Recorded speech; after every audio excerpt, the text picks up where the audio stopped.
Ladies and gentlemen, fantastic. You know, I'm Italian and people say the Italians are always late. So I said we have to start at 9:30 and be okay. My name is Alberto Costa. I'm the happy and proud initiator of the U Foundation. We started in the year 2000, so it's very easy. Every year we do the European Wool Day, so this is the 6th European Wool Day. Our key words are wool, of course, and Europe, because we discovered that this is one of the major problems that we have, not only in the Union, also with UK, Switzerland, and other countries, because we are abandoning the use of wool in the textile industry for a number of reasons that we will explore today with very good experts and very specialized people. And we are abandoning in favor of synthetic fibers, right or wrong, this is it. So we are creating and putting together. The problem is common all over Europe. Every country, every member state of the Union, it's unfortunately throwing wool in the bin at the moment. And this is something that kills many of us. So we had the idea of starting to put together effort. We wanted to found the MUGA, Make European Wool Great Again. And then Mr. Trump copied us. And they did MAGA, so we forgot. Let's say, okay, forget about it. So we did U. U is the mother of the lamb, is the wife of the ram, but it's European Wool Exchange, or European Wool Experience. That is what you can do in the rooms all around. The scope of the European Wool Day is to exchange knowledge, to avoid duplication, to avoid reinventing the wheel, because we all have the same problems. Every year we change the country. So we started in 2001 in Cyprus, and then we did Spain, Serbia, Greece, Italy, and we're very, very happy to be in Ireland this year. The welcome was phenomenal, as always. And you know, you very loved country. Every European loves Ireland, except when you beat us in rugby. You never give us the chance to beat you. That's such a pity. But we're trying hard. So we go through. I'm sure you have the program. The different topics will be application, development. We are focusing on crafting this year, of course. We will also tell and share our experience with therapeutic knitting, which is a strange concept, but it's new, it's innovative, and it's using wool in the health sector and well-being sector as a hug of nature. So I'm very pleased and honored to give now the floor to Maria Walsh, MEP, loved by my former boss, Commissioner Kyriakidis, who sent her regards to you and to all the audience. Maria, please.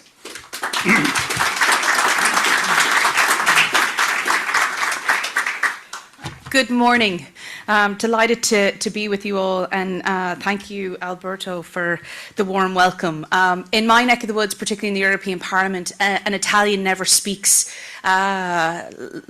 shorter than an hour.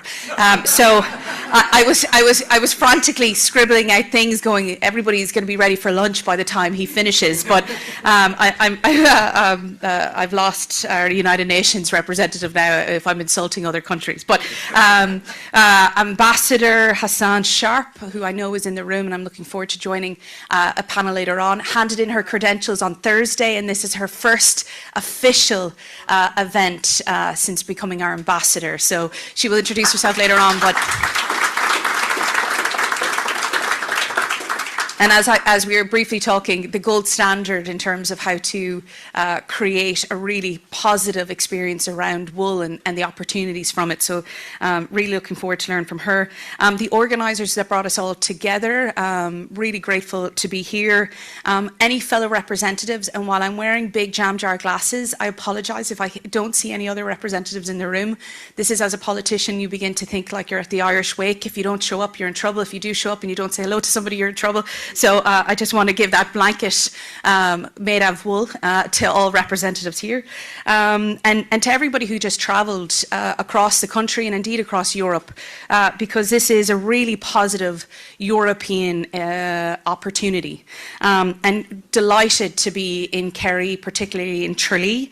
For anybody local, it's always great to come back as a well-retired International Rose of Tralee. Over 12 years, people are like, wow, I thought it was 20. It's been a rough morning. For those of you who don't know me, from a European Parliament perspective, I often get in trouble when I step outside the 15 counties I represent. So along with other colleagues, there's 14 Irish MEPs that cover the Republic of Ireland. I cover with 4 others Midlands Northwest, so it's Galway to Donegal, Mayo, across to Louth. And shout out to anybody who travelled from any of those counties, because from our side, if you look at Mayo, Galway, Roscommon, very, very rich in terms of sheep farmers. We need more, of course, but really, really a rich heritage from there. I sit on the Agriculture Committee, as well as the Gender Equality Committee and the Regional Development Committee. And don't worry, I won't bore you with all the committee structures, but I did want to say the relationship for that. So I come from a small dry stock farm, about 50 odd acres, right on the border between Mayo and Galway. And when I was growing up, my father was a part-time farmer. He had 4 kids, refused to get a sheepdog because he thought his kids needed exercise. So, and everybody's laughing because you've all gone through that experience. We're here in various forms of trauma from running after sheep that don't listen. But we grew up, and to be honest with you, shearing day was a really exciting day on the farm. And sometimes based off the number we had, it went on for 2 odd days. And really, really exciting when you got to sit in the trailer and head up the road. Health and safety from the European Parliament, which was strong in those days, but you got to go up the road and you got to, offload your product. And while price wasn't as great, I mean, now we're at a position where I think we can all agree we have serious concern about that product. Hence the decline in various areas, but the likes of this conference brings together and I think refuels us, and we can go out and really figure out what we can do to make those changes easier for people to get into various forms of this brilliant, brilliant product like wool. As I said, I sit on the Agriculture Committee. I also sit on the Gender Equality Committee, and it would be remiss of me not to acknowledge the many female farmers that we have, not just in Ireland, but across Europe and across the world, because this year is International Year of the Female Farmer, of a woman farmer. Usually I get a woohoo. Thank you.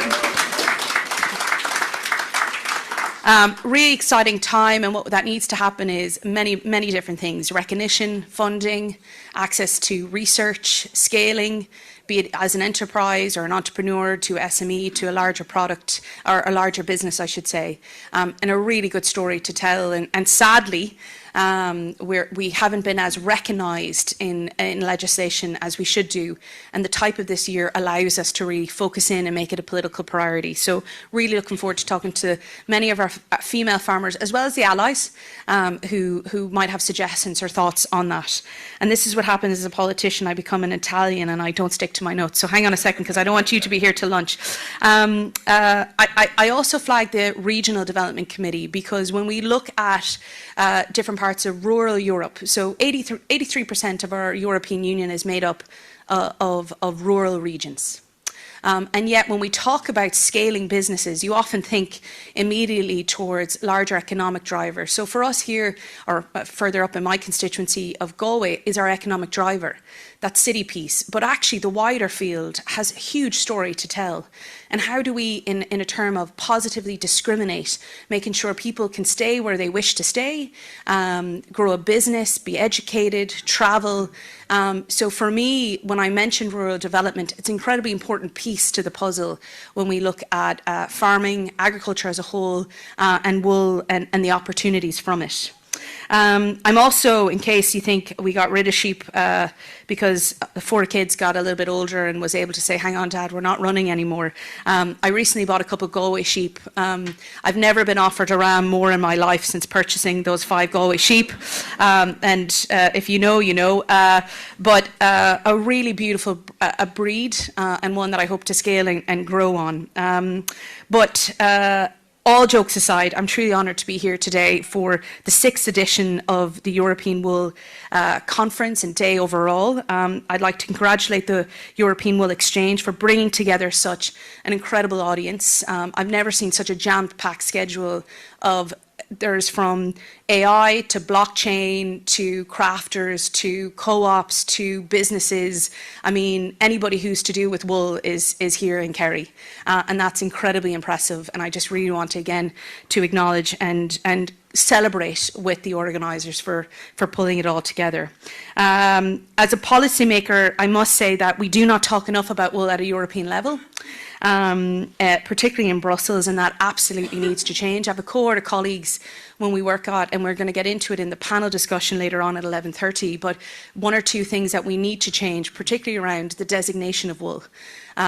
Being it currently as a waste material, there's a couple of complicated issues that we need to do, but when there's a cohort of people willing to make that change, then for me, opportunity presents, and we just need to drive forth on that. But too few people around decision-making tables are aware that farmers and cooperatives can no longer find a viable market. Everybody in this room, no doubt, is convinced of that, or that most European wool must be exported to Asia for processing. And for me, if the big buzzword around Europe and the institutions right now is competitiveness, is security, it is defence. But if you take it down to the product like wool, there's no reason why that shouldn't be also the case for many of the farmers, and how we balance that supply chain and the overall market for wool. And from, I say, cradle to grave, from education to what we're wearing, to how we're wearing it, to how we're producing it, to how we're crafting it, to how we're funding it and researching it. The sky's the limit, but that supply chain needs to be protected and minded and grown, and that's where, for me as a policymaker, I'm really looking forward to the next number of hours learning from you all. I could go on, but I'm going to stop because Alberto over here is winking at me to say wrap it up, so I'm going to stop. I kid. I kid. I had to blame someone for keeping my time, so the Italian stallion is going to be it. But like I said, we need voices like yours closer where decisions are being made. That's why I'm really excited as a policymaker and someone interested, of course, and passionate about sheep overall to be in the room. And at any point, if you see me and you want to share something, please let me know. We have a number of legislation pieces coming up, like the Common Agricultural Policy, like Horizon in terms of funding, like the recognition of women and our female farmers in legislation, and I'm also the rapporteur, the file writer on generation renewal. So really, really important to hear from you, and that's why I'm here to listen and learn. Gurmil Mahagat, thank you very much, and delighted to be in your company.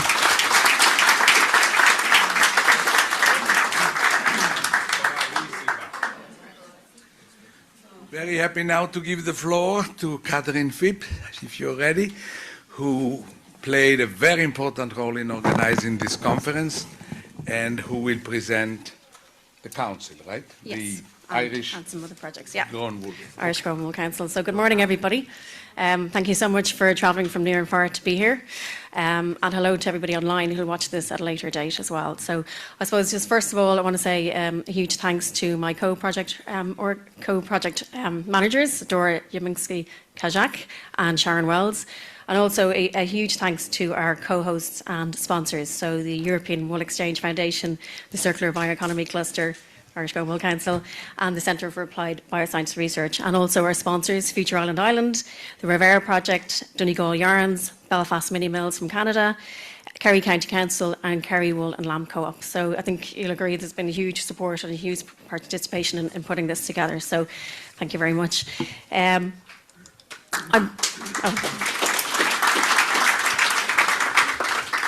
I'm just going to give you a very quick snapshot of the an overview of the Irish grown wool market. So I suppose on the island of Ireland, there's approximately 7 million sheep. So this can rise and fall, obviously, based on the seasons. but that's kind of the approximate rate. But we are losing about 100,000 sheep per year. The most recent sheep census hasn't come out yet, but this is kind of average what we're working with. And the popular breeds would be Suffolk, Textile, Scottish Blackface, Wicklow Cheviot, Belclare. Obviously, there's lots of different breeds, but these are probably the primary ones. And Irish grown wool is typically classified as strong wool. That means it's got a micron count of 30 plus. So the higher the micron count, the thicker the fibre, so the more coarse it is. There's probably two exceptions that we have here in Ireland is the blue-faced Leicester and the Romney sheep. So they have a lower micron count, so they're a bit more wearable as a textile. Current farm gain prices, as you're aware, are very, very low at the moment, ranging from 5 cent to 50 cent per kilo based on what the breed is. Now, this potentially double, but it's still coming from a very low base. So there are some specialist collectives, co-ops, specialist collectives and co-ops like Aru and Galway Wool Co-op who are paying or receiving more for certified breeds. So the likes of Blue-Faced Leicester, Romney and the Galway breed that Maria mentioned there as well. I suppose in support of this, the Department of Agriculture, Food and Marine in 2024 introduced the it was in place already, but a National Sheep and Welfare Scheme. They introduced an option that requires sheep farmers to complete 2 actions, and one of them can be shearing. So pro rata, they receive about €4 per animal for shearing, but obviously they're still left with the crop, and our whole raison d'etre then is to utilise that wool crop. So the challenges very similar across Europe, what we have in Ireland, fall in prices for wool. Like Maria mentioned, that there's a loss of a strong Asian market. So because we've got coarse wool, very suitable for carpets, textiles, but that's kind of been, they've swapped to synthetic for us. We've lost a lot of that market. The storage or stockpiling of wool, farmers waiting for the prices to rise, but obviously the longer it's stored, the more it depreciates. So it loses its value and the opportunity for wool as an ingredient. And then obviously, like I said, the higher micron count, that makes it less useful for apparel, but obviously all wool has uses in different aspects, so it's trying to optimise that as well. The implementation of the wool quality and presentation. So presentation has fallen, and this is how farmers present their fleeces. So obviously farmers are disenfranchised with the prices. There's succession as well, where maybe there's been no education about wool quality and no incentive really. And then there's a lack of transparency and traceability for consumers as well, which is what we're trying to address. And there's no on-island scarring facility at the moment in Ireland. So in terms of the wider sector, farmers are leaving sheep raising, it's falling prices across Europe, and it's really as well a job of work to do to educate the customer and all stakeholders across the network. Obviously, there's huge opportunities, sustainability in supply chains, key focus on global bioeconomy. There's an industry interest in alternatives for synthetics, massive opportunity from business to consumer, sustainable beddings, horticulture, fertiliser, business to business, wool as an ingredient, so potentially use in technical textiles, material innovation, marine, packaging, medical, and we'll talk, some of the research projects will cover this.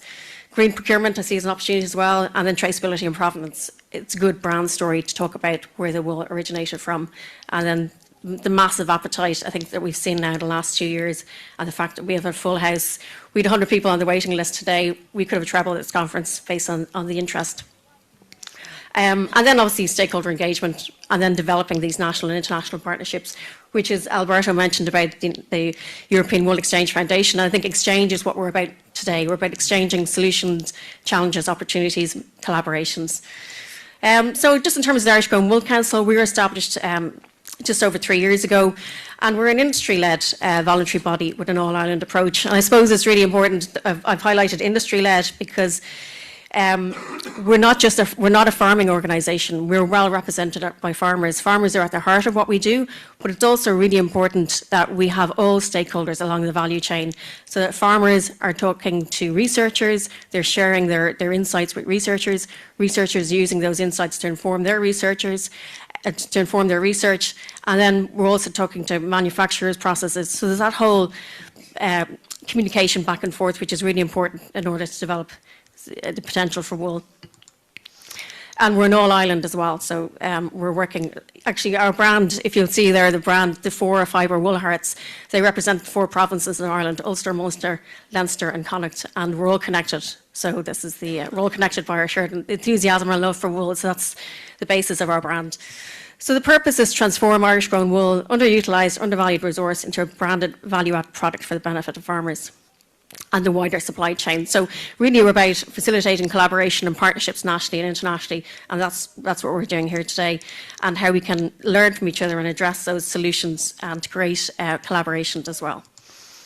So just a quick overview of our milestones. I know we're probably tight for time here, so I won't go through them all, but I suppose just maybe the last year, this year's success guide, which you have in your seats there, that was produced in partnership with Teagasc. It was distributed to 50,000 sheep farmers, and there's also videos to support that. And it was the first time in 25 years that there had been an education piece on wool presentation. Last year as well, we developed an Irish grown wool traceability scheme, and I think Kevin Dooley will talk about that a bit more in the panel there with Alison Galt in the afternoon. And obviously, we're hosting the Wool Conference today. We're going to launch the Irish Grown Wool Almanac at the end of this conference, so there'll be one for everyone in the audience on the way out. And hopefully later this year, we'll be establishing membership, so people will have the opportunity to join the Irish Grown Wool Council as individuals or as an organisation. Some applications of Irish Grown Wool, so just in terms of things you may not know, the sustainable bedding, the composting of the wool pellets, the wool rope that you're wearing around your neck is Irish grown wool rope from Rathlin Island, Future Island Islander project, I think Alison Gold will talk about later. Acoustics, so it's just huge. This is just a snapshot of the potential for Irish grown wool, and just an overview of our engagements throughout the last couple of years with consumers, with trade, with government, north and south as well. So really about promoting an Irish grown wool brand locally and globally, and creating additional value in the wool chain to ensure a fair proportion goes to the farmer as well. Like I said, farmers are at the heart of what we do. So I think it's really important that we stay connected. So I'd invite you to follow our flock. So we're all our social media are there. So please do join us, and also so that you can be aware of when we're about to announce membership as well. So I'd welcome to do that. So yeah, that's it from me.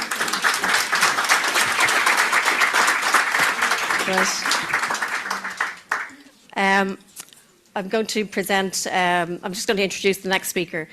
So it's the Irish Wool Research Project. So there's lots of interesting research projects happening at the moment. So this one is Springwool. This presentation from Springwool will introduce the Springwool project, an initiative aimed at transforming Irish grown wool from an underutilised co-product into a valuable and sustainable resource. And this Springwool project began last year in 2025. It's a 3-year project funded by the Department of Agriculture, Food and Marine, working in collaboration with the Centre for Applied Bioscience Research. The project aims to remove barriers in the Irish grown wool sector while also developing environmentally responsible processing methods and new bio-based materials beyond traditional textiles. So it's going to address some of the key bottlenecks in the sector, research innovative solutions, for example, mobile treatment systems for wool scouring wastewater, wool-based compost formulations, biorefinery approaches to, I think this is really interesting, the extraction of keratin and ceramides in the wool and the potential for that. So to give us an overview of the ongoing research at the Technical University of Shannon with collaborators and recent progress and key research outcomes so far, please give a warm welcome to Dr. Tielidy de Lima.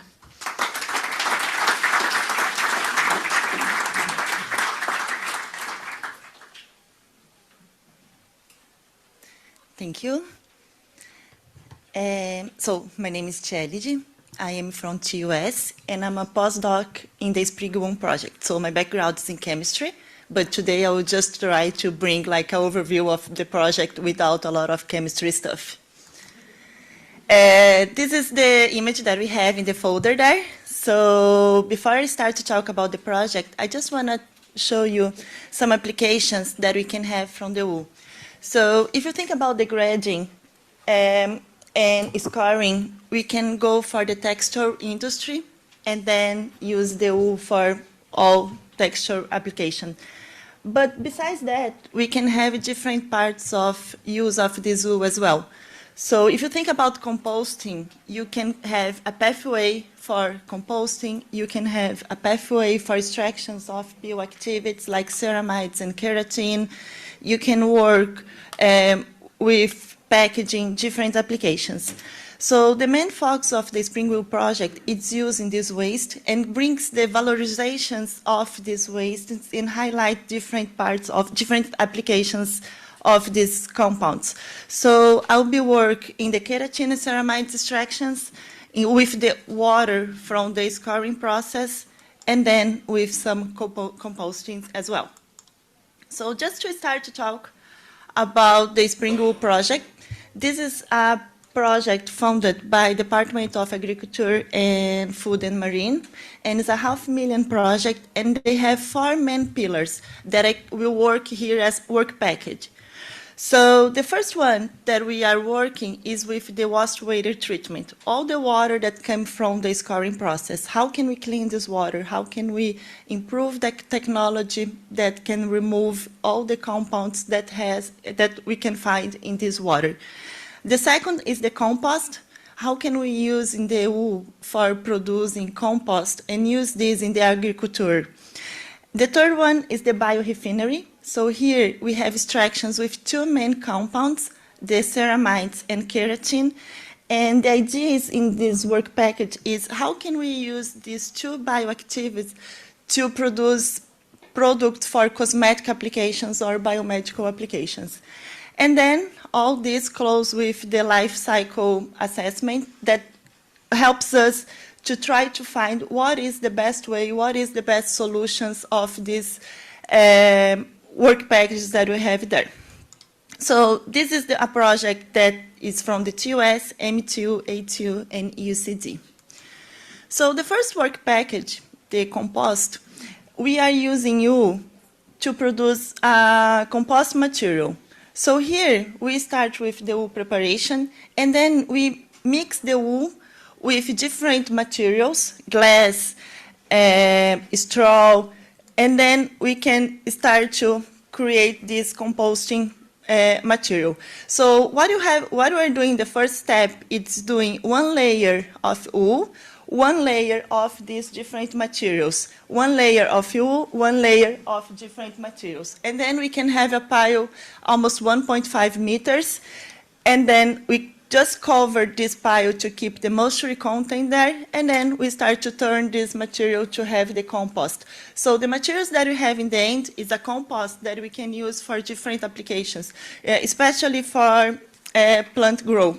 So the next step of the project is you do the characterizations of this compost and use this compost for plant grow as well. The second work package that we have in the project it's more chemistry stuff. Do the isolation of 2 main compounds there, the keratin and the ceramides. So when we think about the keratin, we are always talk about the structure of the wool. So it's the external parts. It's almost 90% of the wool, it's keratin. How can we isolate this keratin and use in different applications? Another part of the project is do the extractions of ceramides. Ceramides, we can call as wax, as fat. So it's the lipids that we have in the wool.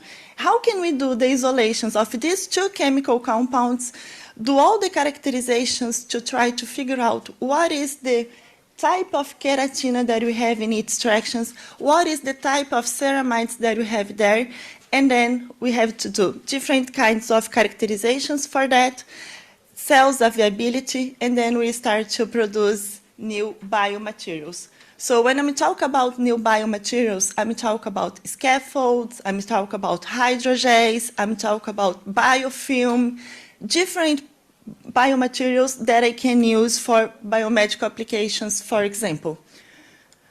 The third work package that we have there is the scoring water from the wastewater treatment. Here, the main goal of this part of the project is do the characterizations of this wastewater and see what is the BOD, the biochemical oxygen demand, the chemical oxygen demand, the total of solids, the total of nitrogen. So how can we know all these contaminants that we have in the water, and how can we achieve the numbers that we have in Thank you. And how can we achieve these numbers there? So just an example here from the BOD, the biochemical oxygen demand. When you do the first wash in the wool, the amount you have there is almost 1,200 milligrams per liter. And then we need to achieve 25.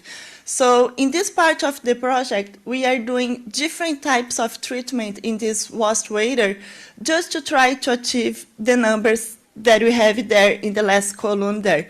This is just an image of the reactor that we are using for that, but I want to explain better in this slide here. So just start from the wool scoring there. So today we have 3 washes normally. The first one, just water. The second one, we can do hot water. And then the third wash, normally we use some surfactants. So I can say that I have 3 different wastewater to do the analysis. After that, the first step that we have with this water is do a centrifugation. So the centrifugations help us to remove the solids content, and then it's easy to do a separations like what is solid in this wastewater and what is the liquid that I have there.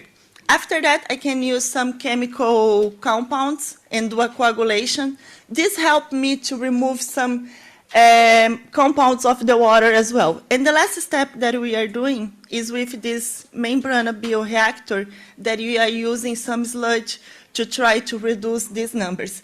So we just started this part of the project. We have a lot of stuff to try yet, but we are getting some nice results. And then just to close the project, we have the life cycle assessment. So here, the main idea is we start from different products, different work packages, like from the waste-to-weight treatment, from the wool compost, from the biorefinery, and then we need to analyze environment, social, and economic aspect of this. And using all these data that came from the others work package, we can decide what is the best pathway. It's better that I can produce ceramides, keratin, or how should I use this wool in the end of the process? What is more economical? What is more environment? What is more social better here in this project? So, and then always try to find a more sustainable solution in this project. This is all. Thank you so much. This is the Springwool project.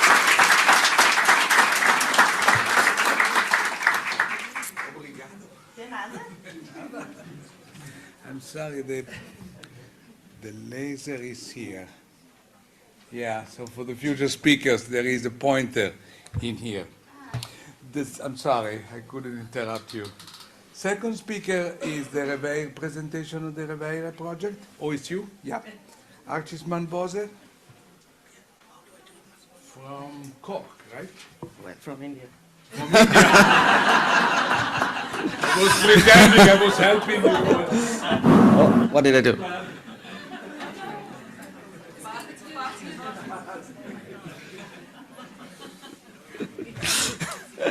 Okay, hello everybody, and thank you for allowing me to present.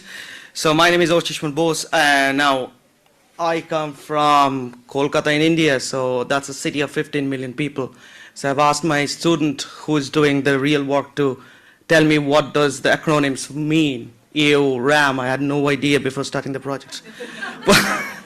So I'm still learning, but I come here, so if I click next. Yeah, so what I am doing, I'm doing a lot of things. My teaching is in the biopharma, which is a different beast, but my research is on the circular bioeconomy, and I've been doing lots of projects on biomethane, algae, biochar.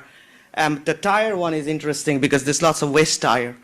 63,000 tons of waste tire every year in Ireland, and we export everything. And then the last is the wool project. So I'll come to that. I'm part of the Circular Economy, Energy, Environmental Sciences research group that Professor Jerry Murphy established in 2007. And what we did at that time, and we still do, is anaerobic digestion. So it's lots of biogas, but now we do this. We do biorefinery, biofuels, and e-fuels and e-refinery. And I kind of work on the bio side of things. And what are we doing in the REVEIRE project? And it all started when I visited Dingle. We work very closely with Dingle. They are our community partners. And I got a bag of wool by Denny. I don't know if he's in the audience. So I got a bag of wool and he said, we waste it. Can you do something? And that's where I started exploring. I got to know Irish Grown Wool Council and came to know about the work that Tim are doing. And then we wrote up this project and submitted to EPA. And this is an all-island project that has TUS, MTU, the CABR, University of Ulster, so Alison, Irish Grown Wool Council, and TUS and Teagasc, Athenry. So, of course, I wouldn't go through the background that we know that we need sustainable textiles, we need sustainable biomaterials, and we need to connect food with materials. And that's the key idea. These numbers, the 4 million is the number we found out for the Republic of Ireland. But again, that's not the important point. The important point is wool is a heritage material. It has wide usages in insulation, packaging, with a history and heritage, and it's currently underutilized. So, and we also know that currently it's exported for cleaning and washing, bring back, and we are all losing the value. So the farmers are getting, the shearing cost is a huge amount. The farmers are getting much lower values, and the cost of buyback is huge. So the whole, the value is being lost. There is no market value or value being generated in the economy. So, and this is what we found out. So when we did research on sustainability, so when we say wool is sustainable material, what value should we quote? So there is a value 10 to 12, that's based in UK. There's a value of 0.17, that's based on merino. There's a value of 78 to 97 in Italy, and there's value of negative from Australia. There's no value for Ireland. So when we have to say this is the sustainability score for Irish wool, there's no value. So we said, look, there needs to be some work done to understand what are the methane emissions. This is a controversial field. What is the impact on biodiversity? How can we do local processing and help the bioeconomy? And so we have 4 questions that we have, that we want to answer. Is that we need, if we have to say that we change the policy must be informed with local data. So what is the local wool data for Ireland in terms of sustainability? What are the specific assessments needed for Irish wool? How can we scour locally? And how does it integrate in the circular bioeconomy, which means how do we get the value back to farmers? If we can't get the value back to primary producers, nothing's going to happen. So that has brought about our REVEIRE projects. I'll introduce you very briefly. Our project, the only success we had so far is recruitment of PhD students, so nothing more. But we have 5 objectives. So we are going to evaluate the footprint, which is the impact, and the handprint. So handprint is, let's say you replace synthetic fibers with Irish wool. What's the benefit? So, and we are going to get this score for Irish wool, which doesn't exist at the moment. We are going to look at innovative scouring, and that work is led by TUS. So we have a PhD student there who are doing, and innovative scouring means even water-less scouring, so we don't need water for scouring. The socio-economic model is being led by Cork University Business School, where we are looking at innovative business model, and the work is done by Matthew Carroll, who is a farmer in Galway and doing a PhD. And then life cycle sustainability assessments, where we bring all together, and our idea is that will inform policy. So that's our model. So we will do a multi-criteria assessment, social through business models, economic through, again, the socio-economic business models. We are going to do a detailed life cycle assessment and bring them all together. So we have a big research team all across the island of Ireland. All of us are currently working, except the research assistant, who's going to be there for the last year, help us more with dissemination. I wouldn't go through individual work packages, just go back and say that we are looking, so in the business models, we are currently looking at, we have submitted an ethical approval. So we are going to run national and international surveys, so we might reach out to you to fill in that. We are going to do B2B, B2C surveys, like understand how much money you are willing to pay to get Irish woolen products. So these values we need to generate, and it will be informed by, not by me, I'm a mechanical engineer, but economists. So, so that's the work by the business school. So I want to end here saying that we will come up with values, but I want to end by saying that Irish wool is not a low quality material. That thing needs to change. I've even last month I've heard someone saying it's not as good quality. It's a different material. It is a good quality in its own right. It might not be suitable for clothing, but it's suitable for many other things. So that's one thing that we will explore more. That marginality is not structural, that it has been marginal because it was thought that it's going to be for clothing. That's why the funding and everything. But if we think that it's a different product that has a different use, there's lots of market and funding available for that.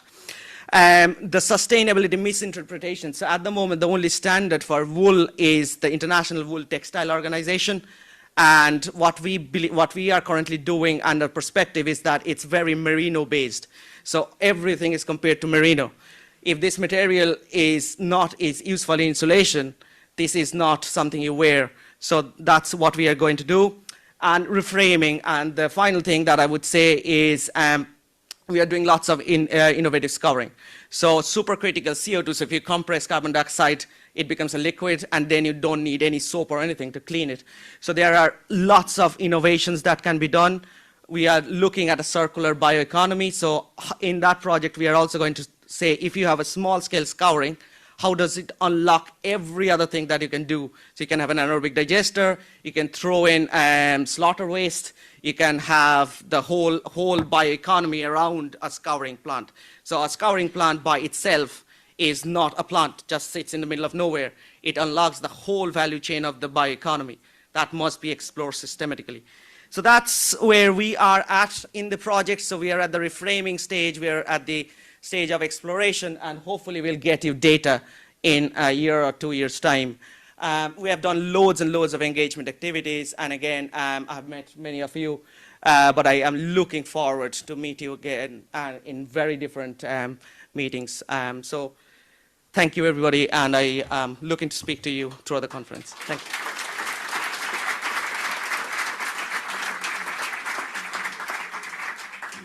Thank you very much, Archishman. Thank you. We now move out of Ireland. We start going around in countries. The next country is the Netherlands. And I know we have in person, and it's you presenting, and in presence. Mariana Anacleto, is that you? You're not Dutch. Mariana Anacleto, you're Portuguese. Okay, then speak Portuguese. Bom dia. Bom dia. Bom dia. This is the laser, right? The pointer, Perfect. you see? Can you move next? Great. I have to set up. Thank you.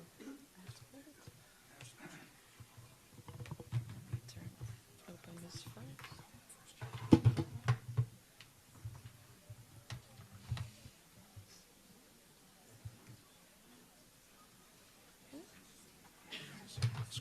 Yeah. Hello? Okay. Maybe. Nope. Hello? Oh, great. Good morning, everyone. My name is Mariana. I am here to present my research and my work, but mostly the lesson that I take away from it, which is around cooperation. I'll jump right in. I'm Portuguese, but I live in the Netherlands already 9 years. I studied fashion and pivoted to environment and resource management.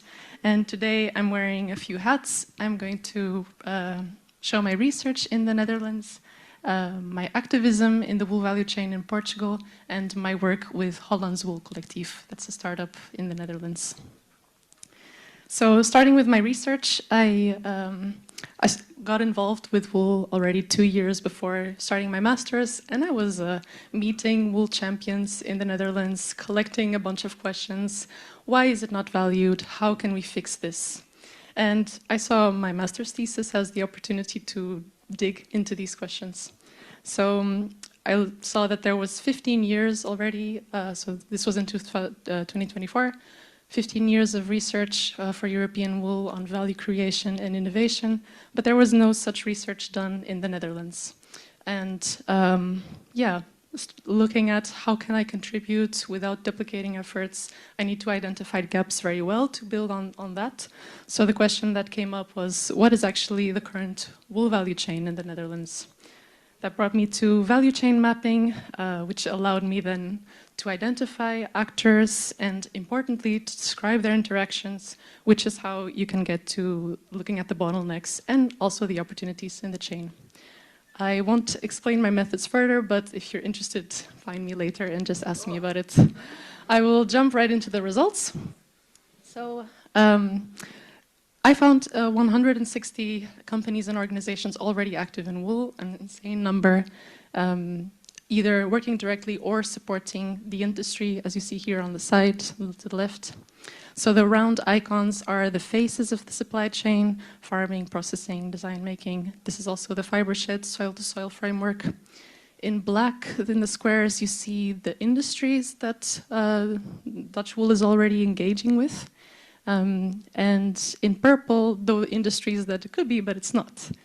I've also, so the arrows that you see, the green squares are the economic activities, and the arrows between them is either a material flow or a service flow. And the dotted arrows, and I'll start zooming in, are the missing flows. So I've mapped those things. Under the green, so the activities, you have all the actors found on those activities, and also all of their websites linked. So I would like to draw the attention to one bottleneck. They are the yellow dots here, which is the scouring bottleneck. And well, we have 7 wool collectors in the Netherlands. 6 of them are trying to keep wool in the Netherlands. 1 is exporting just to China. The ones that are keeping wool in the Netherlands either wash in Belgium or in Italy, because there is no scouring plant in the Netherlands, just as you have here in Ireland. And yeah, I will actually just piggyback off the words of Archishman, because you've described the bottleneck very importantly, but I think maybe what this brings is it makes it visual, right? You see the amount of arrows flowing out of the step and how some lead straight to markets. That's a product that's after that step that's ready for market. And yeah, the only industry that I found that is actually not that is able to go around that one is this arrow here to soil enhancers and composting solutions. So scouring is this is the contribution to helping go around that bottleneck. One last thing, then I'll go into the contributions, is in this process of mapping them, I found Dutch companies that are using wool, but not Dutch wool. So I put them in blue, as in let's start at least there. Let's try to change that. So why have I done value chain mapping? First, this is a complex value chain. It's a complex bottleneck, and by making that visual, you can actually bring people up to speed much quicker. And everyone in this room is a wool expert, but the people that we need to recruit onto the mission of making circular wool a reality are not wool experts. So this helps that. This be it consumers, be it policymakers, that's a bridge in communication. It also demonstrates a market. All of this supply wouldn't be there if there were no demand. And it demonstrates the societal relevance as well. It clearly talks on other phases of the chain of the cultural and the environmental values that are present. And the part that I see really as the most important is how this is a foundation for future efforts. We tend to assume that every entrepreneur organization here, that they all know each other, and that's really not the case. And they struggle with the same things. And research has shown that entrepreneurs are very good at setting up learning networks, and they really thrive from it. So bringing it to visually here helps in those shared learning efforts. And as I said, in communicating either for investment, be it from private sector or public sector, supports business development, and having the links of all the companies supports procurement, be it from companies or from consumers. that also meant I chose to have it publicly available, not behind an academic paywall. And I published it with Fibershed Netherlands. You are very welcome to have a look and also to look at the methods. So yeah, this is my part of the research. Now I'll move on to the activism I did in Portugal. So last year, in the summer, we got news that our large-scale scouring plant was closing. For reference, there are 2 scouring plants in Europe of the scale, to my knowledge. So that's a huge loss. There was a farmer association that started a petition to create political awareness about this. It had a number of demands, such as designing a national strategy for the valorization of wool, having a functional scouring plant, beginning a certification process for Portuguese wool. So I was like, it was limited to Portuguese residents, and I thought, well, I have an international wool network. Let's see if they're willing to help. And boy, were they willing. I got over 200 signatures. I got some 24 companies signed it, which is, including even one scouring plant. And that to me is just a recognition, these companies recognizing we need you across the border. I'm not seeing you as a competitor, I'm seeing you as a pivotal actor in this wool value chain that we're part of. And that's, I think, a shift in the economic paradigm that we have. We're not just competing, we have to balance competition and collaboration. These are, oh, sorry, I clicked the wrong thing. Just wanted to show, these are some of the signatures that I got. Now, I'm just going to leave some beautiful quotes, beautiful comments that I got from the signatures, but I have updates to give on the different points of the petition. On the political awareness was successful, so there's already steps being taken on the front of certification.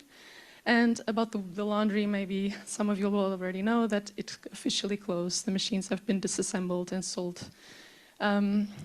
Now, what I want to say from that is, I want to say 2 things in general.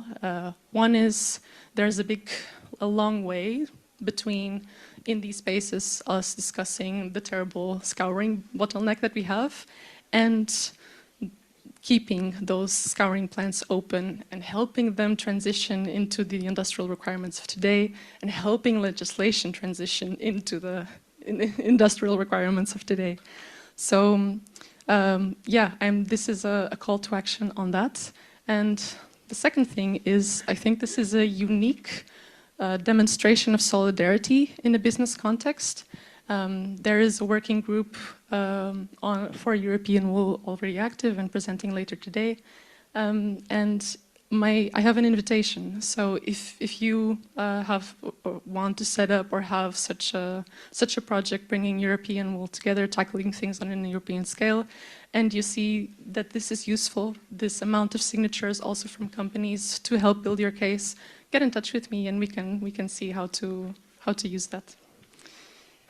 So that was my presentation. I will.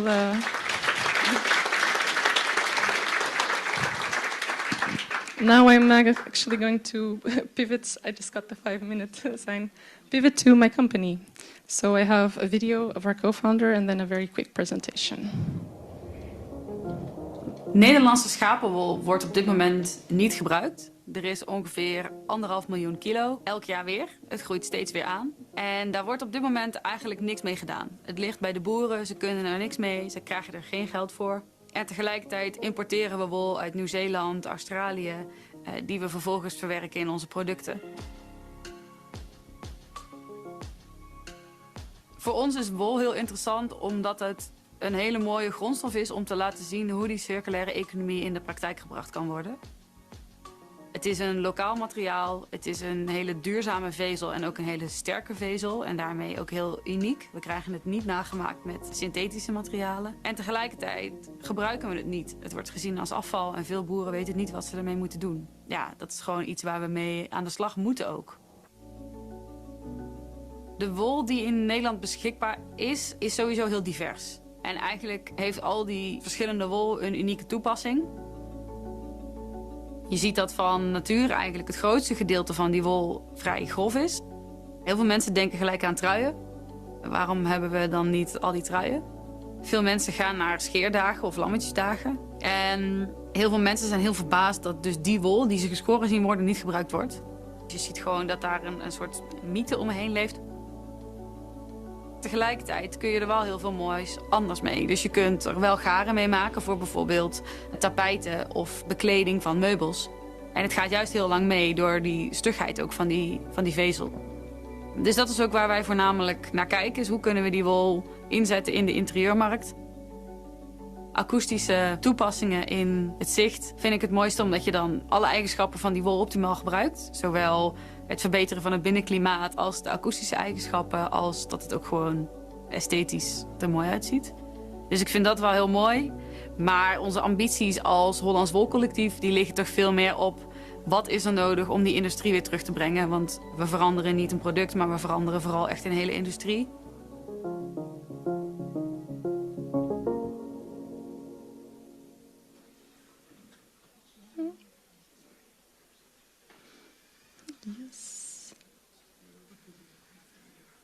Sorry about that. So that's the same message as the mirror of what's happening everywhere, but I wanted to take the opportunity to show you the products that you see in the video. And so Hollands Wool Collectief was set up in 2022. The mission is to make all Dutch wool available for the local industry and to help it transition to sustainably. We work according to 5 brand promises, which I'll use as an opportunity to explain, give an insight into our work. So we we work locally. That means for us, our production radius falls within 270 kilometers. For European standards, we are very happy with this number. And we promise to deliver a 100% natural product, so no dyes, natural colors, no coatings. And here you see in some our products we leave some of the plant matter still on it. And we also intensively talk with our clients to instruct them not to glue it or to keep it in a way that it can still be recyclable. Then we work on sustainable sheep farming. That is, we prioritize working with farmers that keep sheep extensively. And we pay more for biological wool. We want to reward farmers that are already taking initiative on that. We are honest about our product's journey. We know where it comes from, where it goes, and we show that. And we share economic value with the whole collective. That is, we pay more than the market, the current farm grade price in the Netherlands to farmers, and we are set to become steward-owned the moment that we start making profit. And so, just a quick insight into the kind of industries we work with. It's mostly bedding industry, the furniture and interior market. We just started with horticulture and also the funeral market. So I encourage you to have a look at our products. And if you have any questions, feel free to get in touch. And thank you very much.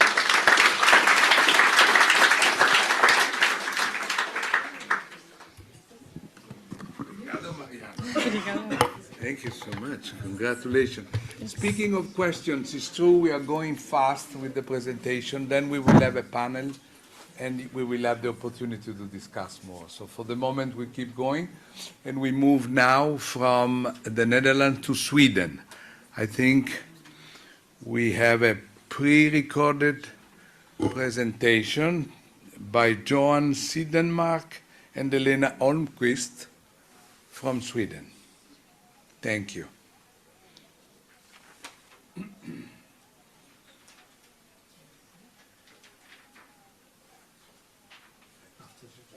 For inviting us to European Wool Day. My name is Johan Sidenmark and I work at Axe Foundation in Sweden. For the past 3 years, I've had the privilege of working on the Swedish Wool Initiative, an effort that was started by the Swedish fashion brand Filippa Co. and Axe Foundation back in 2021. The aim for the project was to rebuild a national wool value chain and to show that local wool can once again become a strategic resource in Europe. Axe Foundation is an independent, non-profit organization, and we call ourselves a do tank. we work hands-on to accelerate practical solutions for a sustainable future, especially within food system and material system. Our role is often to act as a bridge builder, bringing together businesses and researchers to test solutions that no single actor could achieve alone. And we do that at our farm, Torsåker Gård, outside Stockholm. And today we collaborate with around 300 partners working to turn sustainability ideas into real industrial change. Our work with wool started with a simple but surprising observation. In Sweden, we produce around 1,200 tons of wool every year. That more than half of it is wasted. And on the same time, the textile industry imports large amounts of wool from the other side of the world. So we have a paradox. We have a local, natural and renewable resource, but no functioning value chain to use it. I would like to share one of the moments that really have stayed with me in this project, and that happened during one of the early workshops we had with the whole value chain. After the meeting, a sheep farmer came up to me and he said, "Today I felt like a rock star." And for the first time, designers from the fashion brands and outdoor, they had shown interest in his wool. And he was in the center of attention for the whole meeting. Everyone wanted to talk with Thomas. And that moment reminded us that rebuilding the wool industry in Sweden, it's not just about the fibers or the textiles. It's about the people involved. It's about landscapes and rural economies. We want to support our local farmers. And in Sweden, sheep farming is really small scale. The average herd is about 30 eves, and we have many different breeds. We have up to 40 different breeds and crossbreeds.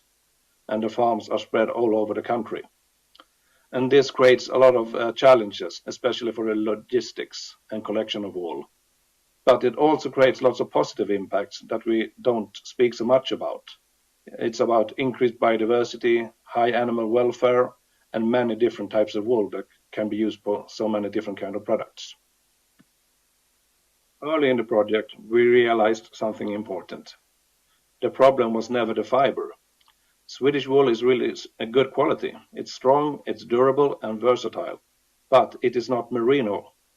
For decades, the textile industry, they have optimized the production system for a very specific fine fiber. So instead of asking, how can this Swedish wool fit into existing products, we ask the opposite question. What happens if we design products that fit the fiber we actually have? And that shift in mind changed everything. And the brands, they reversed their design process. They started to design garments after the Swedish wool fibers that they had in their hands. The Swedish Wool Initiative was created as a system innovation platform, and that means that we work in parallel with many different dimensions. It's not only about creating a product. There is so much more going on the same time in order to build system capacity and to scale the use of Swedish wool. We work with policy and regulations, we work with new business models and investments, we work developing tools for behavioral change, and also we work to build a new infrastructure. Over the years that we have been working with the Swedish Wool Initiative, we have been more than 40 partners involved. And we have been working across the entire value chain. It has been farmers, wool brokers, textile mills, designers, brands from fashion and outdoor and furniture, and researchers. And the key principle has been very simple. It is that collaboration is the new leadership. And brands that normally compete, they started to collaborate. They shared suppliers. They went together to order minimum quantities of Swedish wool. They shared their ideas and different knowledge. And because they all needed the system to grow. And by helping each other in the whole value chain, everyone was a winner. And by engaging the whole system and moving on multiple fronts in parallel, we have created results that last. One of the most important outcomes of the project was not a product, but a tool. When we started, there was no standardized way to trade Swedish wool. Quality description differed between farms for the same kind of wool, and brands could not source consistent volumes with consistent quality. So that's why we created the Swedish Wool Standard. It is a shared classification system that allows wool to be graded, described, and traded in a transparent way. And it's an open and free system that can be used by everyone. So in other words, we created a common language for the market that turned uncertainty into structure and unlocked scaling. And once the system started working, all the fantastic products followed. And today, Swedish wool is used in fashion collections. I have a jacket on me today that is made by Swedish wool. And we see Swedish wool in outdoor companies and their clothes, and we have it in interior textiles, furniture, carpets, and so much more. And one of the key breakthrough for the outdoor and fashion industry was this worsted yarn you see in this picture. It was developed by Klippans Yllefabrik, and it was made from wool that previously was discarded. And now brands like Tiger of Sweden, Fjällräven, Houdini, and Filippa K, they have introduced Swedish wool garments. And companies like Kasthall, they are exploring wool in carpets and interior applications. And these applications in furniture and carpets are very important because they can use larger volumes and more fiber types. And the brands have been working a lot to create demand. And here on this slide, you can see two products that customers are willing to pay a higher price for just because it's Swedish wool. It's the Henry Rock and the jean costume from Tiger of Sweden. And here you can see two examples from Filippa K, the brand that initiated the Swedish wool initiative. It is the Swedish wool braided sweater and the Swedish wool jacket. And in this slide, you can see some examples from interior design. It is the company Verk, who use wool in interior textiles and in furniture. And they have produced everything in Sweden. So the things you see in this picture has all been made in Sweden. And also last year, Swedish wool was on the runway on the Stockholm Fashion Week. So we can see that Swedish wool can be used from high fashion to furniture and carpets. But product innovation alone is not enough. If local wool is going to scale, we must rebuild infrastructure. And that is why we have launched a new initiative called Woolution. This project focuses on rebuilding a modern regional wool industry in Sweden. It is an integrated value chain that includes a national wool collection system, washing and processing capacity of more than 1,000 tons of wool, and also new spinning technology. And the new machinery will be capable of processing wool, but also flax and hemp. In other words, we are reconnecting the entire value chain from sheep to finished products. In the new project, we are also exploring how AI can increase efficiency in the wool collection. Basically, we have been working on the same process since the 1960s with collecting wool. But using AI for sorting, classification, and matching supply with demand, we can reduce inefficiency in the value chain, and we can ensure that wool that cannot be used for textiles never leaves the farm. And this will increase quality, improve pricing for the farmers, and enable data-driven value chains. And this is, we think, where the work connects to Europe. Many European countries face the same situation. Local wool resources, but very fragmented value chains. And what we have learned in Sweden is that rebuilding the system is possible. And it requires three things: collaboration across the whole value chain, investment in infrastructure, and designing products from the fibers that we actually have. And the brands together, they have produced more than 5,000 garments of Swedish wool. But we often say that 5,000 garments maybe will not change the world. But 5,000 shifts in mindset might do that. And the Swedish Wool Initiative has helped turn Swedish wool from a byproduct into a future resource. And most important, it shows that the local wool industry can be rebuilt. Not by going back in time, but by designing modern, resilient, and regional systems. And to show what these opportunities looks like in practice, especially for the outdoor applications, I would now like to hand over to one of our project partners. Please welcome Helena Holmquist from Wool Rebel.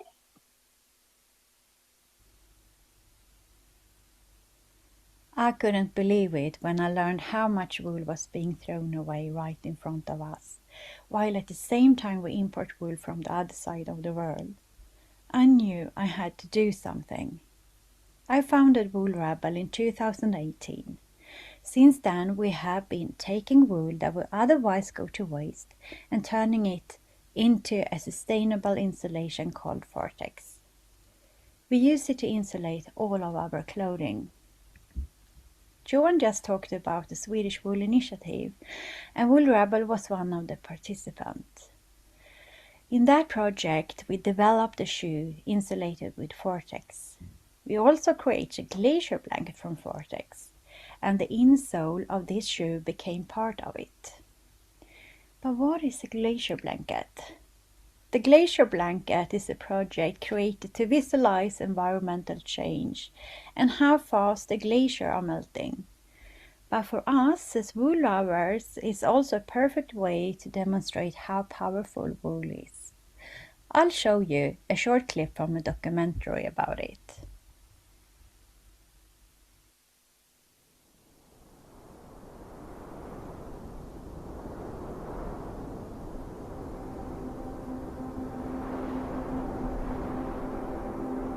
The snow melts earlier now. The ice retreats, year after year, and what once felt eternal is quietly slipping away.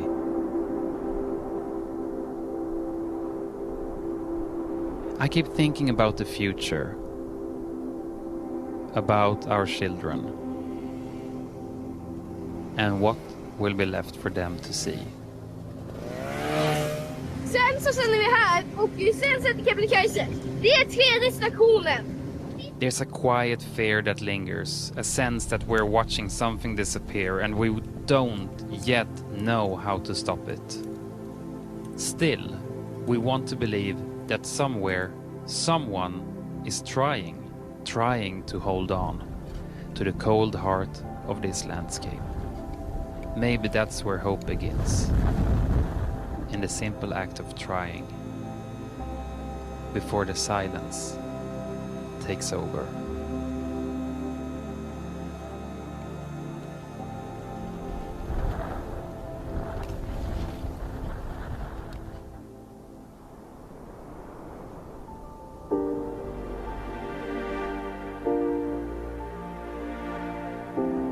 So I've seen how you actually cover glaciers down in Chamonix and in the Alps with white plastic tarps, and thought there must be another way, because the plastic tarp is also a fossil material, so it would be great if you could use something that is not based on fossil material. Helena and her company have rescued wool from shepherds, wool that would otherwise have been thrown away. In Sweden, more than half of all wool is still discarded each year, even though the country imports even larger volumes from abroad. And one day I saw an article in the newspaper, and it was an interview with Szabolcs, and I called him and said, "We have plenty of wool, would you like it?" And he said, "Yes, please, we would love that." Since we throw away wool that we don't want, nobody wants it. We dig it down the ground or we burn it up. Why not use it on the glaciers instead?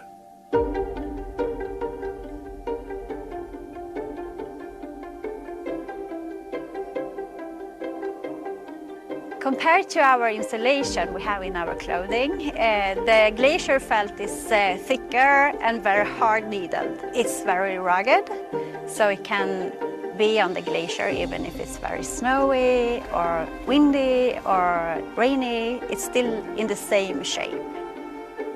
Going up in the mountains months later, I've been really curious to see what would happen. We have already underneath here 3.2 meters of pure ice that we have saved with this thin piece of wool that would have been thrown away. It's doing something. I can't just sit by and watch things happen. If there is something you can do, I'll do it. This is a project that's never going to be finished. This is an eternal project. So now I'll just continue until I die.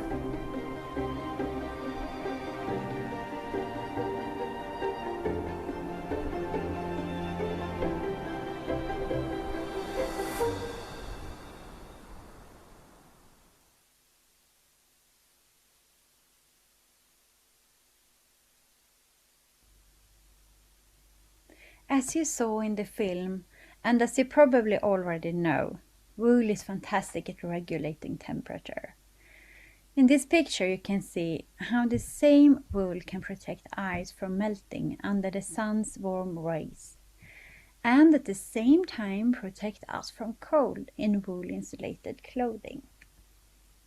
It took us 5 years to develop this insulation with many trial and errors. The biggest challenge was making it as thin as we do. We have been advised several times to mix plastic into the wool to get it thinner, but we have stubbornly continued to make the insulation out of just wool. Today our insulation is produced at a large non-woven factory. Vortex is available in 3 thin qualities. Using Vortex we then produce garments. The insulation is placed inside a quilted construction. Here are examples of some wool rebel garments. You can create anything: caps, shorts, jackets, or hoods. There are several advantages of wool insulation.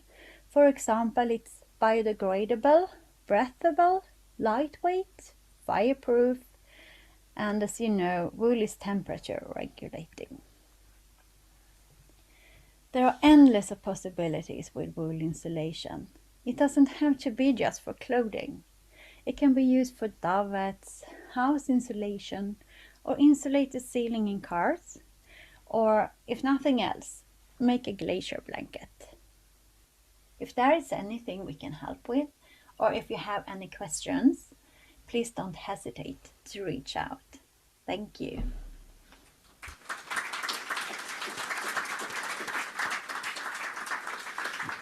Now we know what to wear in windy days in Connemara, so we'll get the blanket. Okay, we have individual countries' experiences, and we will continue with that. But we stop at the moment, and we give the floor to the chair, to the coordinator or spokesperson. What is your definition? Szabolcs. Szabolcs Vágó, he's coordinating. He will report to us about the focus group of the European Commission, which is very important, on sustainable ways to strengthen the role of farmers. Slavo, please. Vágó or Voga? Vágó. Vágó. Hungarian name. Okay, so good morning everyone. I'm Szabolcs Vágó from the EU CAP network, and thank you very much for the invitation. I'm very happy to be here and to introduce my organization and our activities. So the EU CAP network consists of 3 main parts.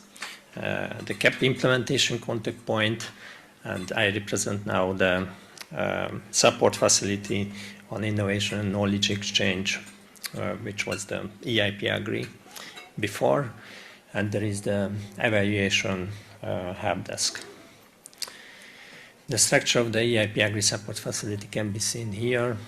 Paco Elona Ayunga is the team leader, Margarida Amber is the deputy team leader, and I myself, I'm responsible for the Division B, fostering. Okay. So it's dealing with competitiveness, farmers' income, and farmers' position in the value chain. So we have several activities. We run a help desk. So if you have a question, you can ask us by email, by phone, or even by personally. We have an office in Brussels, and we organize networking events, focus groups, workshops, seminars, conferences, cross visits, and brokerage. activities. The aim is to connect farmers, researchers, advisors with the other players of agriculture, forestry. On our webpage you can find numerous publications and databases as well, so you can find funding opportunities, research needs on practice. It's a very important task for us to collect these because this is one of the bases for the Horizon Europe cause. There is an expert database, good practice or innovational examples. You can find partners in this database, and there is a project database as well. We have several communication channels, as you can see on this slide. EIP AGRI newsletter, the EU CAP network newsletter, press articles, and we are very active in social media. For example, there would be a post also on this event on Monday, and our website contains a lot of information as well. So, in the previous working year, because our working year starts with the summer holiday usually, so from July to the next June,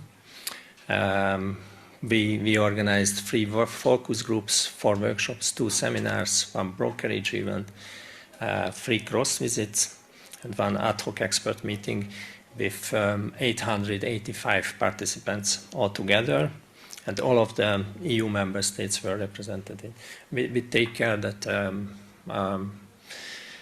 all of the countries and different groups of people would be well represented in our events. So we take care that practitioners, so farmers, foresters, should be there, but as you can see, researchers are the most active. And also a lot of projects, more than 300 projects were represented in these events, mainly operational groups and Horizon projects, but other kind of projects as well. So this is just our calendar for the first half of this year. So we already had a workshop on proximal remote sensing. So you can see that there are very different kind of topics managed by us. So this workshop was in Valencia in this January. In February there was already a workshop for on networking for innovation knowledge exchange. There was a brokerage event in Warsaw.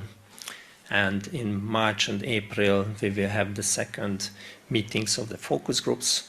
We have 3 focus groups at the moment, 1 on forestry and forest health, the other one is on the wool value chain, and the third one is on on-farm energy production. So you can see that the topics are very different. And we already had a seminar on innovative tools for advisors, which was last year, and it was also in Ireland, in Dublin. And our main event would be a conference on water resilience in May, which would be in Hamburg. And the cross visits are usually for operational groups. So if you go to our website, you can see really a lot of information. You can learn on AKIS. Probably you know this is the Agriculture Knowledge and Innovation System. On digitalization, EIP, AGRI operational groups, and Horizon Europe programs. You can find a project database and a lot of inspirational ideas.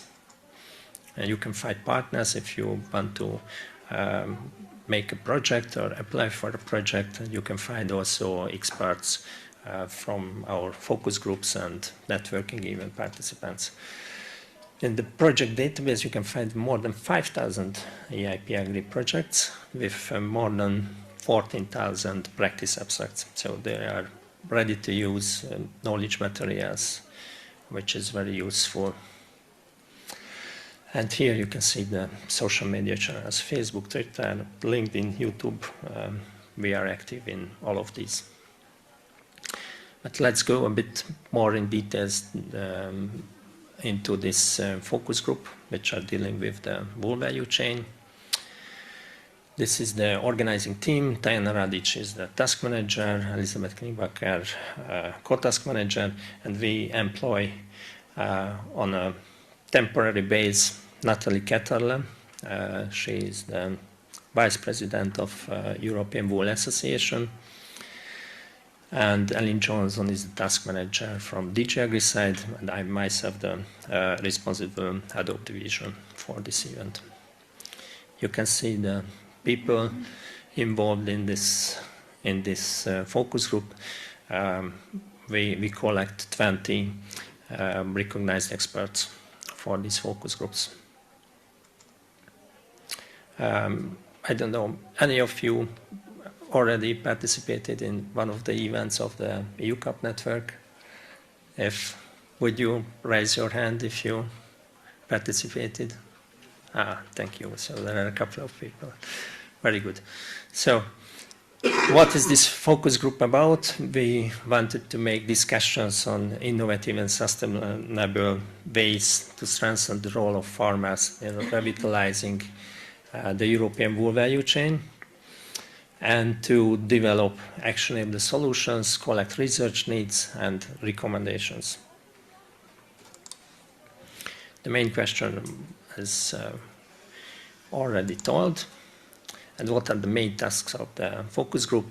Mapping the wool production and processing practices and facilities, identify ways to improve qualitative and quantitative aspects of wool supply, wool collection, sorting and processing, and to identify innovative wool uses that can improve sustainability and competitiveness, to collect and exchange innovative practices in wool production, processing and use of wool, identify ways to improve market access, analyze the needs for training and knowledge transfer, and identify needs, research needs from practice, and innovative ideas for operational groups.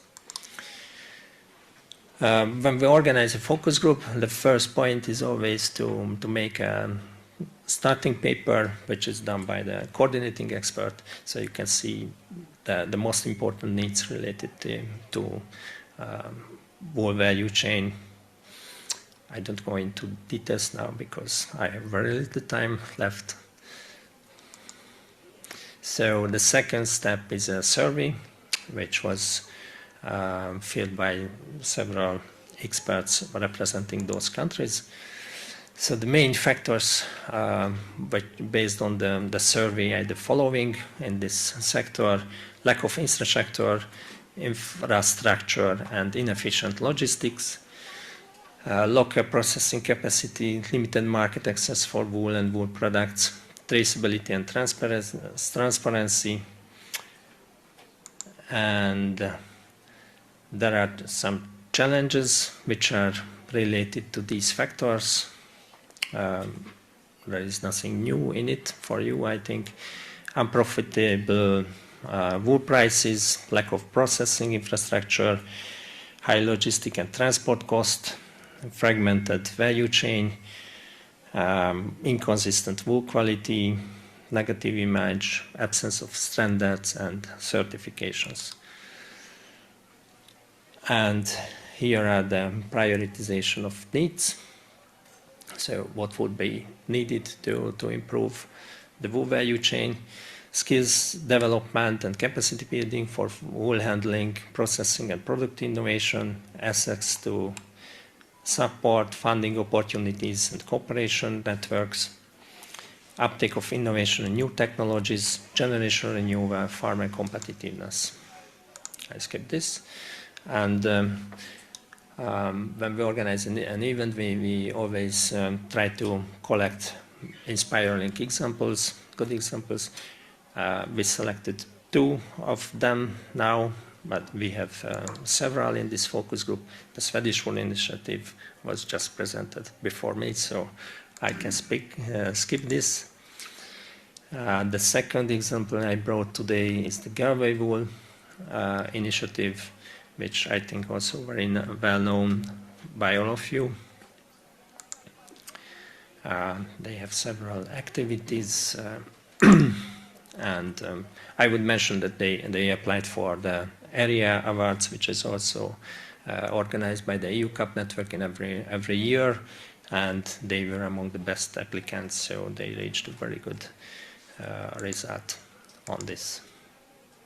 The next steps, there would be a second meeting, so it's quite a long-term cooperation, because from September to the next summer, the experts work together and meet 2 times and several times online.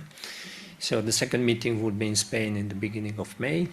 The experts work on their mini papers, which is very, very contentful, very useful, and there would be an event report at the end. All of these documents would be available on our webpage approximately by midsummer, so July or August.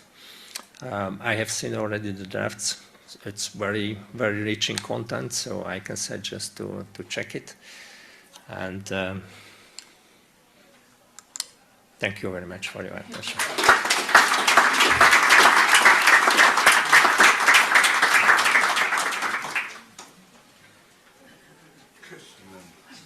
It's very interesting to see how many efforts of doing databases are, and how much is available on the internet, and we don't know. So we need a database of databases, because we go and look for the right information. The next speakers is in Armenia, and when they saw where Trali is, they gave up, because so they send us a video. Ani Mirchian, of course. Any Armenian ends by Yan. And it's very interesting, because also it reminds us that we are talking Europe, but not necessarily EU. We're talking Europe until the start of China, okay? So including Kazakhstan. And of course, Armenia. Ani, you have a video? In Armenia, after shearing is done, something unexpected happens. 90% of wool is burned or left in the field. Meanwhile, this is a material that kept us warm for centuries. It is an essential part of our history, culture, art and crafts. My name is Ani Makarchan and I'm the project lead at Arm.wool. And together, we are trying to change this situation by enhancing the wool value chain in Armenia. Arm.wool is a project by Homeland Development Initiative Foundation. Armenia is a small mountainous country in the South Caucasus, a land of shepherds, long winters, and deep traditions. It's also the homeland of the Bezor goat, one of the ancestors of domestic sheep. For generations, wool was just not a material. It was part of our culture and home. Our wool started with a simple question. What if this waste is actually our greatest opportunity? What if we reconnect the chain from farmer to the final product? We started with a baseline study to understand and analyze the gap. We are building a transparent and traceable wool value chain in Armenia, connecting farmers, processors, designers, and markets. One of the key initiatives is the spinning center in Amasya in Shirak region. There, we are creating jobs, providing training in spinning and quality control, and transforming raw wool into yarn. Our wool is high in microns, and it's great for carpet industry and felting. At this stage, we are providing wool for 2 big carpet producers that are Tufenkian carpet and Artsakh carpet. But beyond rebuilding the value chain, we are also rethinking trust. Together with our partners at the Institute of Future Creations, TIFC in Spain, we are introducing blockchain traceability into Armenian carpets. In Armenia, we host Golden Apricot International Film Festival every year. For the 2nd year, the red carpet itself has been made of real carpets, crafted from Armenian wool by local artisans. This year, together with our partner AHA Collectief, we have blockchained and traced 8 carpets from International Golden Apricot Film Festival. Each carpet carries a digital identity. Here is a story around it. Follow the video.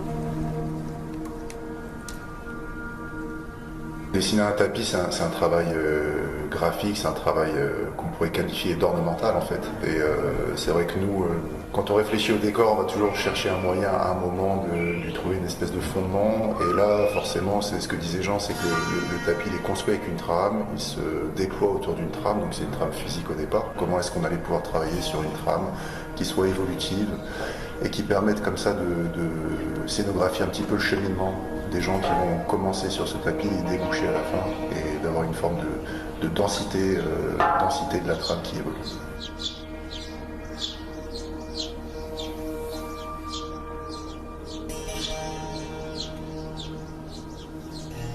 Et ce qui est stimulant aussi, c'est qu'il y a une dimension presque sociale derrière. C'est-à-dire que là, on intervient, enfin, on est un acteur de cette chaîne, c'est-à-dire l'élevage des moutons, la transformation de la laine, la teinture, le tissage. Il y a tout ce travail-là qui, nous, on est un des intervenants de tout ça. C'est ça qui est très passionnant, je pense, qu'à la fin, c'est une dimension aussi sociale et c'est quelque chose qu'on apprécie beaucoup.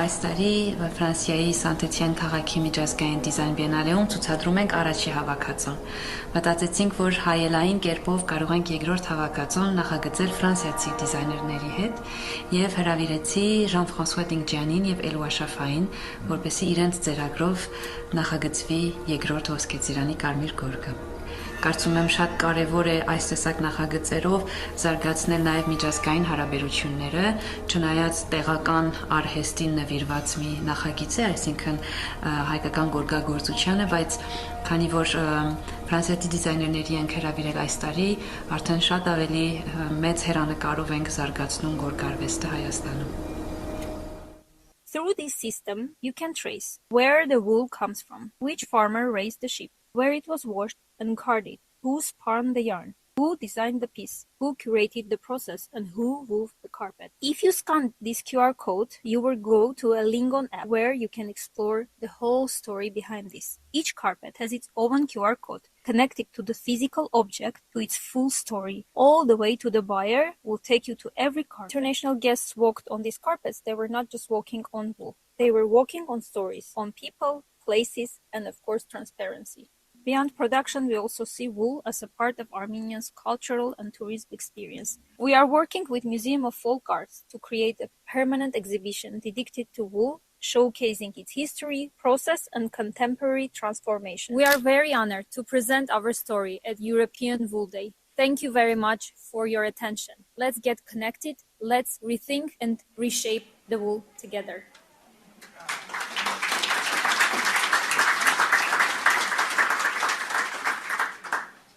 I think we should also go to Armenia and see. They have beautiful places, beautiful thing. Instead of Armenia, we move to Italy. Nigel, where are you? Nigel Thompson is the president of the European Wool Association. Natalie Kelterle was mentioned before. He's based in Biella, but he will explain himself. By himself. He's old enough, grown enough. Can you just tell me how that works? Yeah. Next is green. Yes. And laser is to the pointer. You see the... I think I can get that one. Okay. Grazie. Sorry, wrong language. Good morning. It's lovely to be here. I've never been to Ireland before. And I had a lovely traditional Irish breakfast. Which is something I've been looking forward to for 15 months. The food is excellent in Italy, but there's nothing that can beat sausages and bacon, I assure you. I put two hats on today. I just hope to keep the two things separate. So, I'm here as president of the European Wool Association. And first I'd like to thank the organisers for inviting me here, especially to Alberto, who I've known for 10, 15, 20 years. And I do like to think and remember that the Gomita La Rosa, we were there at the beginning. And I will always remember that. Right, I've got a Yorkshire accent. You've probably understood. I'm not Italian at all. You noticed that, well done. I started working in the wool industry when I was 16 years old in Bradford, because that was the habit at the time was to you finish school on the Tuesday and you go to work on the Monday. And that's what happened to me. I had no intention of going into the wool industry. Wool was something which was smelly, was dirty. 50 years later, I'm still here. Something went wrong somewhere, didn't it? So I spent the first few years do my apprenticeship, cleaning floors, drawing samples of wool from millions and millions of kilos, which would arrive in the warehouses every year. And this was the real basis of my knowledge. Drawing the samples day after day, going to work with the wool sorters, emptying the wool skeps, and once again I said, never again. 50 years later, still here. After 4 years, they sent me to Italy. If you've ever been to Bradford, you will understand why I appreciated the idea of going to Italy. Okay? A bit like here, huh? Let's be honest. So I went down to Italy, and I started processing wool, merchanting wool, not my own account, for another company, a Bradford company, learning the trade, selling wool, buying wool, processing wool, merino, Irish, Scottish, English, from all over the Chinese, from all over the world. Fantastic. Selling to all over Italy. Did that for 20 years. Went to work for a scouring company in Biella. A scouring company, huh? Remember this? Scouring, we'll talk about later. Scouring company in Biella. Went to China for a couple of years, see how it worked down there. And I discovered in that time, whilst I was working for a scouring company, that there were farmers who wanted to process their own wool. They said, I want to send you some wool, can you process it? No, we cannot scour your wool. How many sheep have you got? Oh, we've only got 300. What do I do with wool from 300 sheep? If you've got 10,000 kilos, send me it. We're industry. We need the big numbers. We cannot do small quantities. Anyway, cut it short, long story short, after a couple of years I decided this would be my future. I would process wool, small lots of wool, for the farmer. Commission wool processing. I'm not buying, I'm not selling. I take the wool from the farmer. We do the first important step, which is the wool sorting, or the classing, or the grading, call it what you want. But without that, we do not touch it. That has to be done.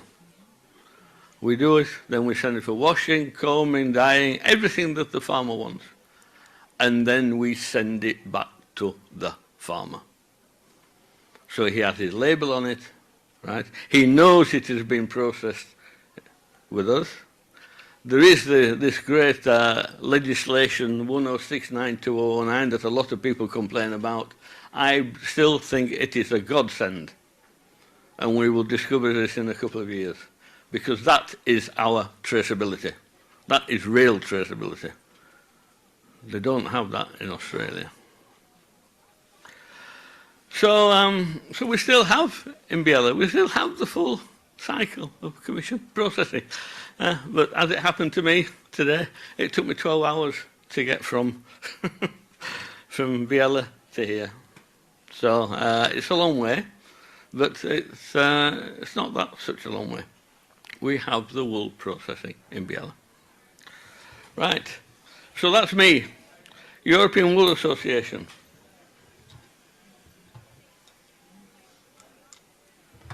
Right, you can read that. Non-profit, non-governmental, founded in 2022.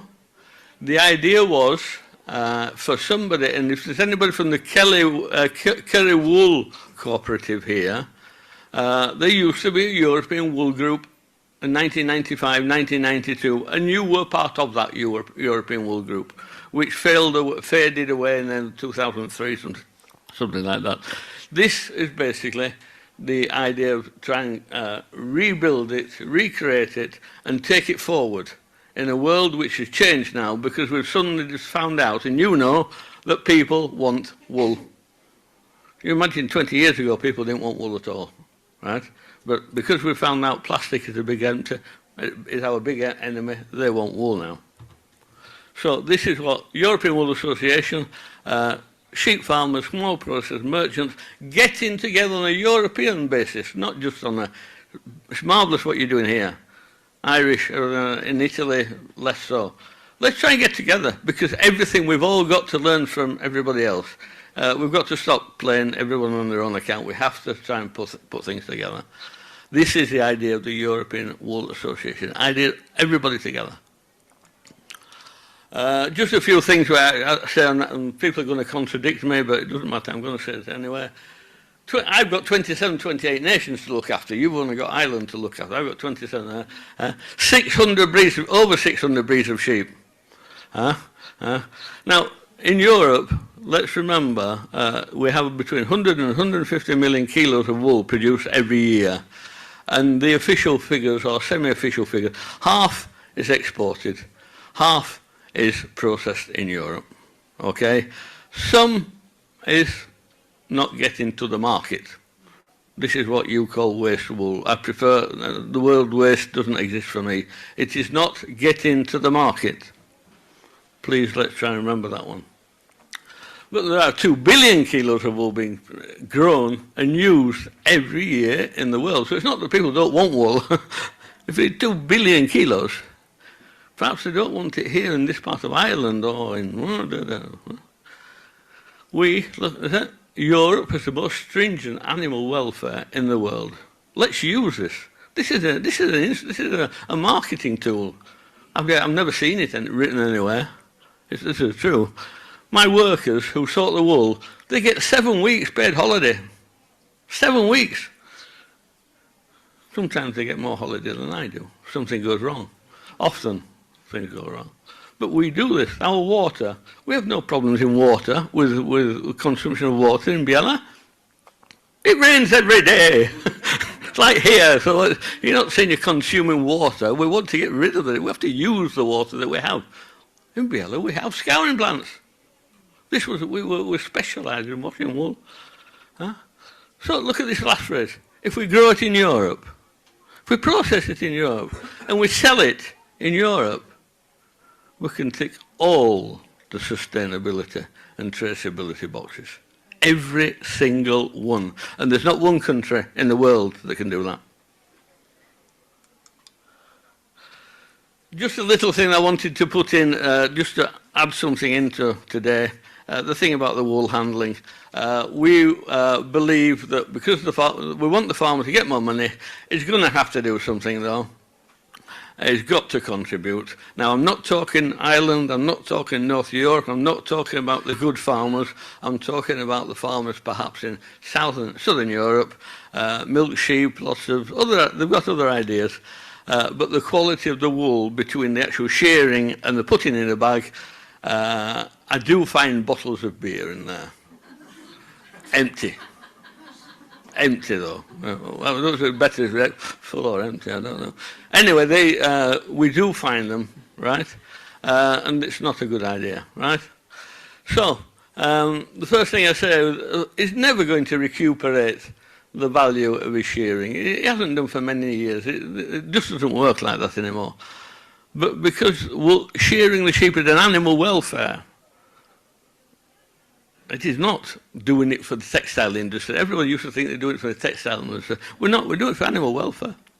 So why cannot the farmer say, right, when I'm selling my sheep, my meat, I will calculate it that, not try and offload it onto the textile industry. The world has changed. Somebody mentioned this morning that you have something in Ireland that will pay something to the farmer for shearing the sheep. Excellent. That I'd like to know more about that and see if we could apply it in Italy. Like I said, a lot of the things, it doesn't take a lot of care in many cases in the south of Italy, right? Transport costs. The better the bale is packed, obviously, the cheaper the cost. So the cheaper it's going to cost to get the wool to the market. Right? The further away you are from the market, the more chance you're going to throw the wool away. Not common sense, really. Right? In Italy, we have created the Italian wool standard, officially recognised in Italy, for the handling of the wool from the moment when we collect the sheep together and we actually press pack the bale.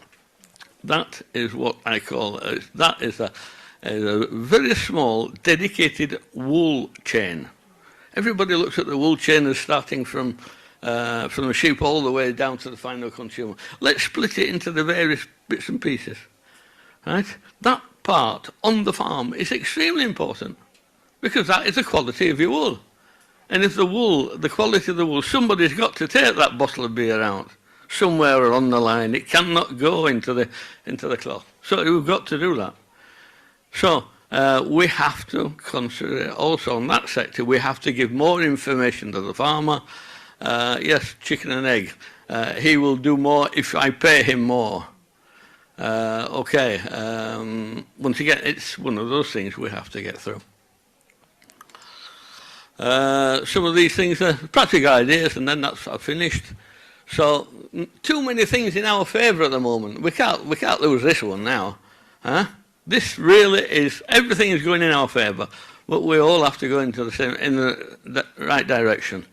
I'm going to say this, and I'm not a fertiliser fan. Okay? Finished. Right? So the farmer is going to have to be financially encouraged in some way or other. Right?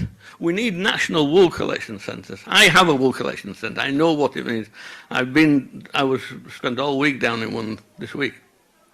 We have to have them in all various parts of Europe. And they have to communicate between them. Because I would love to buy some wool from Sweden. Right? I don't know what wool there is in Sweden. I'd have to know exactly, I would have to know in my parameters what kind of wool it is. And then we find out that everybody can start speaking together. In Sweden, they don't have enough wool, they can buy it from Germany because they know which kind of wool to buy from Germany. Now, they have no idea. So, I do think so the potential buyers must be informed what European wool is, because 99% have no idea at all. No point in eluding, they don't. Okay? The existing wool industry must continue to be encouraged. Right? This is it. We have to use what we have. Right? They have the experience, they have the knowledge. You might have a scouring plant which is 1,000 miles away, but for me, that is close. So we have to try and use what there is. The knowledge, setting up a scouring plant. In Biella, if you have problems with the water pollution, you finish up with your handcuffs, right? That's what happens in Biella. That's what happens in Europe. So we have to be very, very careful when you're talking about water treatment. Reference to wool being called shocking, we have to try and forget that. Wool is never, even the regulation does not talk about waste. The regulation talks about animal byproducts. Read it. The word waste does not say anywhere that wool is a waste. It is animal byproduct. End of story. And then we'll take it from there, but it is an animal byproduct. Right? At the end of the day, if the customer wishes to invest his money, because we're talking about long-term, future buying cloth, buying anything made of wool. Like I say, we're talking about the future now. 20 years, we have to make sure that it's not fast fashion. It isn't fast fashion. Wool has never been fashion. Never will be fast fashion. But he's not going to spend a lot of money if there's somebody around the back door saying, oh yes, but it is good for the garden. That is not going to work. So we're sending out the wrong messages. So sometime along the line, we're going to have to separate the thing, because I'm not going to spend €500 on a beautiful sweater and somebody says, oh yes, but at the end you can throw it in the garden, your roses will be marvellous. No, that is the message which is getting out, okay? We have to ensure, okay, lovely, biological, everything that you want, but we want to give value to wool. We do not want to reduce value. A farmer is not going to get a lot more money if we're going to give him, make it to fertiliser. Think about it. So this is how I think after 50 years of working in the textile industry, right? I will continue to do my wool processing. If anybody wants to send the wool down to Biella, we can process it for you. But we do tend to look on a European situation. My clients are in France, Sweden, Germany, England, nobody from Ireland. And from other parts of Europe, from New Zealand. I've actually had a client from New Zealand as well. But if it's done correctly, done with, they get right wool, the farmer does his job well, quality, and we can do all the processing in Biella, which is probably the most sustainable wool textile centre, certainly in Europe, so it must be in the world, because there aren't any others in the world. So everything is in our favour, but this is our moment, and we all have to go together and just be careful that we don't get pulled sideways by perhaps other interests. But, you know, at the end of the day, wool is what we want, what we've got. Let's use it. I see the hotel, wool carpets everywhere. Absolutely marvellous. This is what we want. Why don't we have it? You ask me, you answer me. Why does all the Irish wool that you have does not go into the carpet wool, the mountain wool? Of course it can go into carpets. Why doesn't it? Ask other people, don't ask me. But there are reasons, economical, everything like that, but there's no reasons why wool cannot go back into the carpet. But it takes industrial organisation. It doesn't take us sat round the table. So I'm not industry. Thank you very much.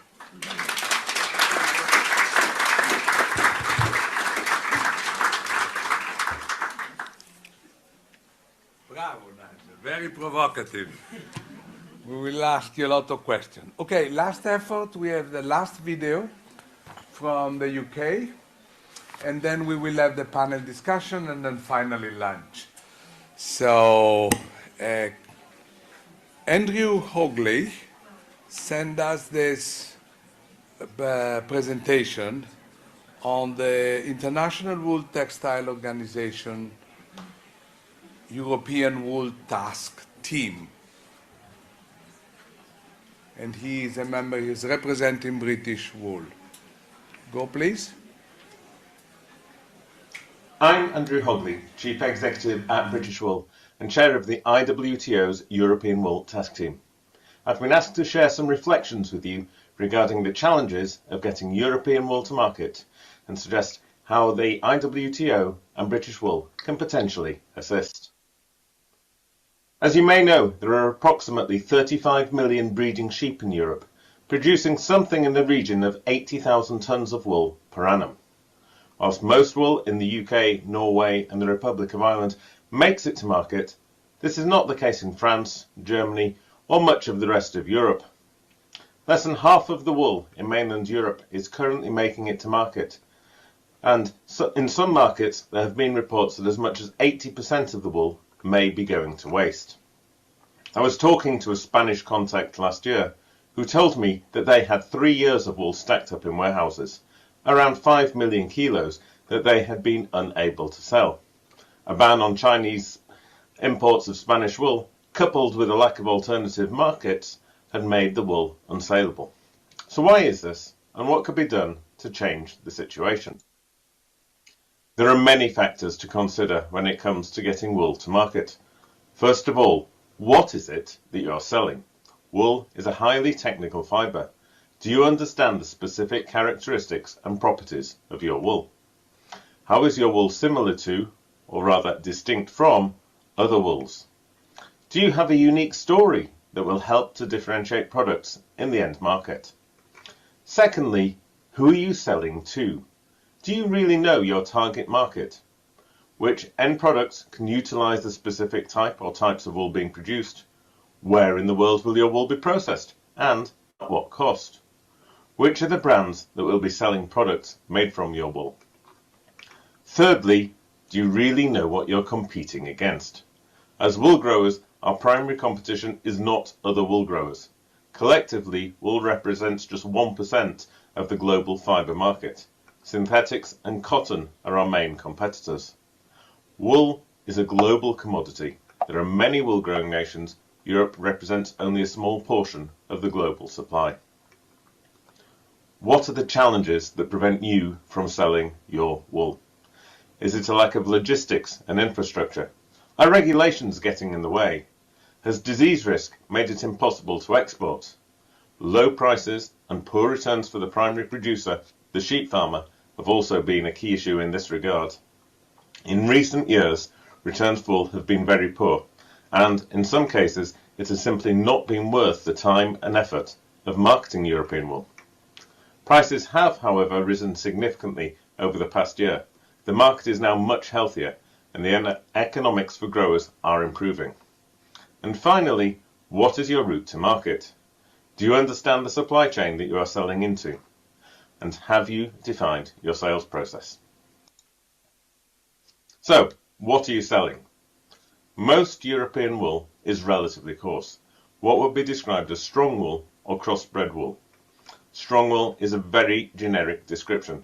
In the UK alone, we have more than 60 breeds of sheep and a huge variety of wool types. The core types of British wool are illustrated in this image, but this is just the tip of the iceberg. In total, British wool produces well over 100 different grades. Each grade is a different product line with unique characteristics in terms of staple length, handle, micron, colour, the presence of Kemp. British wool is not one product, we have hundreds of products. The same is true in other European markets. French wool is not one product. Belgian wool is not one product. Spanish wool varies hugely from merino types to mountain breeds in the Pyrenees. To market your wool, you need to understand its technical characteristics and be offering a consistent product to market. British Wool's grading system, which has been developed over 75 years, offers buyers clarity on the quality and consistency of the wool we sell. So, do you have a brand identity? As I said, most wool is valued on its technical characteristics. There can, however, also be value in the story behind the wool. British Wool has developed a clear brand identity over the last few years, with a shepherd's crook logo at its heart and messaging based on 6 pillars. These 6 pillars explain the welfare and quality standards that underpin British Wool. This is also underpinned by detailed analysis which can provide brands with assurance that if they're buying wool from UK farms, they do not need additional standards such as RWS. Our 6 pillars document is available to download from the British Wool website. Colleagues in Ireland are collaborating through the Irish Grown Wool Council, and they've developed a logo that brings together the shamrock, the Celtic knot, and yarn. Now then, what product category are you selling your wool into? The technical characteristics of wool have a huge bearing on how it can be used. Some strong wools are well suited to carpet, some to bedding, some to knitwear, and some to transport fabrics. One of the key attributes of British wool is its bulk or resilience. This is why it is often specified in the blends for contract carpet manufacturers, which sell into businesses such as hotels and cruise ships. If European wool is to get to market, it is crucial to understand where the wool can be used from a technical perspective. The technical characteristics of wool will also determine its value. Over recent months, types such as Cheviot wool have sold at up to £1.70 per kilo in British wool sales, whereas Welsh Mountain and Herdwick are trading around £1 per kilo. So, those pricing trends are illustrated on this image. Over the last month, types such as Cheviot Cross have even sold at prices up to £1.80 per kilo in our British wool auctions. Swaledale and Welsh Mountain are now trading at around £1 a kilo, but just 2 years ago, these types were only trading at 35 pence per kilo. This was for graded, packed and tested wool with a provenance in bulk. And where are you selling your wool to? Wool supply chains are incredibly complex and often span multiple geographies. Most European wool will need to be exported from its country of origin if it is to be commercially processed. There is, however, significant commercial scouring capacity in Europe. In the UK, Haworth Scouring has a capacity to scour up to 50,000 tonnes per annum, and Thomas Chadwick's has a capacity of around 13,000 tonnes. In combination, that's more than twice the total wool production in the UK. Finer micron wools can also be commercially processed in Czechia through Modiano's facility in Nádek. Europe has the capability and capacity to scour all the wool grown in Europe. We should use it. If we don't use the facilities we have in Europe, wool needs to be exported to China or India if it is to be processed economically at scale. British Wool sells to all 3 major European processors, has a representative office in China, and is active in the Indian market. These markets do, however, need the wool to be graded and presented at scale. The smallest job for commercial scouring is 3 tons, and that represents a 45-minute production run at Howard Scouring. The happy space is 10, 20 or 50 tons for a commercial processing job. India now takes around a quarter of the New Zealand wool clip. I have attended the Bharattex trade fair in India for the past 2 years and will be there again this July alongside my colleagues from New Zealand, Australia and South Africa. British and European wools are not well known by Indian manufacturers, and our mission is to educate the market on British wool from both a technical and a branding perspective. This is a process that will take time and investment. If you are to sell your wool, you need to be prepared to put the effort into educating your target market about your product. Wool also needs to be tested before it goes to market. You need an IWTO certificate to trade commercially. British Wool and the major European merchants use the Wool Testing Authority, which is based in North Wales, to provide this service. I would like to stress again that the main competition for European wool is not UK wool or New Zealand wool, but synthetic fibres. Production of synthetics is still growing and dwarfs global wool production. Latest IWTO estimates put synthetic wool production at more than 90 times global wool production. Given the declines in wool production in recent years and the continued growth of synthetics, global wool production today is probably less than 1% of the global production of synthetic fibres. And European wools represent just a small proportion of global wool. The UK produces just 1% of the global wool supply. The rest of Europe would represent 3% of supply if it all made it to market, which, as we know, is not the case. Even if all the wool grown in Europe were to make it to market, the impact on total supply, and therefore also the price of crossbred wool, would, in my view, be minimal. The drop in New Zealand production over the last couple of years is more than the total production of British wool. I say European wool growers need to appreciate that they represent a very small part of a global market, and you need to bear this in mind when selling wool. The lines on the chart illustrate that UK and New Zealand operate in the same global market for wool, achieving comparable prices week in, week out. European wools would be no different. We've had 5 years of very low returns for strong wool. This, in my view, has been the single biggest challenge in getting European wool to market. There was simply not enough value in the greasy wool to cover the costs of collection, storage, transport, testing and grading. Prices, as illustrated on this chart, have seen a significant improvement over the past year and the past few months in particular. The additional value now makes it more feasible to overcome what I believe to be the biggest challenge in marketing European wool, which is the cost of logistics. As was shown on my first slide, the density of sheep across much of Europe is low. This makes it harder and more expensive to collect the wool and prepare it for sale. Indeed, this is probably the greatest challenge in terms of getting European wool to market. In the UK, British Wool operates over 160 collection points. Our competitors operate another 60 or so. In total, that is more than 200 collection centres for UK farmers. Even with this infrastructure, not all wool makes it to market in the UK. Our best estimate is that over the last couple of years, as much as 20% of UK wool hasn't made it to market. Farmers need somewhere convenient and local to drop their wool. Farmers will not transport their wool over long distances for a minimal return. Even with the number of collection sites in the UK, the system doesn't work for all wool types at the price levels we have seen over the last few years. And for transport to be affordable, we need to be moving full loads. A typical UK sheep farmer produces around 500 kilos of wool. We need to aggregate the wool from 15 farms to make up a full 7-ton load. Where possible, we compact wool to get 14 tons on a lorry. Once graded and packed for sale, we get 25 tonnes of wool on a lorry. Without transport efficiencies, the cost of getting wool to a processor can be higher than the value of the raw wool.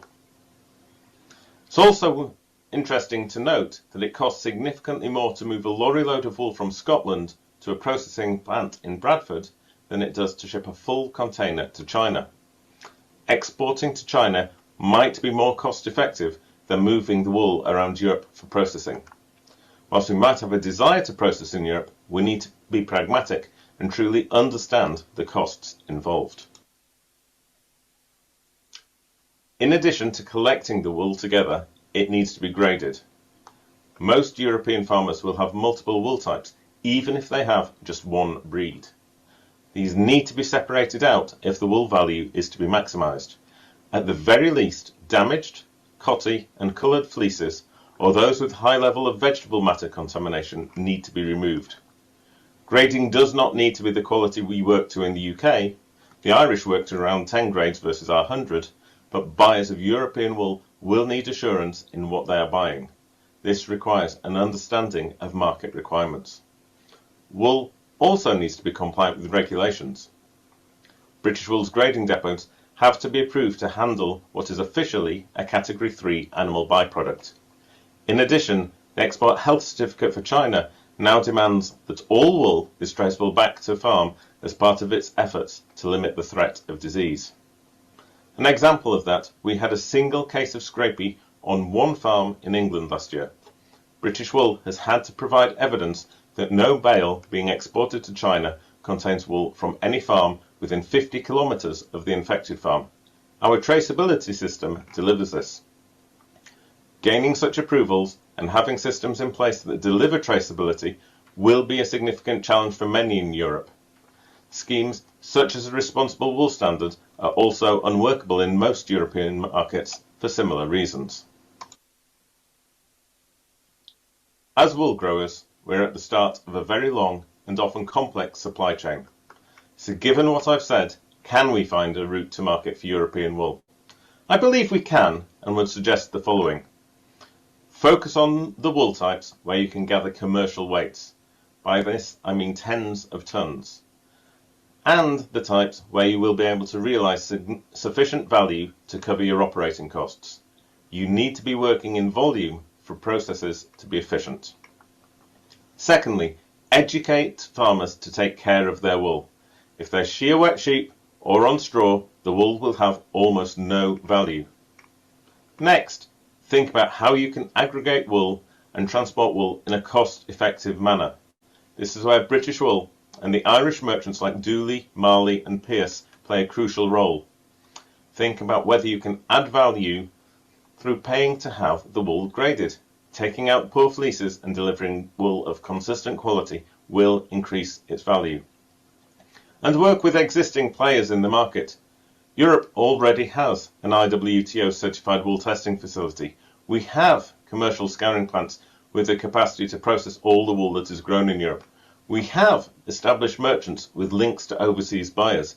It is in all our long-term interests to protect the infrastructure we have in Europe rather than try to reinvent the wheel. And as a final thought, collaboration is possible and can be mutually beneficial. Over the past few years, British Wool has opened up its infrastructure to help bring wools from outside the UK to market. In each of the last 3 years, British Wool has graded approximately 100 tonnes of wool from the Isle of Man and sold this on behalf of Manx farmers in the auction. Last year, British Wool collaborated with 2 Irish wool merchants to grade approximately 500 tonnes of wool on a contract basis through its depot in Northern Ireland. British Wool can contract grade for other European wool growers too. We've also offered wools from other European markets for sale through our auction system. We hold around 18 sales a year. On Tuesday this week, we sold more than 1,000 tonnes in 2 hours to 10 different merchants. British Wool can provide market access to the established processors and European wool merchants. British Wool has knowledge and expertise, and we're happy to share this. By doing so, we can also be more efficient and add value for our UK sheep farmer members. If there are any groups that would be interested in discussing the potential for collaboration with British Wool, please do contact me directly. Thank you for your interest.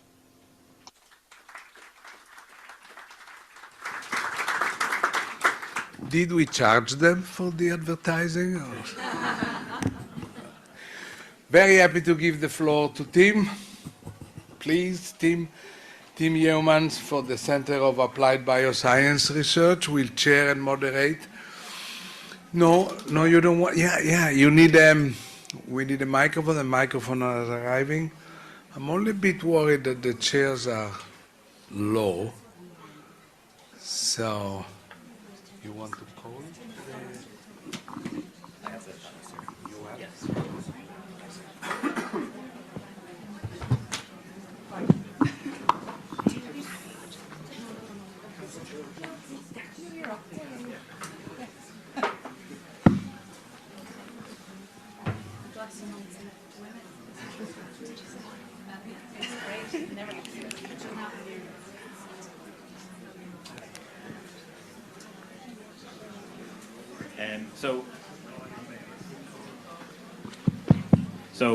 Very happy to be here today to moderate this panel. I've been sitting down there for the last little while from some of the previous speakers, holding up these little notes to let them know when their time is up. Now that I'm up here, there's nobody doing this, so make yourselves comfortable.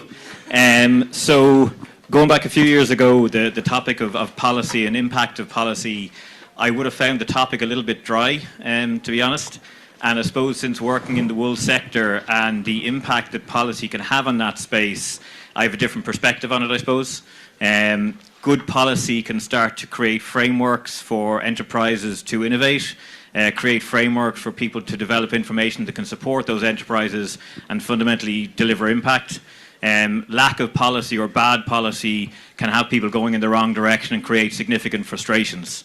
And I think the wool sector, particularly certainly in Ireland from our experience, is a very good example of that. So you've kind of got the good, the bad and the ugly.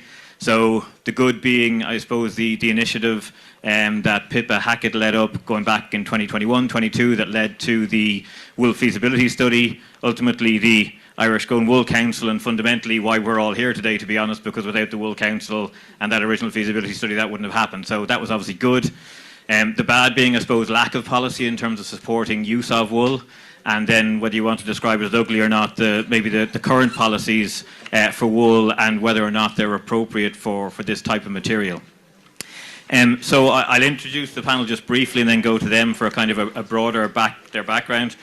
So very happy to welcome Patrick from McGee Weaving, CEO, Sandra Spessman from the Wisewool Project and Cormor Farm, Maria Walsh, Member of European Parliament, and then Angela Hassan Sharp, who is recently, as Maria had mentioned, the new ambassador for New Zealand to Ireland. So you're all very welcome.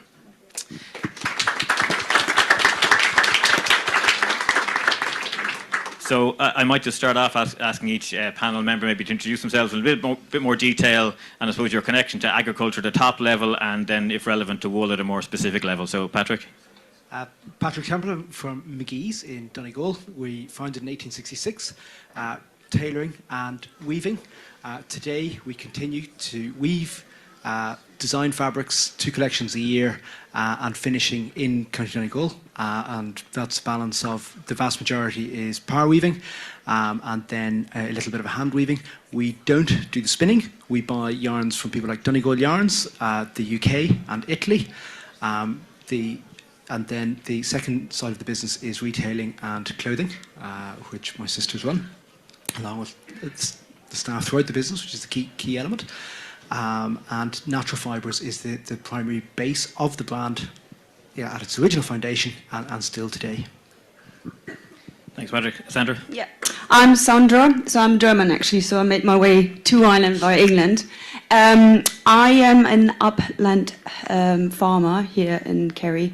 So I'm based in the Black Valley. So we run a flock of 600 mountain sheep, which is a fairly big flock for Ireland in comparison to New Zealand or England. Together with 2 friends, Lisa and Kerry runs a forest school. So I told them about the wool dilemma and the waste of wool. So we created the Wisewool project in 2024. And we hold workshops, educational sessions in schools and on festivals and certain events to educate the wider public about the wool waste and the value of wool, but also the use of wool, because a lot of people don't know anymore what it means, how to use wool. Maria?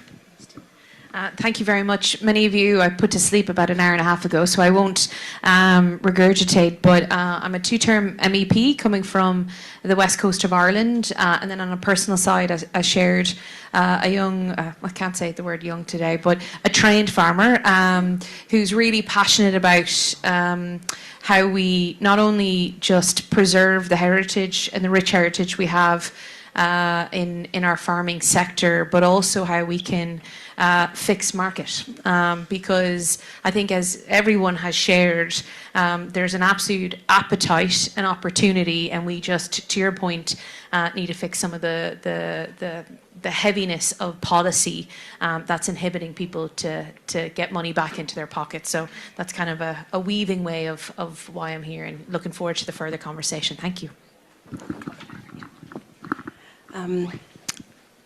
To Orlis Erm, Ave live in you, which I hope means I'm delighted to be here with you all today. Thank you.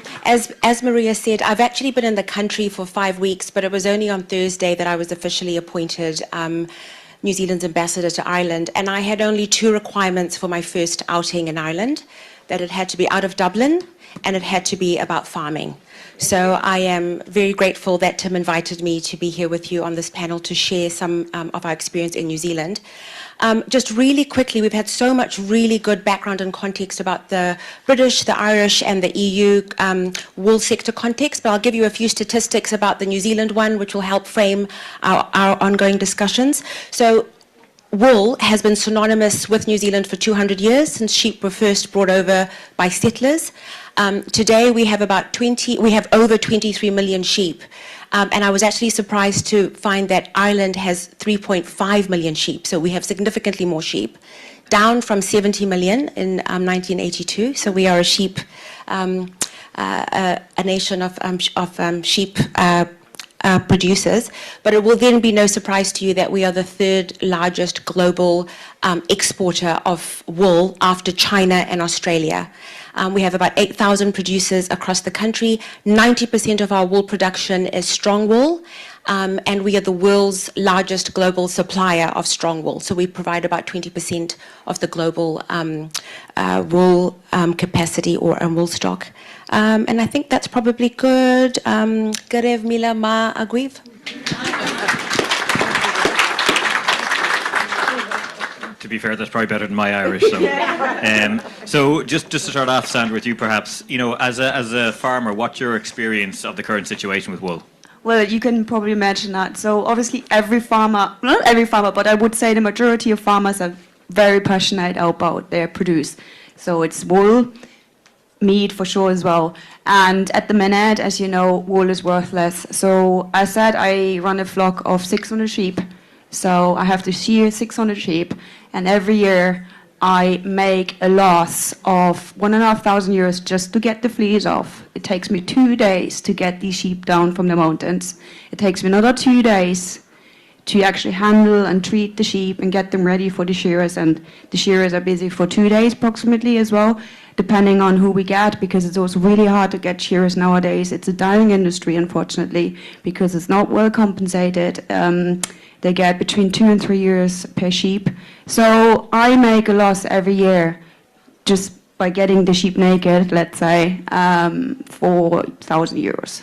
So, and that's the reason why farmers are not willing to put value back into the wool. They're wasting it, they're disposing it, they're burning it, they're composting it. They literally just take the digger and they dig it into the ground and leave it there.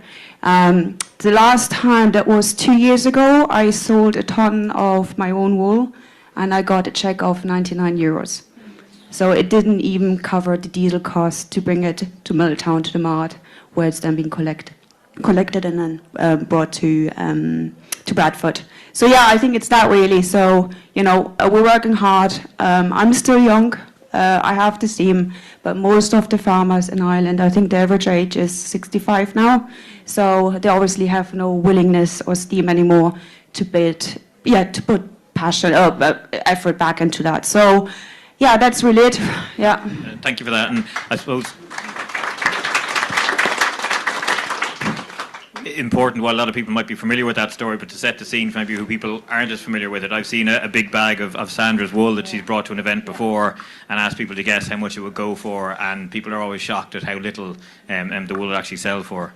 Yeah, actually I forgot to say that, so the wool bag is actually at the entrance, so it's 20 kilos there, so I ask people usually, what do I get for it? And people give me estimates of thousands of euros because every time they go to a iron sweater shop, it costs a lot of money, but that's not the money I see. So, yeah, I made a loss. I think the bag, you can see it later if you haven't seen it yet. So it cost me 60 euros to get that fleece from the sheep, and I only get 2 euros for that.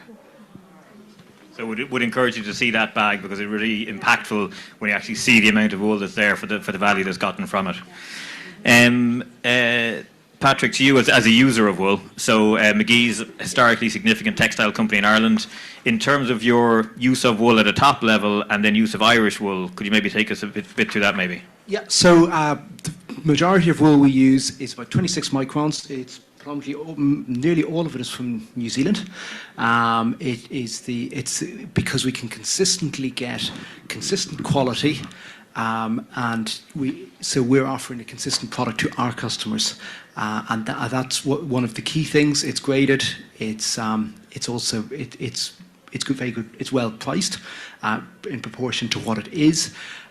So over the last 5 years, we've done different trials on Irish wools. If we could get 29 micron wool consistently in Ireland, we could go from using 1 tonne at the moment per annum to using 30 tonnes at a farm level.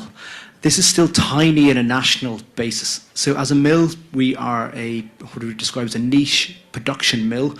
We aim to weave about 4,000 metres a week, which is the equivalent of 2,000 jackets. So that's tiny. The textile industry in Europe is significantly smaller than it used to be. Biella, glad to hear Nigel talking about it, and obviously Huddersfield as well, two crucial areas left within the European textile balance. Those are expensive. It's expensive to weave in Europe. It's expensive to spin in Europe. If you take the energy price in Ireland, it's an average of 38 cent dollars. We all buy, anyone buying clothing then that is made in the Far East, the Vietnamese electricity price is $8 a kilowatt hour. So we naturally tax, excise, carbon duties on energy, but then we're equally then making it expensive for us to do internal and circular processing. Labour rates, obviously, in the Western world are massively higher, 10 times Vietnam, 5 times North Africa, if you take the Irish example.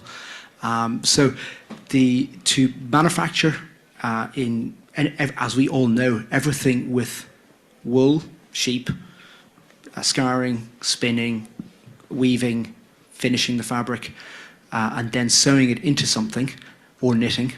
Knitting is lower labour content. This suit is 6 hours in a production line.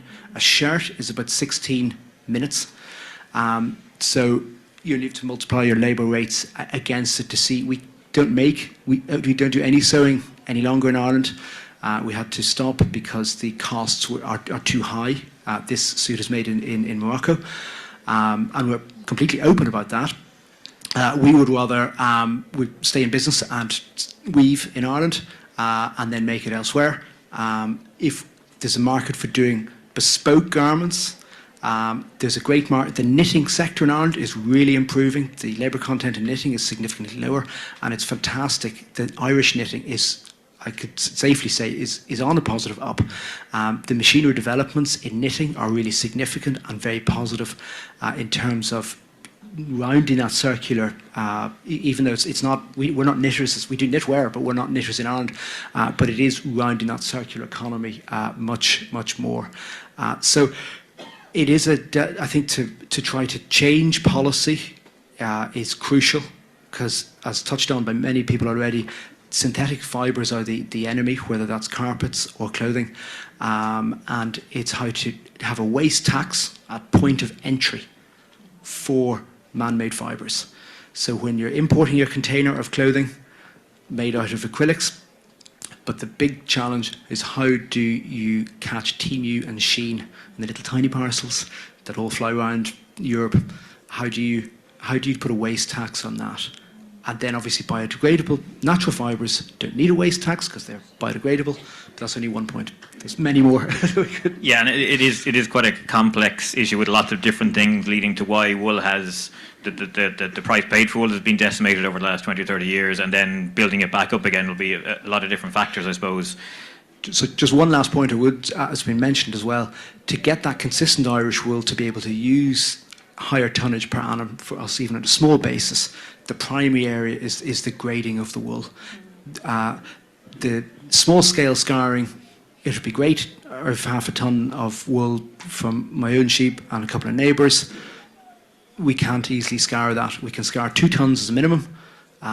So the small-scale scouring has a positive, and the sorting as the two key challenges initially. Thanks, Patrick, and to your comment there about policy needs to change, and maybe going to Maria and looking starting at the very start of that process in terms of the classification of wool as a class or animal byproduct, which probably most people here would be reasonably familiar with. From an EU perspective, and looking to amend or change that type of classification, how complex or difficult is that? Yes, thank you. I was just whispering to Sandra, I feel incredibly lazy as a policymaker when you hear someone has 600 sheep and have to go up the Kerry Mountains. But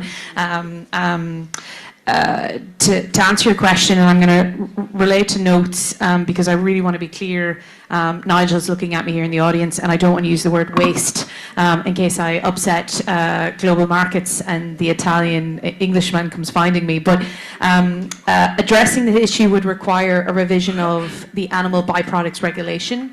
It hasn't been renewed since 2009. We have spoken at length with the likes of Commissioner Verhely, a Hungarian commissioner, around how we can make that change. And there's a couple of complicated issues with it. One, the overall sheep wool is not listed as an agricultural product in the Annex 1 of the treaty. Trying to shove in as many European words there for you all. But the issue with that is the treaty change can't happen overnight, but where it can change is in the next enlargement process. So right now, as we know, we have a number of countries looking to join our European Union family. You're thinking Moldova, Macedonia, Bosnia-Herzegovina, Ukraine. Do I see that change happening in the next 10 years? I could see it a little bit shorter, but that realistically, the quote we're getting is about 10 years, which is incredibly frustrating unless something else happens. But typically what has been relayed to us from the Commission is a treaty change. But the other point around the revision of the Animal Byproduct Regulation, there is opportunity there to change and declassify wool away from the likes of carcass, blood, horns, and that is an opportunity, and that's what we're working on right now, particularly in line with the next Common Agriculture Policy, which we're renewing and discussing. And this will also feed into the work that my team and I are doing on, and colleagues, on generation renewal, because if you're looking, as mentioned in my opener, if you're looking at the entire process, and it's not just through the lens of Irish farming, I look at this, you have to look across the 27 other member states and growing, and seeing how we can tie in the research that's happening across various member states, from merchants to those who are tending every day out into the elements, and then ultimately the circular economy, because on various things we can use, I won't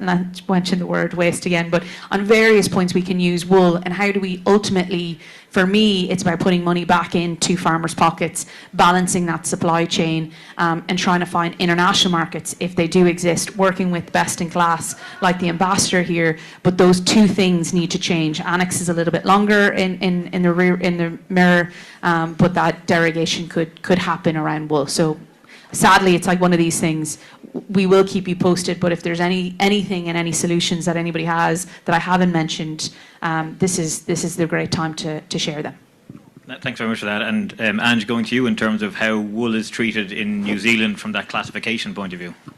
So I think others have said this very eloquently, but I think I'll just kind of reduce it to a few words. Language matters. What you call something and what you name something has an effect on how people think about it, how people treat it, and whether people want it or not. And if something is described as waste or an animal byproduct versus anything else, it's really clear how people are going to respond to it. We're very lucky in New Zealand in that your average New Zealander in a city, certainly those on farms, but also our politicians and our policymakers have a very positive, credible and compelling story to tell about wool, and we do tell it. And we don't think of wool just as a kind of heritage product. For us in New Zealand, wool is a modern, high-performing, very significantly positively an environmental good, and also much more recently too, which I can talk about a bit more later, a good related to personal well-being, to kind of health metrics. So we're very fortunate in that the framing there has never been about waste or about animal byproducts. It's very definitively about a very modern 21st century climate-aligned product. Thanks very much for that answer. I might come back to that classification of wool as an environmental good in a minute in terms of trade. But Sandra, in terms of the categorization as a class of animal byproduct, do you have anything to add to that or any comment on it? No, I haven't. I agree. Like we need to change the bad reputation of wool. That's a pure fact. Even among farmers, everyone says, "Oh, it's waste. It's not worth anything." So we really have to add in the value in that. And my opinion is, for me, there's 3 steps. Maybe that's actually my next question. But for me, there's 3 steps. And you talk about intervention sometimes, Tim. There, it's a big word. Yeah, it's a big word. But I think we have to do the baby steps. You know, we need to do something, and it needs to be feasible. We shouldn't be comparing ourselves with Bradford. We don't have enough sheep in Ireland to make that economical, financial work. It's not possible. So for me, really, is education is the first key thing. So I did my green cert.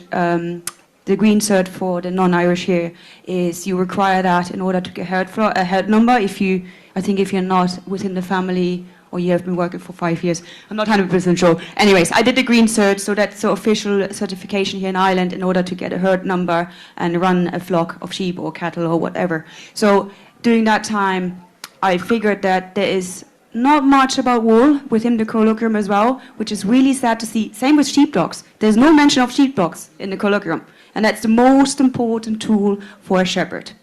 So I really think education on the agricultural level, on the agricultural college level, but also primary on the intermediate school. So I start with the White Wool project. We hold workshops, and it's amazing and shocking at the same time to see. Even Kerry is very rural, I'd say, yeah, in comparison to other European countries. And the kids there, there's not many kids anymore that they originally come from a farming background, the parents and so on, but they're not farming anymore because it's not financially attractive anymore. So we really have to, so what we're doing then, I think that's a really good step as well, bring it back to school, teach the basic, the use of wool, and so that's one step. And that's also then, I think, consequently changing a little bit the image of wool, the bad reputation. Also in agriculture college, I guess we can talk about, the value of wool, what's different types of wool, as well as grading. Most of the farmers have no bloody idea what grading is. They don't. They're not educated. So why is that? So we really have to make a change there.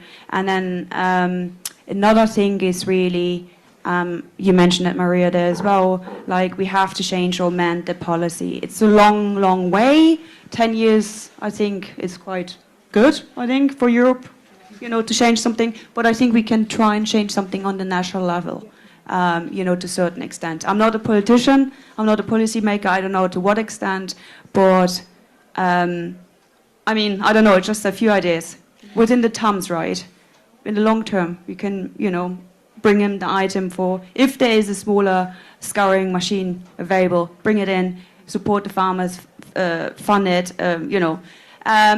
and the third step for me is really, as said previously, we don't have the sheep. I think last year we lost 400,000 sheep in Ireland, I think. I'm not entirely sure. But it's decreasing. So we can't compare ourselves with Bradford. So why not coming up with mini mills across the country? And to your point around education, that's policy as well, in terms of how people are educated in school. So some policy may take longer to implement, but certainly around policy around education, around wool and use of wool, that's something that can happen a lot more quickly. Patrick, to yourself, just any comments around the animal byproduct classification? It doesn't, to be honest, affect us at all, very crudely, because the end consumer doesn't know that it is a waste product. They just see it as wool. So actually, I'll be honest, it at a detailed level, it can affect it to those who know, but the majority just don't even, it never crosses their radar. It doesn't affect it too badly, is the answer to that. But I think, going back to the policy bit, I think the sheep welfare scheme has got their foundations starting in place and the credentials to really improve the emphasis towards wool, because crudely, I suppose, the meat makes money because we can measure the weight of a sheep and we eat it and we can see it and it's very tangible. But to all of us generally who can't grade wool, we can't see the value. Sometimes the good guy is getting paid the same as the bad guy. And that's not true. I don't want to blame anybody there, because there are lots of experts working on that. But I'm just saying, because of where the industry has got to. And I think in New Zealand you've done a lot on the micron testing and spreading that out across all the farms. I think we have a lot to learn from you there, because that's putting a metric on it, and that metric will put a value on it. I think I'd really take my hat off to you all there. And a nice segue to go back to Ange as well, so thanks for that. So in terms of New Zealand policies, I suppose, around focusing on natural fibres and wool as well, I know there's some public procurement guidelines and policies in place. Maybe you could give us a bit maybe a background around that. So that's been an absolutely seismic shift in support for the wool sector in New Zealand. So last year, the government mandated that any new government building that is going to cost more than $9 million, that's about €4.5 million, or any government building that's going to be refurbished for any cost over $90,000, which is about €50,000, must, where practical and appropriate, have wool insulation in all the walls. Now, that's 130 agencies who build all the schools, who build all the hospitals, and in our case, we have, and I think Ireland does too, we have a stock of 75,000 state-owned homes for people in need. So we have a very large catchment of buildings that government agencies are responsible for, and as of 1st of July last year, they have to use wool as insulation. And that was put in place for a number of reasons. One of them was to support our rural economy. The second one was to grow the market for strong wool, because that demand now has shot up. And the third is to build buildings that are good and healthy for our children to be educated in and for our sick people to recover from. So that's been seismic. And just to say, the shift isn't even it is mandatory too. It is just where appropriate and practical. And what we saw almost immediately was that the adjacent sectors pivoted. So all of a sudden, architects and builders and suppliers were redesigning buildings in order to incorporate this new, and also government agencies now are very proactively educating builders to ensure that we get from the market what we need.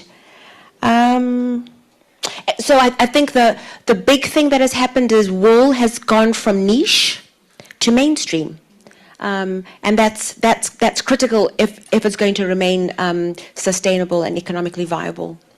Thanks, and Maria, to go to you there from a European perspective, and I know there was a tender put out last week or the week before for scarves for visitors coming over while Ireland holds the presidency of the European Commission. There's no requirement for those scarves to be made for Irish wool, and there may be rules and regulations from an EU perspective that we can't be seen to be excluding other European countries from tendering for that. But to the example that Anne just gave, would that be possible to do from an Irish perspective? Absolutely, and I'm scribbling notes here because there's for anybody outside of Ireland, there's a gorgeous phrase by a Monsignor Horan that built Knock Airport, says, "Build it and they will come," and that's a great way for procurement. I mean, I would say the same around in liken to that wool, and then even farming producing food, that there should be an element of green procurement so that you're buying your produce, be it for school meals, within a certain radius of where that school is being built. And I've talked to colleagues about this.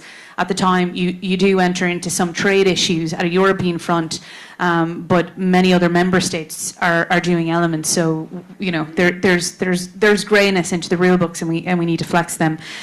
In terms of the presidency, and I need to specifically make sure Irish wool is in that phrasing, because if you look at, for anybody who doesn't know, every 6 months the presidency at a European level shifts and changes. We had it in 2013, that's our last time. This is a huge opportunity, starting in July to December. About 250 events will happen right throughout the country, highlighting our relationship with Europe and the world. Given the geopolitics of the play, it's a great opportunity, both soft power and legislative power, to really put our best foot forward. Right now it's the Cypriots who hold it, and 720 members, my colleagues, got honey sent to them, made for, produced by, created in Cyprus. So there is absolutely no issue for our government, and I'm a member of, and I'll be making sure that case is heard tomorrow morning with our leadership, that it's not Irish wool. And if perhaps someone in the room has seen the tender, I hope you do apply. If you feel you cannot produce at a period of time together, maybe it is that co-op style that we can look to and really expand out and use wool as much as possible, because if we don't utilise the next 6 months to really highlight at a European level this product, it also feeds into the wider story around the redesignation, and I think we need to really utilise that voice. I'll be certainly doing it, and I'll be putting pressure on our colleagues to do the same. Super, thank you, Maria. Sandra.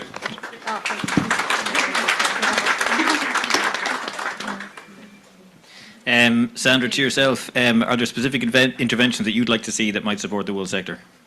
Well, I kind of already answered that, but I think one specific intervention is really, I think Maria said it as well, for the next CAP change. I think really important is to bring in more research projects, case studies, and work around that. And, because those case studies are including farm level experience, or how you call it, case studies as well. So that really needs to happen. And I think, as said earlier, there's a lot of older farmers as well, and they can't physically do it anymore. So for me, really is important. An intervention is support young farmers.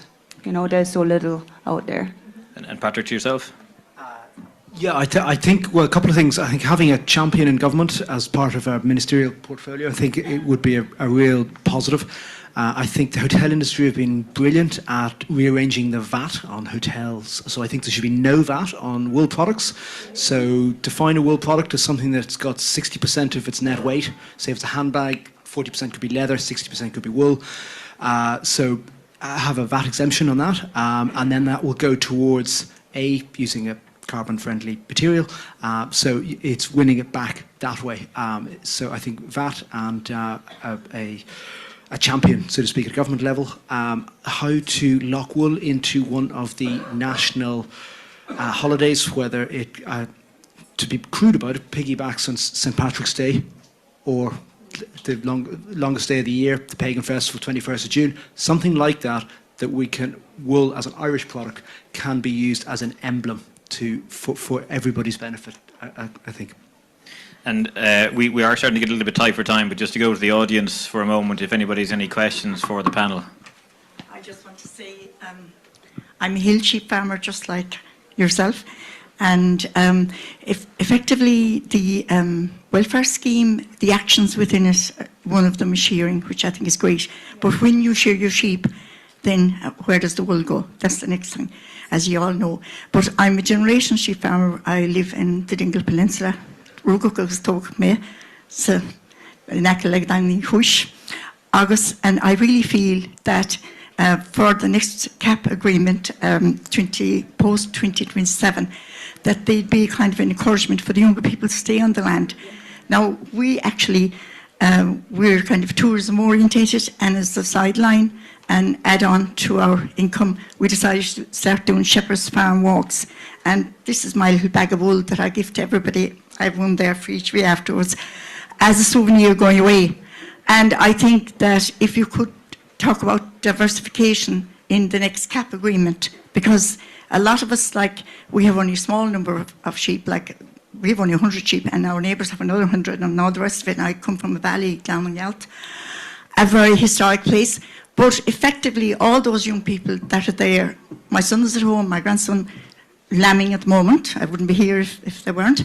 But the point I'm making, is that they are really passionate about farming, and they want to go to the next generation. And if you want to keep them there, you have to look at other things. And I understand, these, of course, our sheep are blackface Scotch breed. Lord Winter bought them in the 19th century, the early 19th century. And if you want to keep those sheep on the hills, because they're really worth keeping, I feel. Besides the lowland sheep, they're a different breed, and so we should also be looking at rare breeds. We're not including the rare breeds at all. The Scotch breed, the Galway, are actually, as it happens. So that's a little thing for you, Maria. Grimmy Margaret.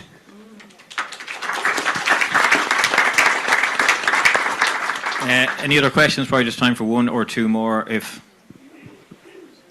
Thank you, Tim. It's a question for our ambassador, please. We have geopolitical risks with our textiles in Europe, but also you mentioned the health benefits in hospital systems and personal health. So within Ireland, we're subsidising our fossil fuel industries. Have you a cost-benefit breakdown of health benefits with wool for people, for industry, for farmers, and the entire life cycle? That'd be very significant if we could work on the savings, to invest the savings in our wool industry. That's a really, really good question, because we always should have evidence for evidence-based policy making, which is what makes it then compelling. I don't know the answer for that, but we do have an agency that manages our wool sector that we can come back to you on that with. But I guess there's 2 points to that as well. One of them, which I had realised when I was preparing for this event, is unlike Ireland, in New Zealand we have a much more coherent wool ecosystem that does the advocating, the policy making, the education. Here it feels like it's spread across multiple different, and in a country of 5 and a bit million people, you have to think about whether or not there's value in having more coordinated support for the sector, because if it's very diffuse, the impact can sometimes be diluted. And there was one other thing it's gone, sorry, the thought is gone. Okay, so just as we're going to start to bring the panel to a close, a question we hadn't kind of really thought about much before, but I might ask you to make one final comment around, your hope for wool over the next 5 or 10 years. And just because Patrick's closest to me, I'll pick on him first. We have a great hope. It's the cornerstone of our business. For the last 160 years, it's all about the future. I have a great hope of wool staying positive and a pivotal point within that. I think that no doubt, like every industry, there are lots of threats. I think the woolen industry is a bit like farming. We have to make it appealing to attract people into it. The skills, whether you're warping, you're weaving, you're mending, or you're finishing, scouring the fabric itself, there are a significant amount of skills. And it is protecting and cherishing those, and appreciate all the doctors and lecturers and third level in the room, but it is also balancing the apprenticeship model and making that much more forefront as a really positive career, because too often at a school at a resource level it's sold as apprentices. You shouldn't be doing that. That has got to change, I think, for farming right up through industry. Larry Hinks, the Blackstone chairman, said recently, earlier on in the week, that AI is going to create a significant shift in the mentality towards things. And you guys know much more about AI than I do, but I think that it will put apprenticeship and skill-based things much more at the forefront. Sandra? Yeah, I think I'm very positive about wool and what the future is for wool, because on a daily basis we receive such a big positive feedback. I mean, look how many people are here today, and yeah, it's just important to keep the young farmers on the ground, create roadmaps for those farmers, to see, you know, where are the business opportunities. And but I think we're on a good way, and people like Maria will certainly help us. I need you to tap into some of your German colleagues that I work with. No, I kid, but I'm super grateful. I mean, I could go on at this. I'm really positive. I'm really passionate about it. My team sometimes think if she goes on about wool one more time, but to pick up from the beautiful Dingle speaker here that we have, and hard worker, and hope lambing is going well. I mean, that's first and foremost, I should say. Anybody lambing, farm safety and our mental health of our farmers is incredibly important, because we could talk about future generations, but we also need to make sure our current generations are here to pass on that legacy. I think there's a number of pieces, as we heard, around the low-hanging fruit that is just putting heads together, similar to New Zealand, and actually working collectively as an ecosystem. There are things that I'm very positive about. The short or medium or long term, whatever happens in terms of the enlargement process, that's a positive. And I think, I mean, as Sandra pointed out, even around the green cert, all of those education points can happen. We just need to make them happen. And implementation is often where we fall short. So that's what I mean about the low-hanging fruit, making that.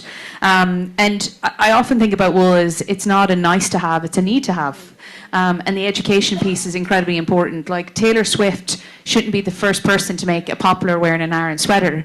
And we shouldn't go into stores and see only tags with Morocco, Vietnam, China.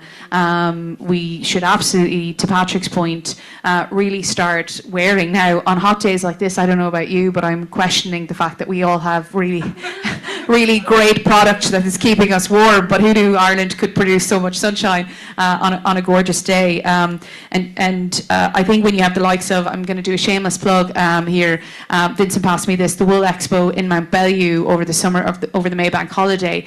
When we have more and more of these going on, like these conferences, people begin to really get excited, and that's what I'm excited about: the diversification, the opportunity, and the future, and that we're sitting here in a bigger room in 10 years' time because everybody's talking about wool and wanting to be a part of the story. Thanks very much, Maria. And Ange, final word to you. I actually did remember the thought that I lost, and then I'll come back to your final question. We definitely have the metrics to measure the benefit, the health benefit, and therefore the social benefit. And I say that because one of the things the government has also done, along with this change in procurement, is to really encourage agencies that are going out to tender to look at the cost, obviously, because everybody's budgets are finite, but what we are calling now life cycle value. So if you come and say to me, I can put carpeting in all your social houses for $100 using synthetic fibers, but I can put it in using wool fibers for $110, but that will produce healthier homes, less sickness, and all those other benefits. Agencies are being now encouraged to consider the life cycle value, not just the cost value. And that means you have to be able to quantify what that life cycle value is. But we will come back to you with some hard numbers.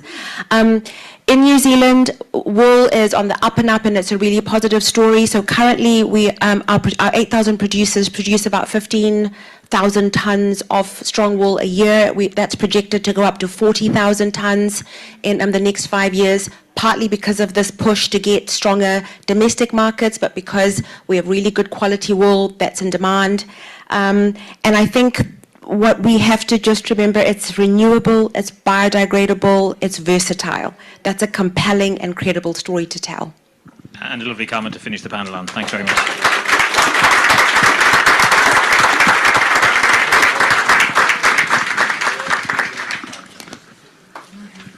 Okay, Okay, we are running a little bit late, but the lunch is ready, so please make your way to the restaurant, and we meet you here at 1:15.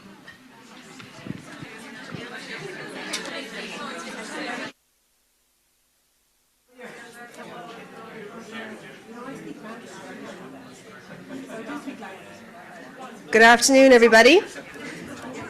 Can you hear me okay? Thumbs up? All good. You hear me at the back? Brilliant. Thank you. Good afternoon. It's always hard being the first up after lunch. You have the stragglers coming in after having their lovely dinner, so fair play if you've made it on time. My name is Katrina Power. I work with Enterprise Ireland on the Sustainability Solutions team, advising companies on sustainability, circular economy, and bioeconomy, which is one of my topics as well, which very much relates to wool. And I suppose today, I'm sure if you walked around the wool experience, you saw a lot of creativity, you saw a lot of design experience on display. But in this session, we're going to talk about wool initiatives. And wool initiatives also require, elements of creativity and design, and to have an idea, to start, to engage stakeholders, to engage the partners, and to launch something that's successful and collaborative, that solves a problem while also promising impact. And so over the next 60 minutes, we will hear from a range of wool initiatives, from local to international, who are realising the economic, social and ecological value of wool. So first up is in our session today is Tralee-based Michael Lochter. He runs the Circular Bioeconomy Cluster, which is one of the co-hosts of the conference today, as you can see from that poster over there. Michael will highlight how this initiative has worked with Irish-grown wool industry and farmer communities to support value-add innovation through strategic research, policy, and bringing communities together in developing new projects. He's based at Munster Technological University, and Michael has connections throughout the entire wool value chain to support development of new projects. And so please give a warm welcome to Michael as we start the session today. Thank you.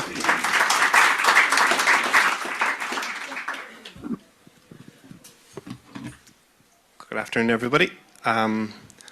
So thank you, Katrina. And I suppose one of the main reasons why I have those connections and why the Circular Bioeconomy Cluster has an interest in wool is because Katrina was my predecessor, and for 3 years in that role laid a brilliant foundation that I'm trying to, I suppose, build upon. So what is a cluster and how is it linked to wool? We've heard a lot about cooperation, and a cluster, if you sign up for a cluster, you're signing up for cooperation, collaboration. Okay? So as a cluster manager, as an education outreach manager, my job is to know what our members want to cooperate and collaborate on, and then at some period down the line, it might be 6 days, 6 weeks, or 6 months, they'll get an email from me saying, there's a project here, there's a co-collaborator here, or there's something that we should take a look at. One of the flagship programs for the cluster is BioDirect. BioDirect is an all-island initiative. It's run by my colleague Stephen. And over the past 6 months, he's ran 4 workshops on 4 different themes: textiles, agriculture, manufacturing and construction. This initiative is funded by Intertrade Ireland. And over those 4 workshops, there's been over 200 stakeholders from right across the island of Ireland. And those stakeholders were across the value chain, from primary producers to processors to end users and policymakers as well. Okay, so part of our job is keeping wool on the national agenda, and wool would have been a topic certainly on the textiles, but also in agriculture and construction. Another project that we're involved in is called Bio2Print. It's looking at 3D printing with bio-based materials. So the wall of wool in this is, I suppose, replacing plastic, or looking to see, is it a viable option to do that? It's led by Centri University in Finland, MTU are partners, and Futurecast is another Irish partners, and then associate partners, some Irish companies as well involved. We hosted the Irish Bioeconomy Forum back in September. The Irish Bioeconomy Forum meets 3 times per year, We had 70 delegates come down to Tralee, again from across industry, government departments, research agencies, and academia. We put on a research exhibition to show all of the great bioeconomy research projects that are currently underway in MTU. And again, this was across the entire bioeconomy, but wool certainly got a mention, so it's another, I suppose, way of keeping wool on the national agenda. We're involved as a partner in REVEIRE as well, which Archie has already covered. So we do support there with the outreach and stakeholder engagement. We were an exhibitor along with Tim and Archie at the Teagasc event, Sheep 2025. I've never been at that event before. It was a brilliant event. The only bad thing about it is it only runs every second year. So if people are in Ireland, I'd advise you to go to Sheep 2027, and a fantastic on a family day out. One of the programs that we launched this year that's showing a little bit of success is called Path to Horizon. So we put this together to try and, I suppose, initially it was for our own members, and the idea was to help our members who were primarily SMEs to find a pathway into Horizon Europe funding projects, to get some funding for their projects within the bioeconomy. When we sat down to try and design it, we said, look, we can run this for more than the members of the Circular Bioeconomy Cluster. So we brought together a team of experts. We have the national contact point for Cluster 6 from Enterprise Ireland. We have some consultants that we work with, people we work with in the past as well. So we started off, we ran a webinar, we had good interest in 40 companies. But from there, then, we managed to, at this point, I'm currently supporting 12 Irish organisations that are on, I suppose, a pathway to submitting funding for Horizon Europe proposals. Out of those 12, 9 are newcomers to Horizon Europe. So it's a massive learning curve for them and a lot of work in supporting them on that path. Out of those 9, 4 are farmers. A number of sheep farmers involved as well. Katerina, who I'm not sure is in the room, but she's around somewhere. So Katerina is a cluster member. Katerina is a real doer, and she is running a crowdfunding campaign now to get her increase the capacity of her mini mill. So if you can support that in some way, please do. And then my final slide here is just to anybody who's on LinkedIn, I'd encourage you to follow us. We've also got an initiative called the Wool Hub, which has been a little bit quite recently because of the new program that we were trying to launch around Horizon Europe. But we've got a plan for the Wool Hub in the second half of 2026. So if that kind of stuff is of interest to you, follow the Circular Bioeconomy Cluster on LinkedIn, or you can reach out to me directly here in the room. And the final point that I have, going back in relation to Horizon Europe, is one of my colleagues, I don't know if she's currently in the room now, but Tracy O'Connor is going to be leading a proposal related to circularity and craft, and she wants to get wool crafters involved. So you can contact me and I can put you in contact with Tracy on that one. So thanks very much.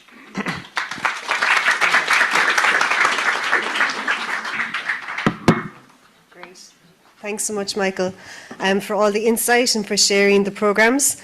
I forgot to give a shout out earlier.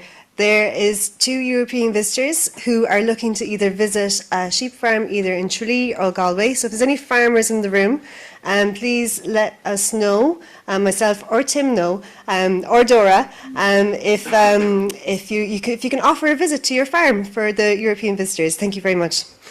So next up, we were going to hear from Wool in Ecological Restoration by Sinead Grimes from the Dulver Project in Forum Connemara and Lorna Kelly from the Wicklow Uplands Council.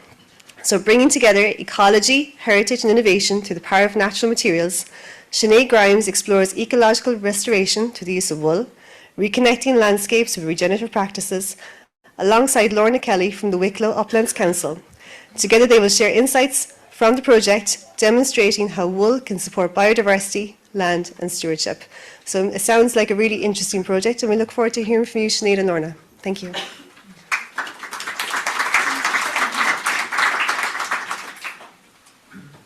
Hey everybody, I nearly didn't recognise myself from that description. Who's that?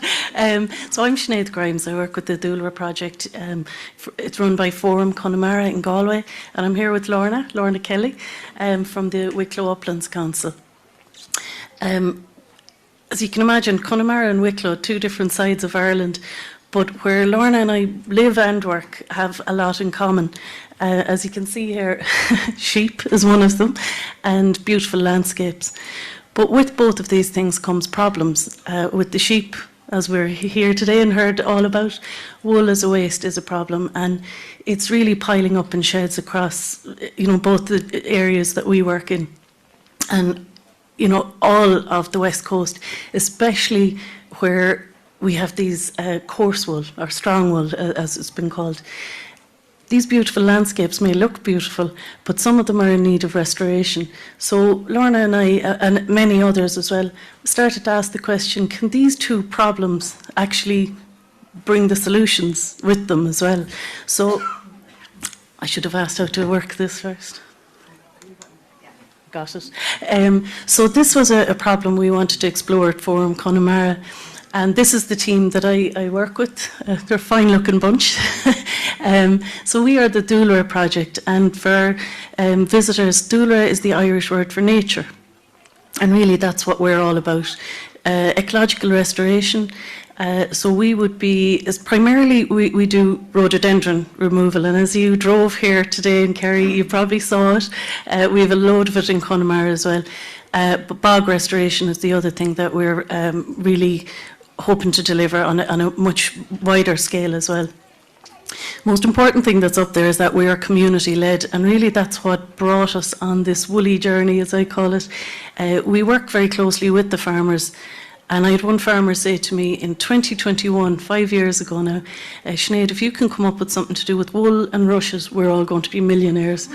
So I'm still working on that forum. So next year, if I arrive on a private jet, we've broken that one.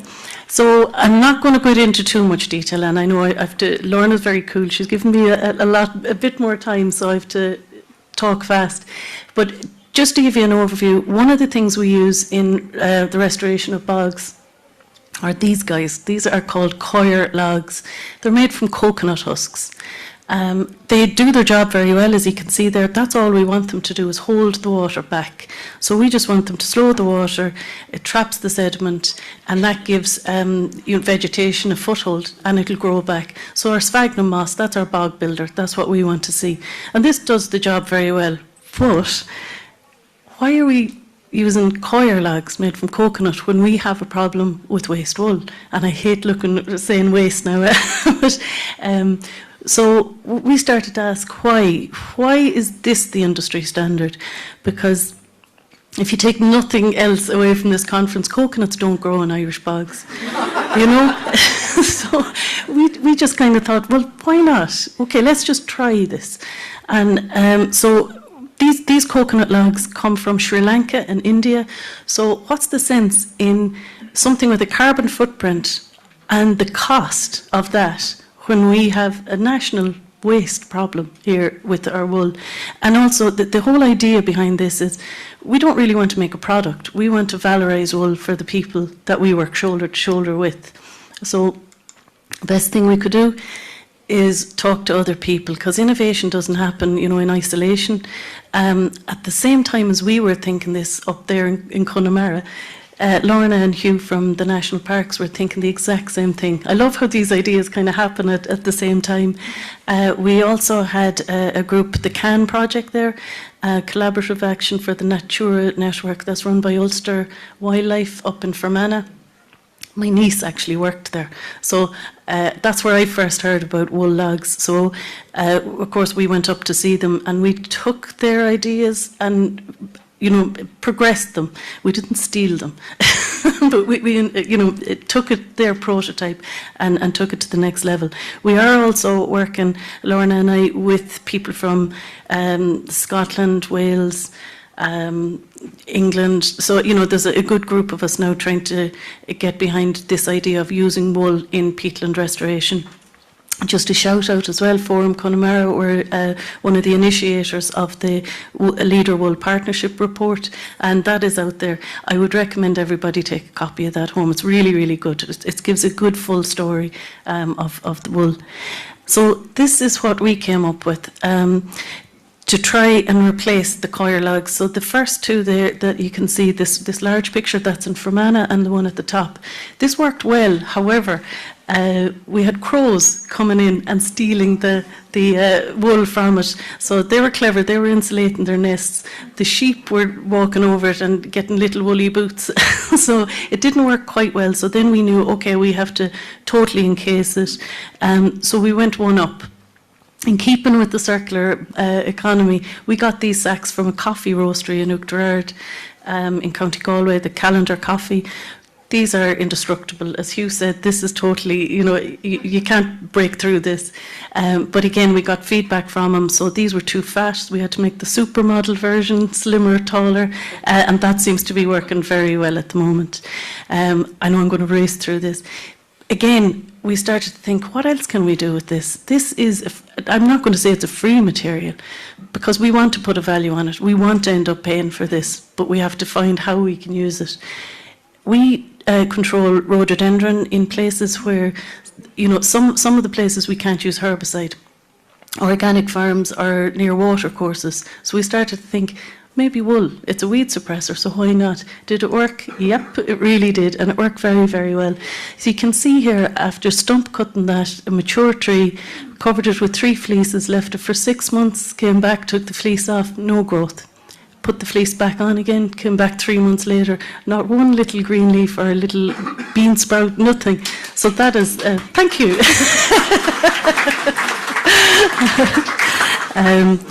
I should say as well, we did try compost. That worked really, really well, but I don't have time to talk about it, or Tim will kick me out. But if you come over to the desk we have there, we have all of that there. We also have this board. So we wanted to go one step further and take plastic out of restoration. So we combined the wool with the biochar, the bioresin. Sorry, excuse me, not biochar, bioresin. Sorry, I'm not sure why it's doing that. So this is a solid material that we are hoping to. It's actually beautiful and it's out there. And if I tell people I want to stick it in a bog, they think I'm mad. But we have had it in research in bog water to see did anything leach out of it, and thankfully no. So, but that brings me to this. What's stopping all of these from happening? And again, I won't go into it. Other people better than me have covered it more eloquently. But this is a barrier to entrepreneurship, and it's a barrier to everything that we want to do. So the last line there, research was needed. So we were very lucky in 2023. We got 15,000. It's not a lot for research, and not all of that was for wool. So we tested wool in bog water. I won't share the results because I do not have time, but it gave us a baseline. And from that baseline was the question, okay, now we know how bad it is. How can we get better? How can we improve this? So we developed a way of washing the wool. Everybody here is talking about scouring.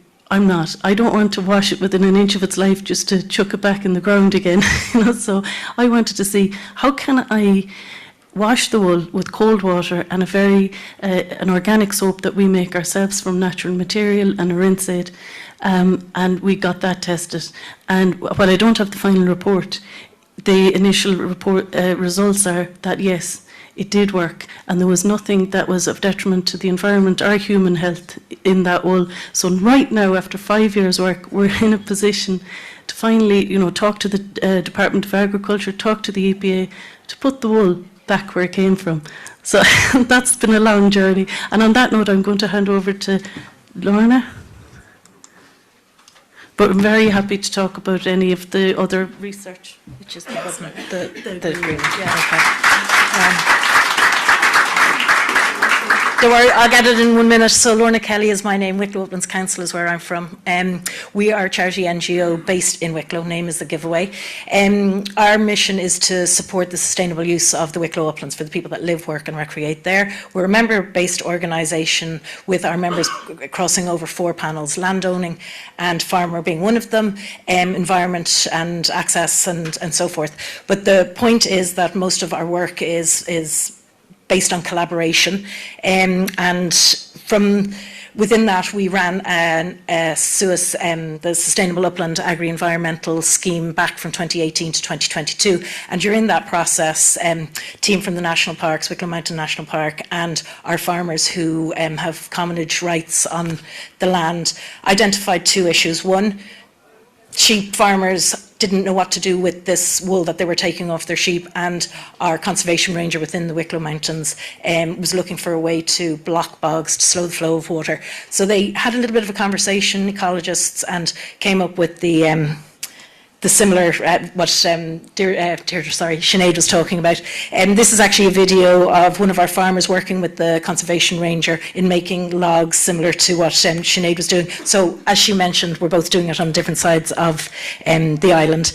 This is a similar image to what Sinead was showing you, where we're using the sheep fleece within the bogscape to hold water and stop silt movement out of the bog so that it can start to build on itself.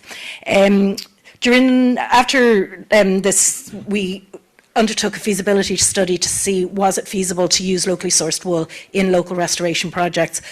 That process very quickly told us that actually it wasn't a feasible thing to do with the quantity of wool that came out of the Wicklow Mountains and for the work that was doing. But during that process, we identified this sheep fleece matting and looked at it as a form of peat stabilisation material. This was only put in the year before last year, 2025. It looked like it was going to be quite successful, but actually winter absolutely annihilated. So that was, unfortunately, the result at this very moment isn't favourable. I will quickly run on peatland restoration is not just what we're about. Education, communication, and as I said, collaboration is very, very important. And from that, I undertook a small project with Sharon Wells, who is out front, to communicate what healthy peatlands look like through the use of wool. We call that Good Bog, Bad Bog. It was workshops and then an event that was held during Culture Night in September last year. And we also undertook the production of a documentary on the history of wool in Ireland, how sheep and wool have formed our landscapes, that things have changed over the period of time, and now we have possibly an alternative to use wool and sheep from our mountains back on our mountains. And on that, I hope I didn't overdo it by too much. Thank you. Great, thank you very much. Those are stellar examples from across the country on delivering ecological value from Irish wool. Fabulous. So going from wool logs to wool rope, we're now going to hear from Kate Drury from Fibre to Marine Use, developing a sustainable wool rope from wool for the kelp industry. So this is where it's based in the UK, where traditional craftsmanship meets modern environmental responsibility. By rethinking natural materials and circular production methods, this project explores how rope can be produced with minimal waste and lasting impact. Today they will share their journey, beginning with wool, and how this humble fibre became the foundation for innovation, sustainability and storytelling. So Kate, we're looking forward to hearing from you. And I've actually been following what you've been doing for a number of years. I learned about it on a KTN webinar a number of years ago. So I'm really looking forward to hearing progress and all the work you do at Rattle Island as well. Thank you.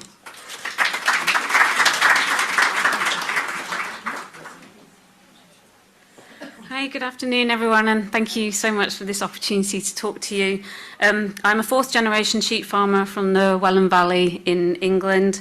I'm the founder owner of Sustainable Rope, so we manufacture rope, fabric and braid based in West Yorkshire, which for me is the home of wool processing in the UK, and we now make rope on the farm.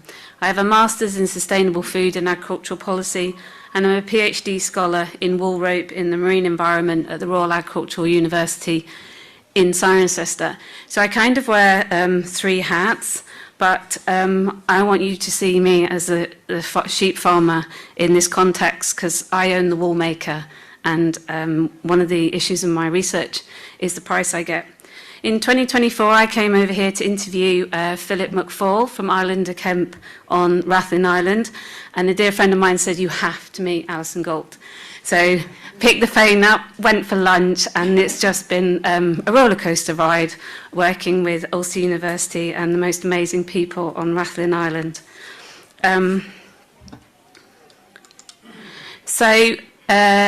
Really my research is about 2 significant problems. One is I get a wool check and I don't like it. Wool throughout UK and Ireland is undervalued.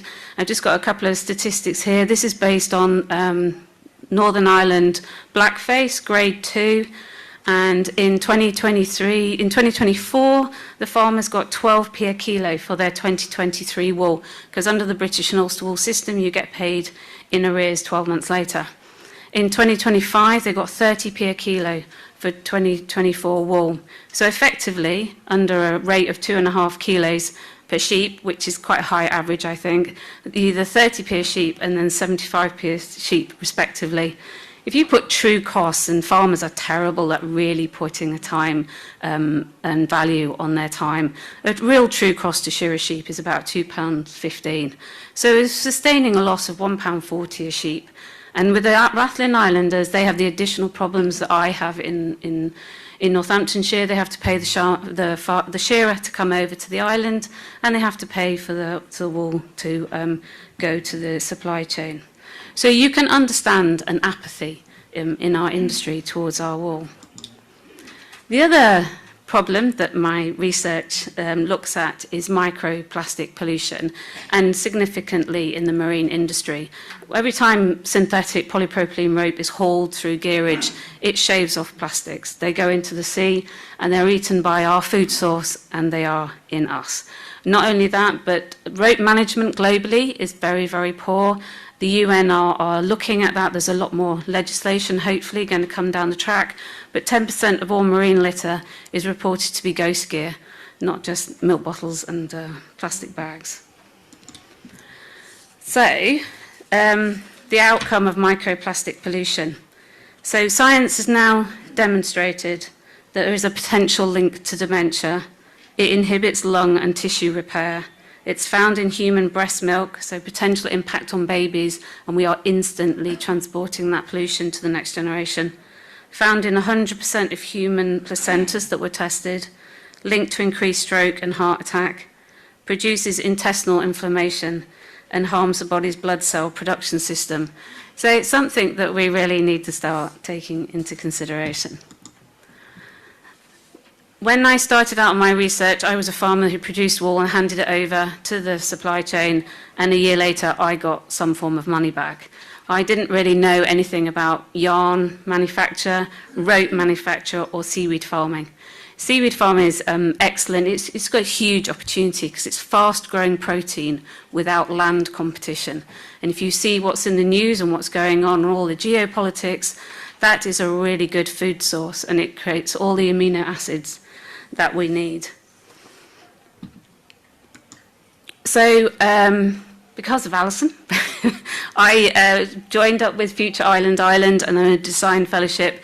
And so I didn't just get to interview the farmer on Rathlin, I now work with him. So what we were looking at is if you were going to use wool rope in a seaweed industry, which is a bit of a stretch, you really need to look at the anchorage system to see how we support that wool. It obviously will not last as long or is anywhere near as strong as polypropylene. But the question is, how strong does it need to be and how long does it need to last?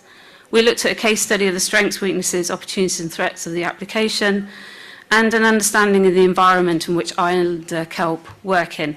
And trust me, across the whole of the United Kingdom and across the whole of the British Isles, I would say there's not one seaweed farm the same. It is very similar to land farming, although I have got huge respect for them because as a sheep farmer, in the morning I go out and I hope my animals are where I left them. But and I can see how they're doing and what needs to be done in terms of their management, seaweed farming is completely different. So basically we're looking at the opportunities for wool to be in a growing rope, for it to be in a seeding rope. We made braid out of the rattling rope, put it in a hatchery, put the seeds there, grew the plants on, and then took that out to sea. And also we put just wool rope out into the sea on the farm to see if we could collect the seaweed seeds that are available in the environment. So in, I think it was September last year, I know Alison's going to talk a bit about this, it was a very emotional day because we actually made rope out of rattling wool and we took it back to the island and we gave it to the farmers for them to use. The power of that investment in them cannot be really demonstrated. And it was great to be able to invest back in them, not just look at something that could be really potential for our wool industry. And then on the right is the braid that we made. So all this has been made out of the blackface off the island. As you can see, it worked. That is braid in the hatchery that then went out. It's funny because I've been to Rathlin Island loads of times now, probably about, I don't know, 6 or 8, and every time the weather is like that on the far right. And yet they tell me that it was only a couple of weeks ago they didn't have a boat for 3 days. So I guess one day my time will come. And that is seaweed growing on wool rope that they harvested. So I'm probably a bit short on time, but thank you very much for listening, and any questions?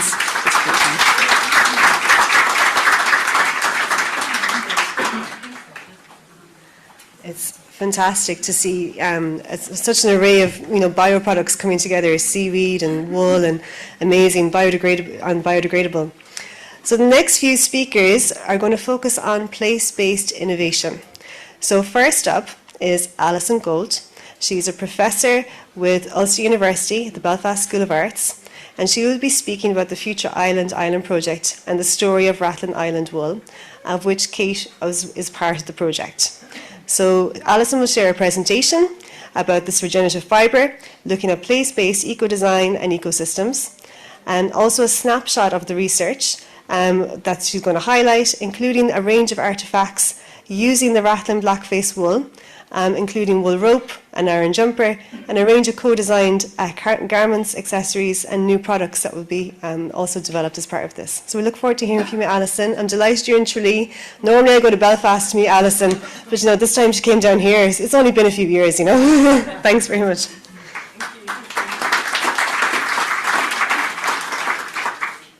Yeah, it's wonderful to be here. I think I was on a LinkedIn post this morning going, what better, Kerry and wool. Can think of nothing better. How fantastic is that? Oh, look down here. Well, are you all okay after your dinner? You feeling a little bit? I've got loads of pictures, so don't worry. Not too many, words on that. But Rathlin, do you know where Rathlin Island is? I kind of cut this down, and I suddenly went, I've taken where Rathlin Island is. So you're going to have to Google that. But just a little bit of interesting facts about Rathlin Island. It is almost like an L shape. It's at the very top of Ireland. It's the only inhabited island in the north of Ireland. Of course, you've got the lovely, Galway Islands and all sorts of islands around Ireland, but this is the only inhabited island, and I think it kind of goes between 150 and 196 people living on the island. So this is what they call an Arts, Humanities and Research funded project by the UKRI. We sit between Ireland and the UK in a way, being in the north, and this was funded in, let me see, when did we start? 2 years ago, 26. So it started in 2024, had about 80 researchers across different universities, Queen's University, Glasgow School of Art, probably was another one, I can't remember, but we had about 80 researchers from engineers, scientists, historians, linguists, educators, and it was wonderful. And then we got something like 4.5 million to start that, and we got follow-on funding to commercialise this. So we're in the commercialisation space at the moment. So a few facts on Rathlin. It's, as I said, it sits between Scotland and Ireland. It's really important. Historically, Marconi started there in 1898. They, I think, set up the first telegraphic system.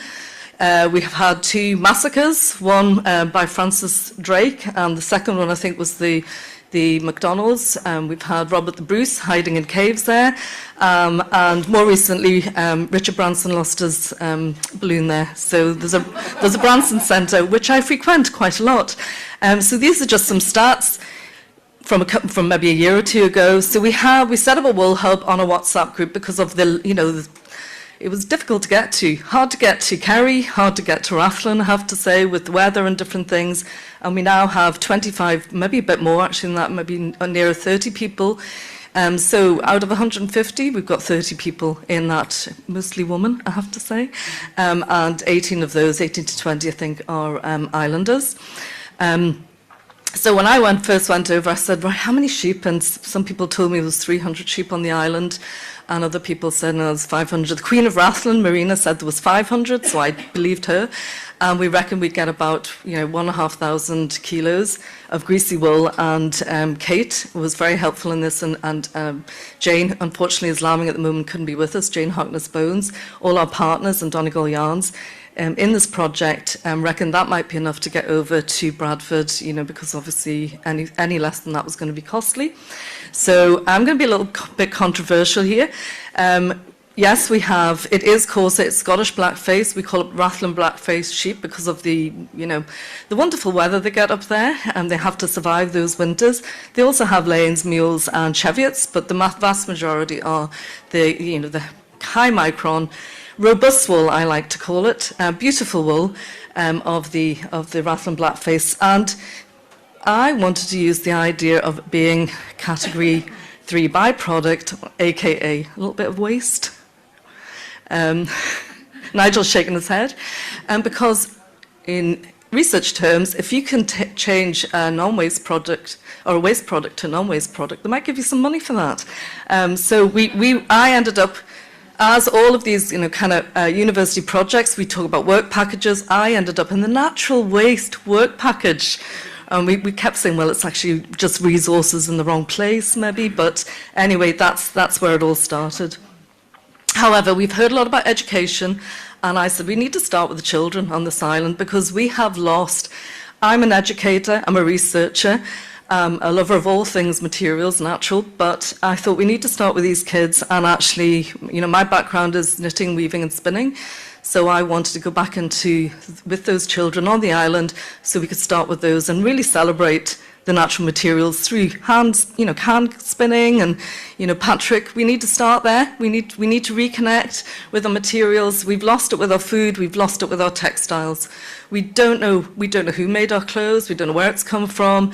Really, if you're buying from ASOS, it's hit 5 countries before it hits your doorstep. Think about who you're buying from. What is the cost? Kate's talked about the cost of the plastics in the ocean. There's a cost of wearing plastics as well, because if you are wearing plastic clothes, if you're putting your children to bed in plastic clothes, if you're lying in plastic bedding, aka polyester, then it's going to off-gas, and you are going to actually ingest some of those polyesters, so you need to be thinking about that. Anyway, we worked with the community, and we said, describe Rathlin in a colour, and we create, because I'm a designer, and because this is about place, we created this lovely colour palette with the community, and then we went on to do community insight days, talking about crafting, what they'd like to do, where their skills are, how they'd like to develop their skills. We worked with Donegal Yarns then, we got the wool, we did a little bit of testing with the wool and got it into some yarns. We went back, we took some of the waste byproduct from the manor house, and we kind of got some nice colours. Anna and I worked with this yarn, and we dyed some natural dyes to see how that would work, and we hung them up in the polytunnel in Manor House. And there we are. I'm not going to do too much on this because Kate's touched on that, but the logistics of getting that, they've just got rid of their ferrets and their rats, and this is the RSPB. All of the islanders getting that wool clip. They were the last in 2024 to get that wool clip on because logistically it's difficult. And of course, that then we've heard that what that does, the damage that does if it's hanging around. You just saw there. I don't want to go back, but Jane's hand. So there was a traceability piece. We wanted to keep that very much separate from the, from the rest of the wool clip. And there it is in Muckamore, which is an antrim. Andrew Hogley talked about Muckamore. That's actually the first lot is the Galway Wool Co-op, but the last on the, what is that, far left is, or your right, is the Rathlin Wool. So we had it quite separate, and you can see it there going into onto the lorry to go to Bradford for cleansing and processing. And there's Kate and I bringing it back to the island. I saw a slide this morning. Was it the Swedish farmer said he felt like a rock star? Well, I think the islanders felt a bit like that too. They couldn't believe that their black face was coming back in this form onto the island. It was a bit emotional. I think we shed a little bit of a tear too because it was fantastic. We had the best thing ever is to have a wool day that ends all days in the pub and ends with, pub. A little wine, a little and knitting, and all sorts of things. We took our knitting Nancy. I have 2 big, massive knitting Nancys. We took them to the island. This was a fellowship, so Kate was one of our fellowships. So there were, large-scale fellowships, smaller-scale fellowships, and this was about 40 young people that we took to the island to work on that. And then they were making knitting Nancys out of coffee cups and things like that, and it was brilliant. And there's the knitting Nancy in the kelp house. That was one of the main industries on Rathlin at one time. And there's our beautiful wool, which we have made from about 2mm right to 18mm. So this is a world first. We think Rathlin has never been made into wool, and you're all wearing it. What is this? 4mm. So you've all got a little bit of Rathlin Island around your neck. How special is that? So we also did, there we are with Philip on his boat. I'll not go into that, but we made lots of things because I just love making products. I can't stop. And we had lots of student projects because that's very important that we embark. We have about 150, 180 students in textile art, design and fashion. We set this Rathlin project because we wanted to disseminate, we wanted to share this yarn and wool. And they went on to make all sorts of things and work with the rope and do all sorts of things. No, I haven't got 1 minute left. It's not possible. I'm nearly there. The oral history on the island did a lot of work, so there's lots of different work packages, oral history being one, and I picked up on some of the textile information, and they had this oral history where the fishermen's ganzis had short sleeves. So I said, I'm going to do a Rathlin Aran with short sleeves, and we're going to dye some of the wool into the Rathlin colour palette.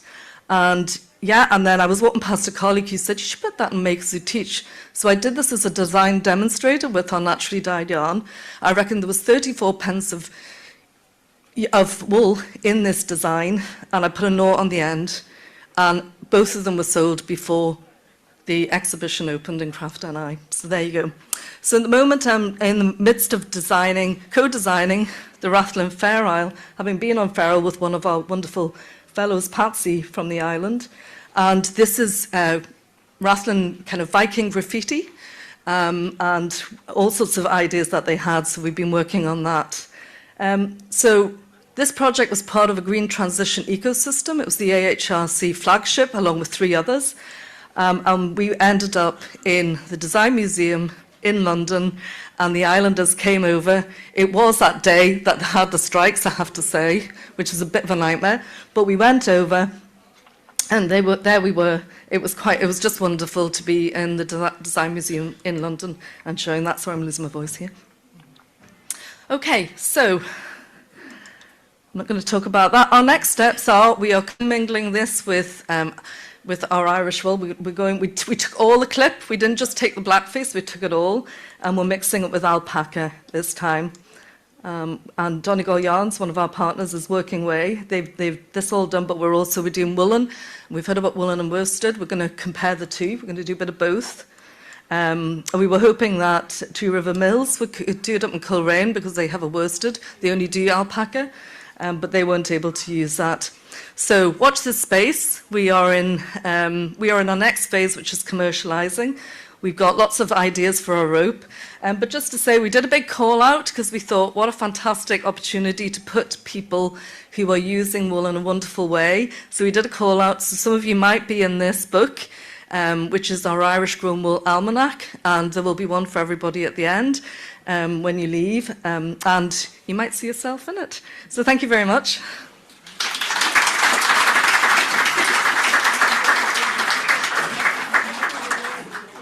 Thanks very much, Alison.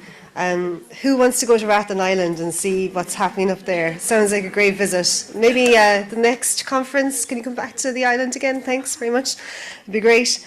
So moving from one island to another, next up is Anya Zunic. She's going to present the Wool is Cool project. Anya is from the Association for Environmental Protection, Promotion of Ecological Production and Sustainable Development, based in Croatia. I think it has a different name, but you might have given me the English version. Thank you. Vlasici, thank you very much. Thank you. So they're going to talk about the first wool festival on the island of Pag, which is an important step in valuing wool as a natural, sustainable resource and preserving local heritage. And will we get an invite, is my big question. All of you. Thank you. Good afternoon, everyone. I'm Ana Žunić, and I come from the island of Pag, from the association Lav Vlasici.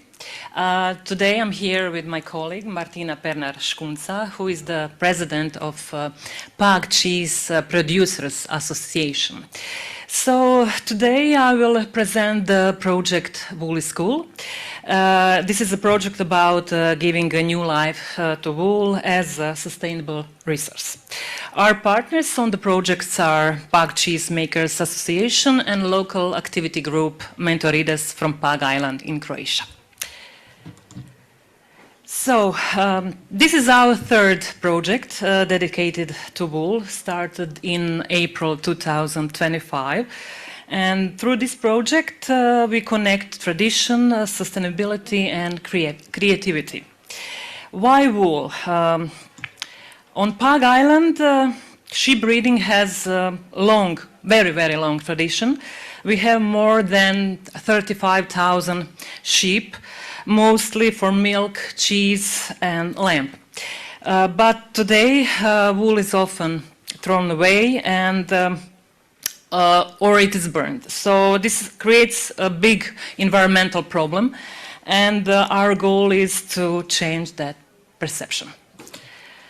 So we work with different groups in the community, with local residents, farmers, and cheese producers.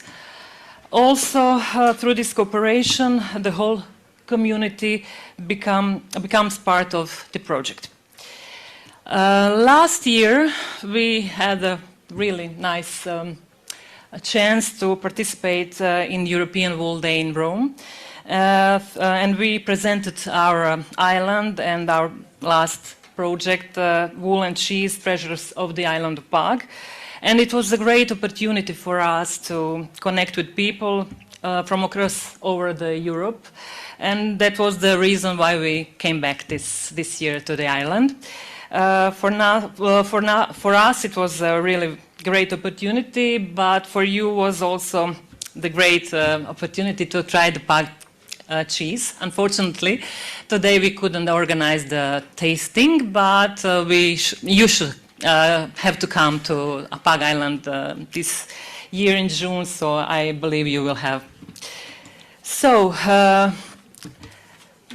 we also, in this project, visited the wool center in Majur, Vunko, in Croatia. There we learned practical solutions for wool processing, and this gave us ideas for future development on Pag. We also organize a lot of workshops with wool in schools, in local community, because workshops are the heart of our project. We organized 6 workshops last year on Pag Island, and more than 150 people participated in these workshops. And this showed us how strong the interest really is for wool. In you can see the photos from all these workshops. We were making Christmas trees balls and also angel from the felted wool. In 2026, actually, this February, we celebrated 10 years of our association. And this was an important milestone for us. We also continued our activities with new workshops, and during the last 10 years we organized really a lot of work actions, more than 12 projects, and we gathered more than 40 volunteers. Before we came here, we also organized workshops where participants created felter Easter eggs. They were held in Povljana, Novalja and Pag. You can also see some of these eggs at the exhibition. And they all show us how wool can become something creative and meaningful. It was really, really nice to see a lot of people, children, women, gathered in those workshops. So it was very, very nice to bring something that we can show to all of you. So we also think this project has already made a difference. We raised awareness, we connected people, and opened new possibilities for using wool. And we believe this is only the beginning. In June, Martina and I would like to invite you to our island. We would like you to join us at the Wool Festival on Pag Island from 5th to 7th of June, and you are all very welcome.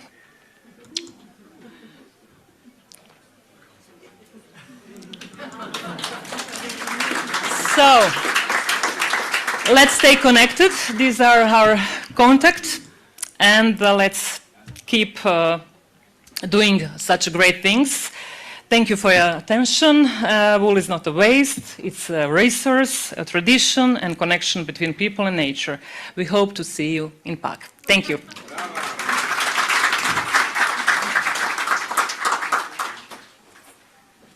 I didn't realize there'd be an actual invitation. That's amazing. Thanks very much.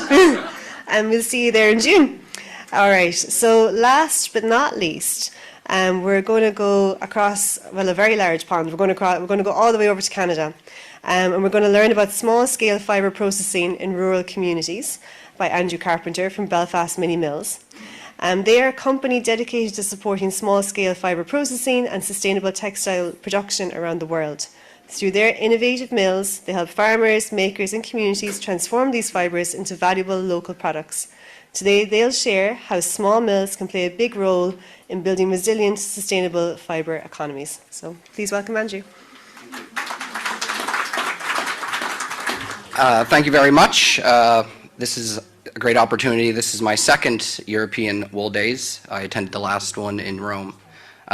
As mentioned, my name is Andrew Carpenter, representative and head technician for Belfast Mini Mills, a company that's helped pioneer the small-scale wool industry for more than 25 years. I'm here to discuss the wool washing and how to help strengthen rural economies through innovation and scalable wool processing that enable communities to capture the value locally. We also hope to directly address one of the most pressing issues identified in Ireland today, the urgent need for domestic washing and early stage processing to add value to Irish wool. Research shows that in Ireland and around the world, there is a lack of mid-range washing facilities, preventing farmers from getting meaningful return from their fleece. Wool is often treated as a low-value byproduct, not because of its lack of potential, but because the infrastructure to process it locally is missing.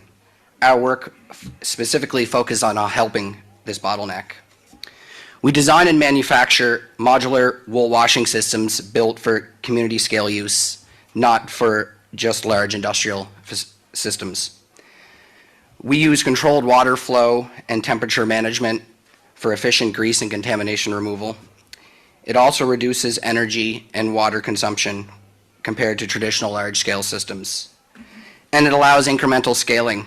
Communities can start small and grow their capacity, keeping early-stage processing close to the farm.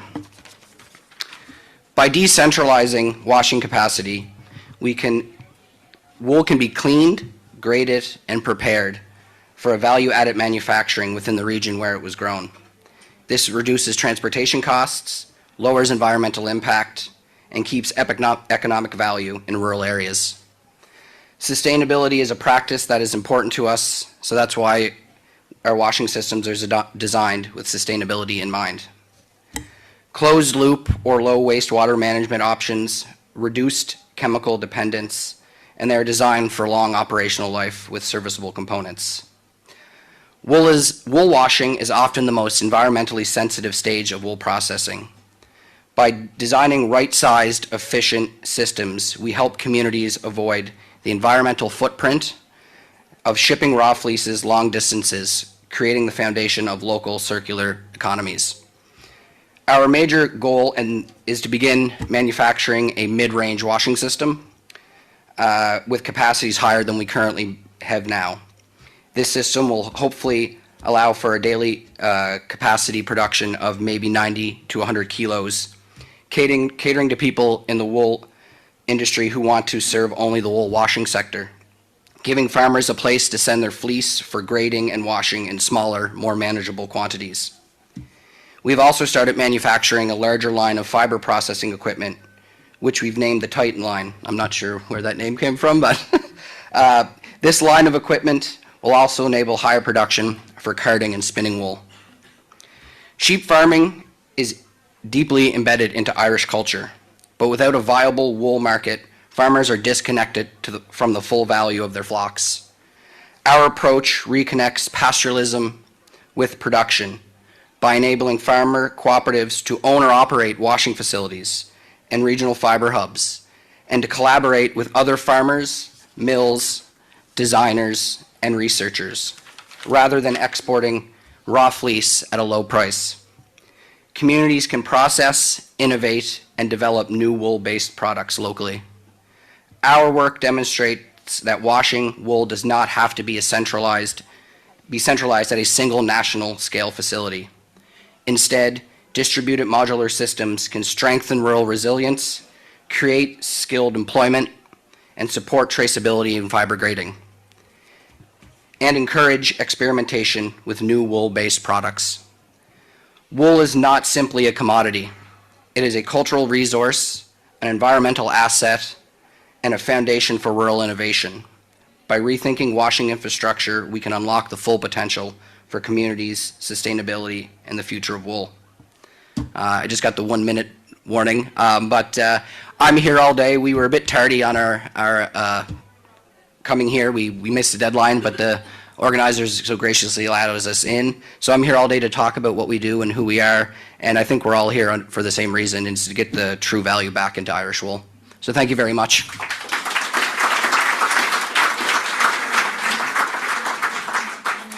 And so that concludes our session on wool initiatives. So thank you so much to all our speakers for showcasing their dedication, their collaboration, and all the work they do in applying creativity and design to supporting higher value use of wool, whether that's in ecological systems or whether that's through industry as well. So thanks very much, and a big round of applause. And next up is a panel discussion.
everybody.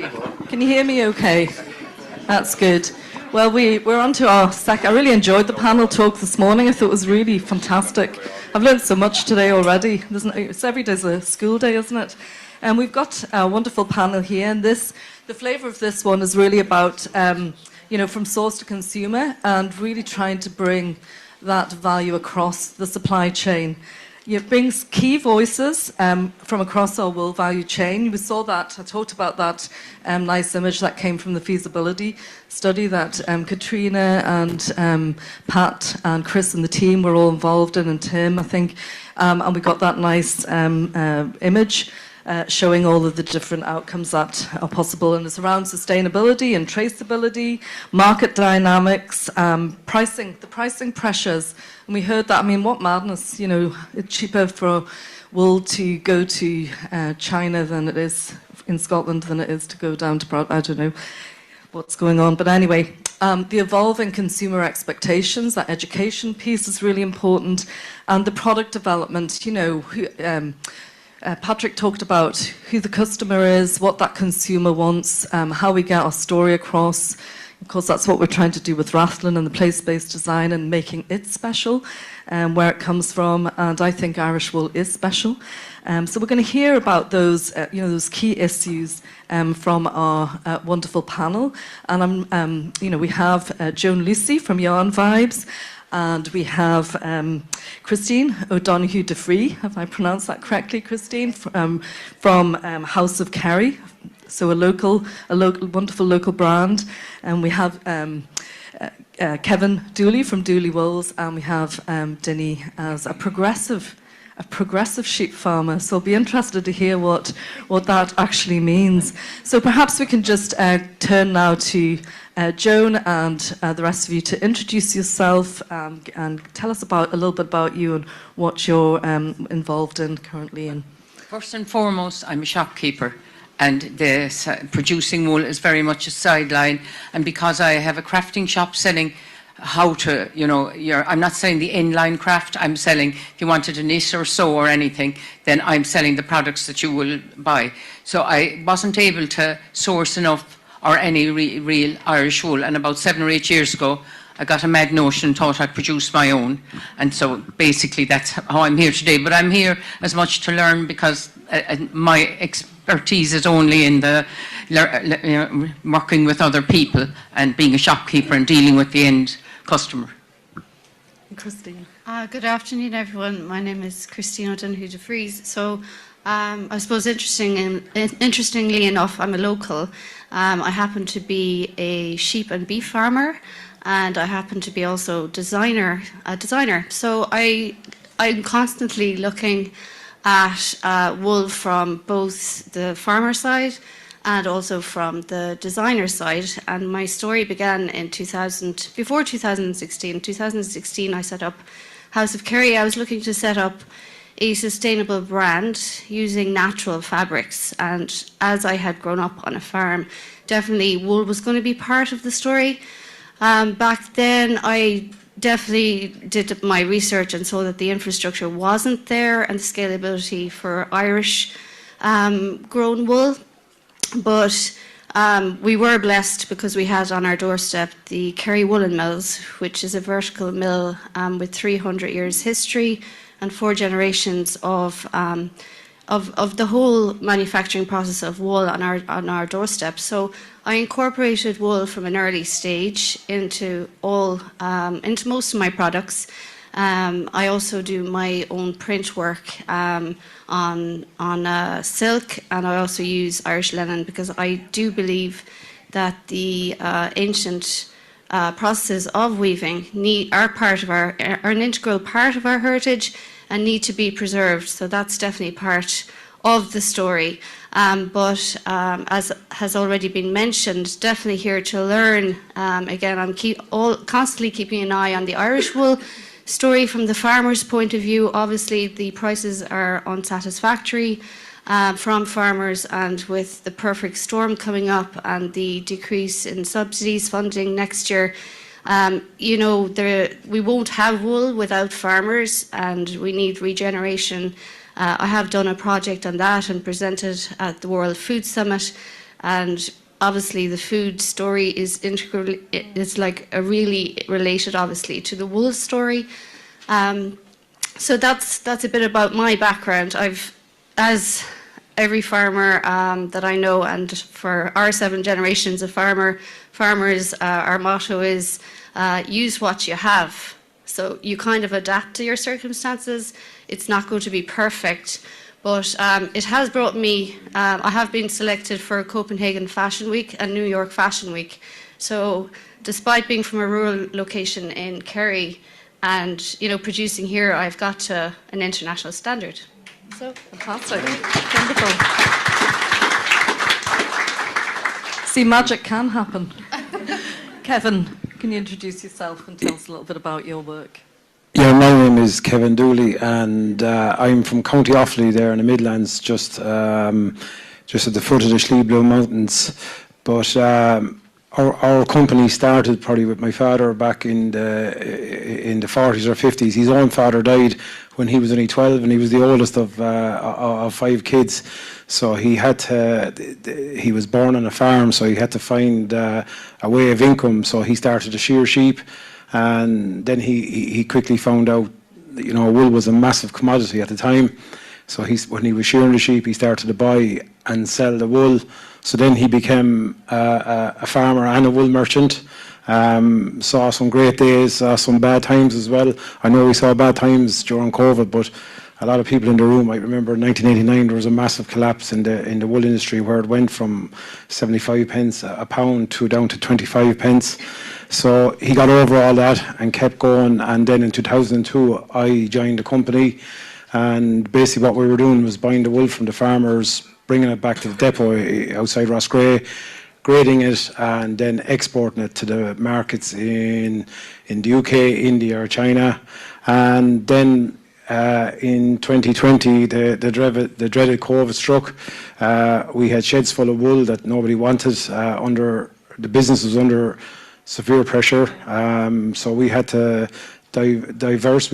I love wool and I wanted to stay in the industry, so I wanted to do something with it. So we got the wool.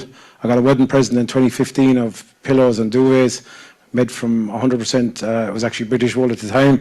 So we got Irish farmers' wool and we put it into pillows and duvets, and now we're selling our pillows and duvets in Ireland and all over the world. Fantastic. Fantastic, isn't it? Sort of a real challenging time. You saw an entrepreneur, saw an opportunity. Denny, would you like to introduce yourself? Yeah, hi everyone. I'm Denny Galvin. I'm dairy and sheep farmer from a place called Springwool in West Kerry. I'm chair of the West Kerry Scotch Mountain Sheep Breeders, something I'd have been on with the last 15 years. I've tried to get away from it, but I can't. Great group of people. There's over 100 members on it. We've genotyped the mountain sheep, so that has been going around in my head with all these discussions today. Can we genotype them to find out information on the wool? We possibly can. So, yeah, look, I work as agricultural liaison person with the Dingle Hub. We meet quite a lot of people, a lot of the universities, MTU, UCC. They nickname me the de-influencer. I drop little bombs and I walk away and I smile, and usually people come back. So, look, a big interest in the biocircular economy and everything. Like, the last generation wasted nothing. Why should we waste anything? None of that animal, from its wool to its toenails, you know, should be wasted. And fabulous projects going on right now. I'm delighted to see that. Delighted I influenced them in a way. The Springwool is fabulous. REVEIRE is absolutely super as well. These are fabulous things. We now have the scientific side working with the farming community and all these people as well. And all this international information today is absolutely fabulous. Yeah, from a farmer's perspective, yes, we need to get the value back to the farmer on the ground. If the farmer isn't making money, he doesn't have a son or a daughter that'll take it up. There's been a pilot talk on education, and it's great. But if you haven't children to educate, you can't just go out in the morning and catch a stick and say, I'm going up the mountain after sheep. Well, the sheep will have a royal laugh at you if you try, because you can end up everywhere and anywhere. I'll tell you one tiny short story before I get back to you. I'm married to a woman from the mountain. Her dad had about 2,000 sheep back in the late 60s. I suppose, look, at that time they'd have kept the lambs as well for the wool. And himself and his dad bought a farm with the 4 years' wool. They stored it and they sold it and bought a farm. So I wouldn't like to be trying to buy a farm today with the wool. I think we'd want all the world's wool to get there. But yeah, that's me. Look, agriculture and energy. And that's what I'm involved in, and chair of the Mountain Sheep Breeders as well. Thank you, Denny. Fantastic. Perhaps we can just stay with you a minute as wool begins with the farmer and the flock. And what you've mentioned a little bit of some of the challenges, but what do you really see are the challenges for sheep farmers in Ireland at the moment regarding to growing, harvesting and selling wool? And where do you see opportunities for Irish, particularly Irish-grown wool, and how farmers can maximise that? You've mentioned, you know, some of the fantastic research that's going on. And I think it was you, Tim, you know, when somebody was talking about what do the governments do, this is how governments often they need that evidence base. Maria talked about that this morning. They need to base their policy on something. So often they look to researchers to do that, but then us as researchers look to who the stakeholders, I don't really like that word, but look to who the people are that we need to go out and work with to find that out. And you are definitely one of them. And we're delighted that you have, you know, obviously embedded yourself in that research, because without our collaborators and our communities, we wouldn't get very far. So, Denny, if you could tell us what the challenges are to sheep farming in terms of that growing and harvesting. Yeah, okay. So, look, I guess, again, there's quite a lot of pressure, age profile-wise, on the farming community. That's across the board. And like I say, you can't go out in the morning and say, I'm going up the mountain after sheep. It doesn't work like that. You start off when you're little, you watch your dad do it, and you learn. You just can't. People will get absolutely lost up there. Like, you know, there's so much to be learned. But it's a fabulous way of life. You're as close to heaven as you'll ever get, I think, when you're up there. People love it. People that have done it have loved it. There's a lot of pressure on the farming community now, right now, nature restoration laws, so on and so forth, rules with national parks and wildlife, and we've all got to work together, we know that. Again, if you lose the farmers, you're losing the heritage, you'll lose the culture, you'll lose the, like, there's stones, there's lakes, there's burials, there's so many place names, the farmers have all those. You lose the farmers, you will lose that. And that's a big, big heritage circle. You need the farmers for that. Price-wise, yeah, look, 15 cents a kilo for wool and €3 to shear a sheep. Like, you know, some of the farmers can shear the sheep themselves. Yeah, but back-breaking job. There's quite a lot of numbers and people prefer to get somebody in. Price has to change, definitely. Now, having said that, I worked as an AI technician on the peninsula for 13 years, and I've been on farms inseminating dairy cows or beef cows, and I'd see the guy shearing the sheep the same day, and he could be up in a heap of sand, and you'd be going, you know, or he could be up inside in the shed, inside in the middle of the straw. And I totally agree that, look, quality, if you reward quality, you'll get quality. And farmers should try to improve the quality of their wool. If you throw fish to sand into a silage baler, you'll wreck all the bearings. You're going to do the same thing with a machine for harvesting or packing wool or processing wool. Things need to be improved there, but reward the farmer for doing that. That might cover the cost of the shearing. That would be great. I suppose I think in circles, and we've often brought it up, like we'd have a lot of food waste on the peninsula, but we'd have a lot of, like, we'd have the wool as well. Now, to me, as a farmer, when I've inquired about the wool, it's a category 3 waste. no matter what I do. That's, you know, so we need that reversed. It was brought in because of the foot and mouth. That's what we were told, that foot and mouth can travel in wool. Fair enough, we've been out of foot and mouth with 10 years.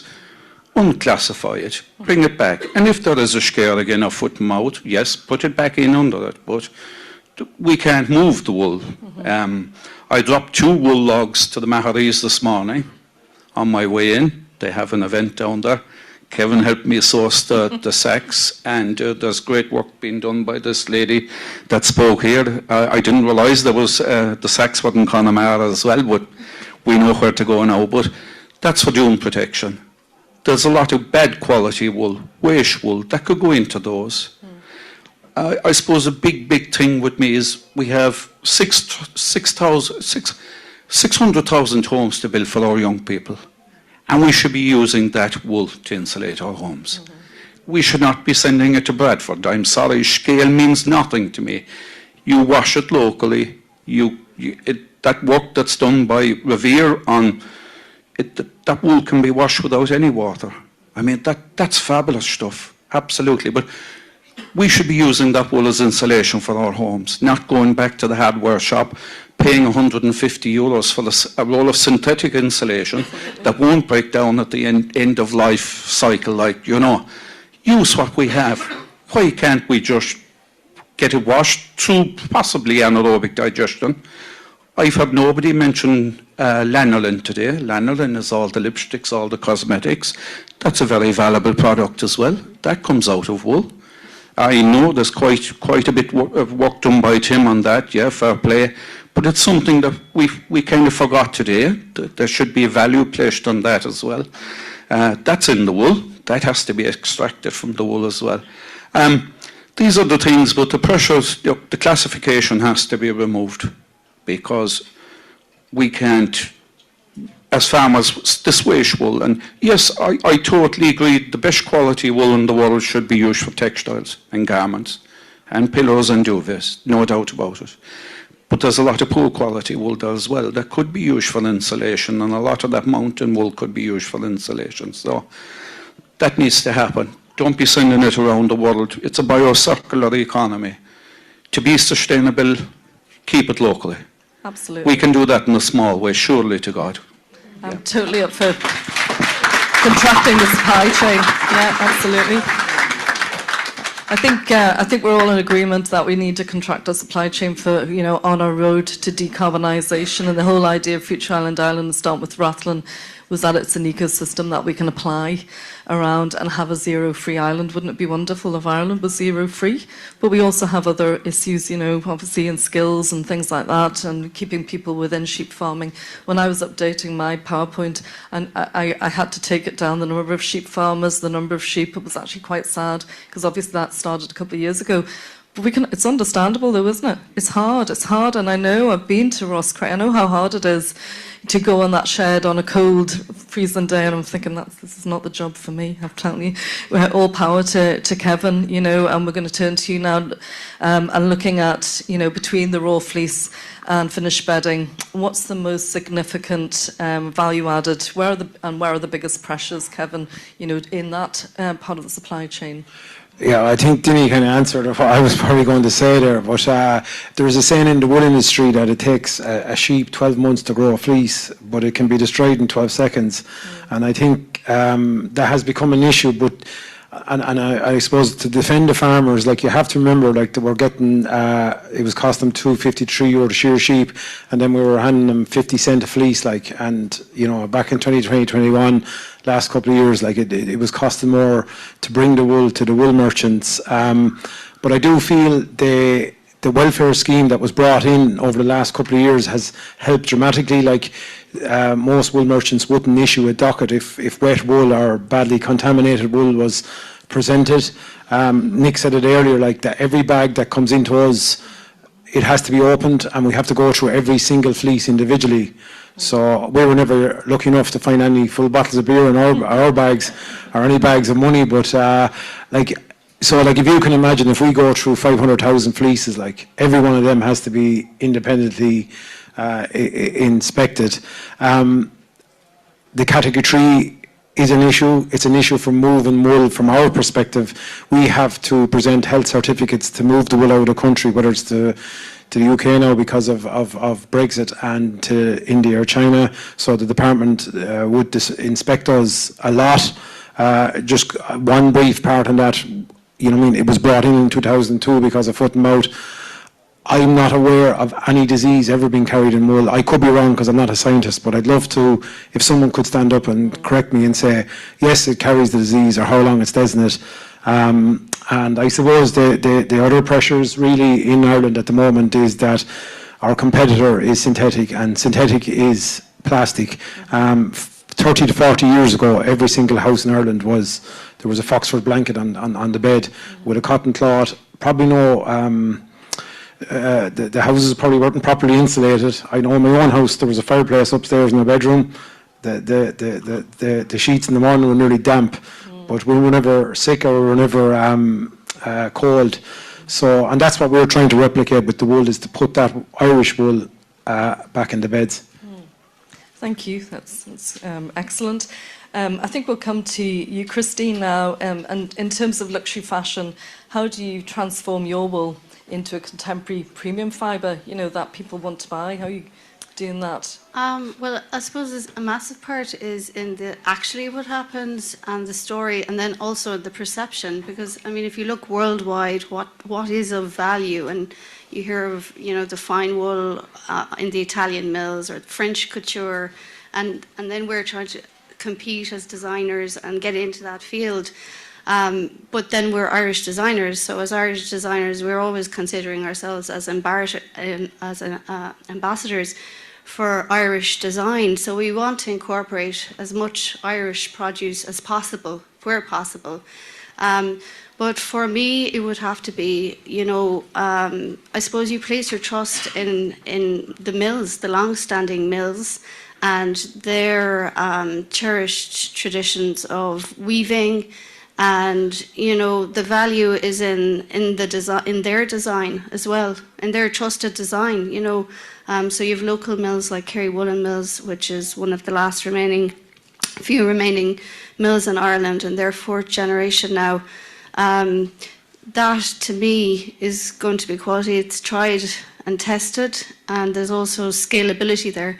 Now that's from a fashion viewpoint, and they do that very well. So then there's going to be, obviously, I have also tested the market with end-of-line French couture wool. To me, being like operating at an international level, sustainability is going to be the overriding factor when it comes to competition. So trying to you know, squeeze the figures in terms of carbon emissions and reducing journeys and all that, trying to keep it in the EU. That is an important part of the story.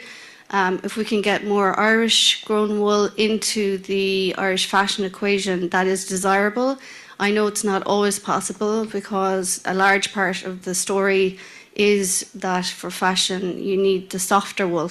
Now I just provide outer garments at the moment, so tweed really suited my story, and I was able to work that into my narrative, and the colours from the Kerry Woolen Mills are part of the fabric of the Kerry landscape. And you know, you have the quiet luxury movement with your beiges and blacks and neutral colours. I do a little bit of that, but my story is the colourful. I had a colourful childhood, and the Kerry, the vibrancy of farm life.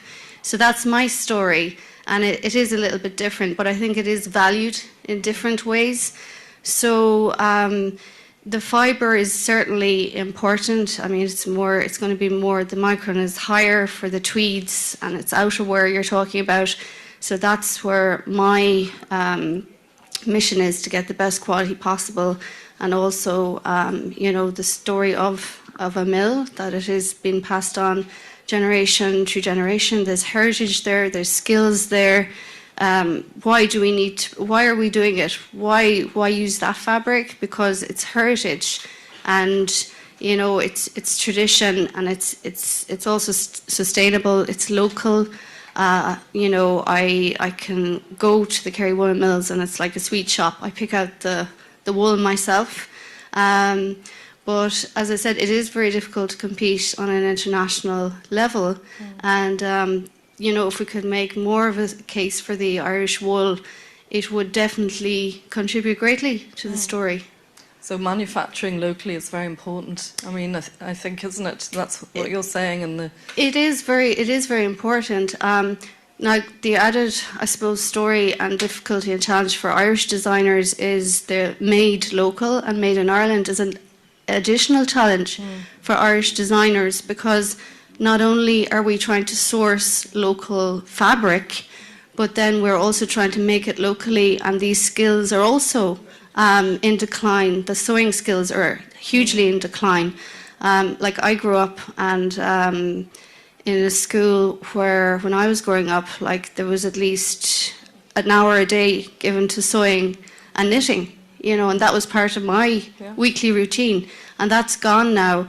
So all the seamstresses tend to be, you know, extremely skilled. They're not being paid minimum wage, nor should they. So that is reflected then in the price, and that is very difficult for Irish designers, because when we're trying to scale a brand, start a brand, we have all these extra costs, and a lot of people are being pushed out because we're trying to achieve all these things. So that should be, you know, like, again, we have to make the case for Irish designers and how they're valued.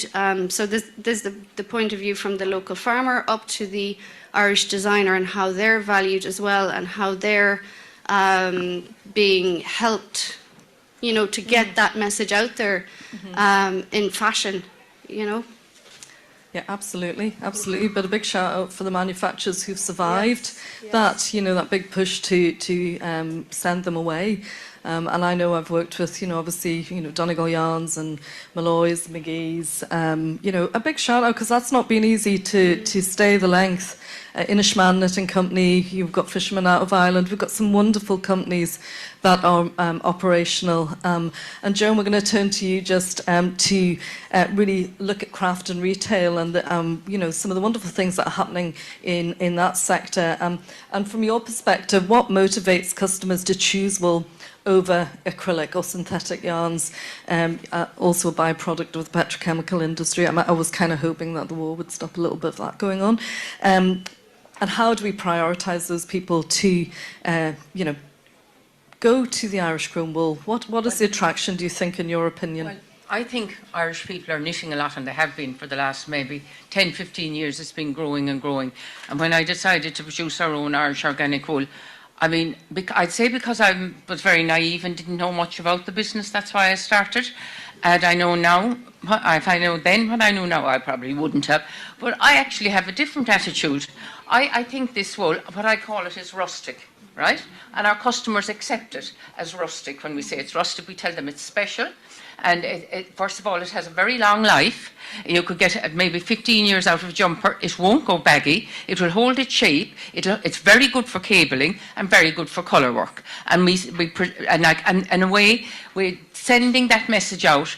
They're getting the message and they're thinking, this is something special. I'll have to pay more for this. Then you have to have the story. We buy directly from Fergal Byrne, who's in Kildare, and if he hasn't enough organic wool for us, he collects from other farmers, and we get it spun in Donegal. Chris and Donegal Yarns have been very helpful. But because I suppose of my innocence and naivety when I was starting, I just was telling, I didn't know about all the other challenges 7 years ago. But so we've just kept on message with that, working about the positive things about it and how it won't go bally, and the jumpers. Well, like I have several jumpers myself. I'm not wearing one today because it'll be just too warm here. I've tried to do it at events before and I just get too warm. I've sort of given up that. But I have a bag like that, just that'll show, like it'll hold. And like people see, once they see the thing, I love to see more education. And one of the reasons that we like to get to the customer to get the message, first of all, we're selling into shops. And even though we do QR code with the video and the story of it at the back of each hank of wool, you needed someone in a shop, a knitting shop, to show the QR code. So that's why we've developed this now, which is more, it's geared more towards, say, airports and gift shops, right? But the difference is in the front here, we have a QR code that says my story. And so that, like, you can't really put that on a hank of wool as easy, but they're getting all the message here.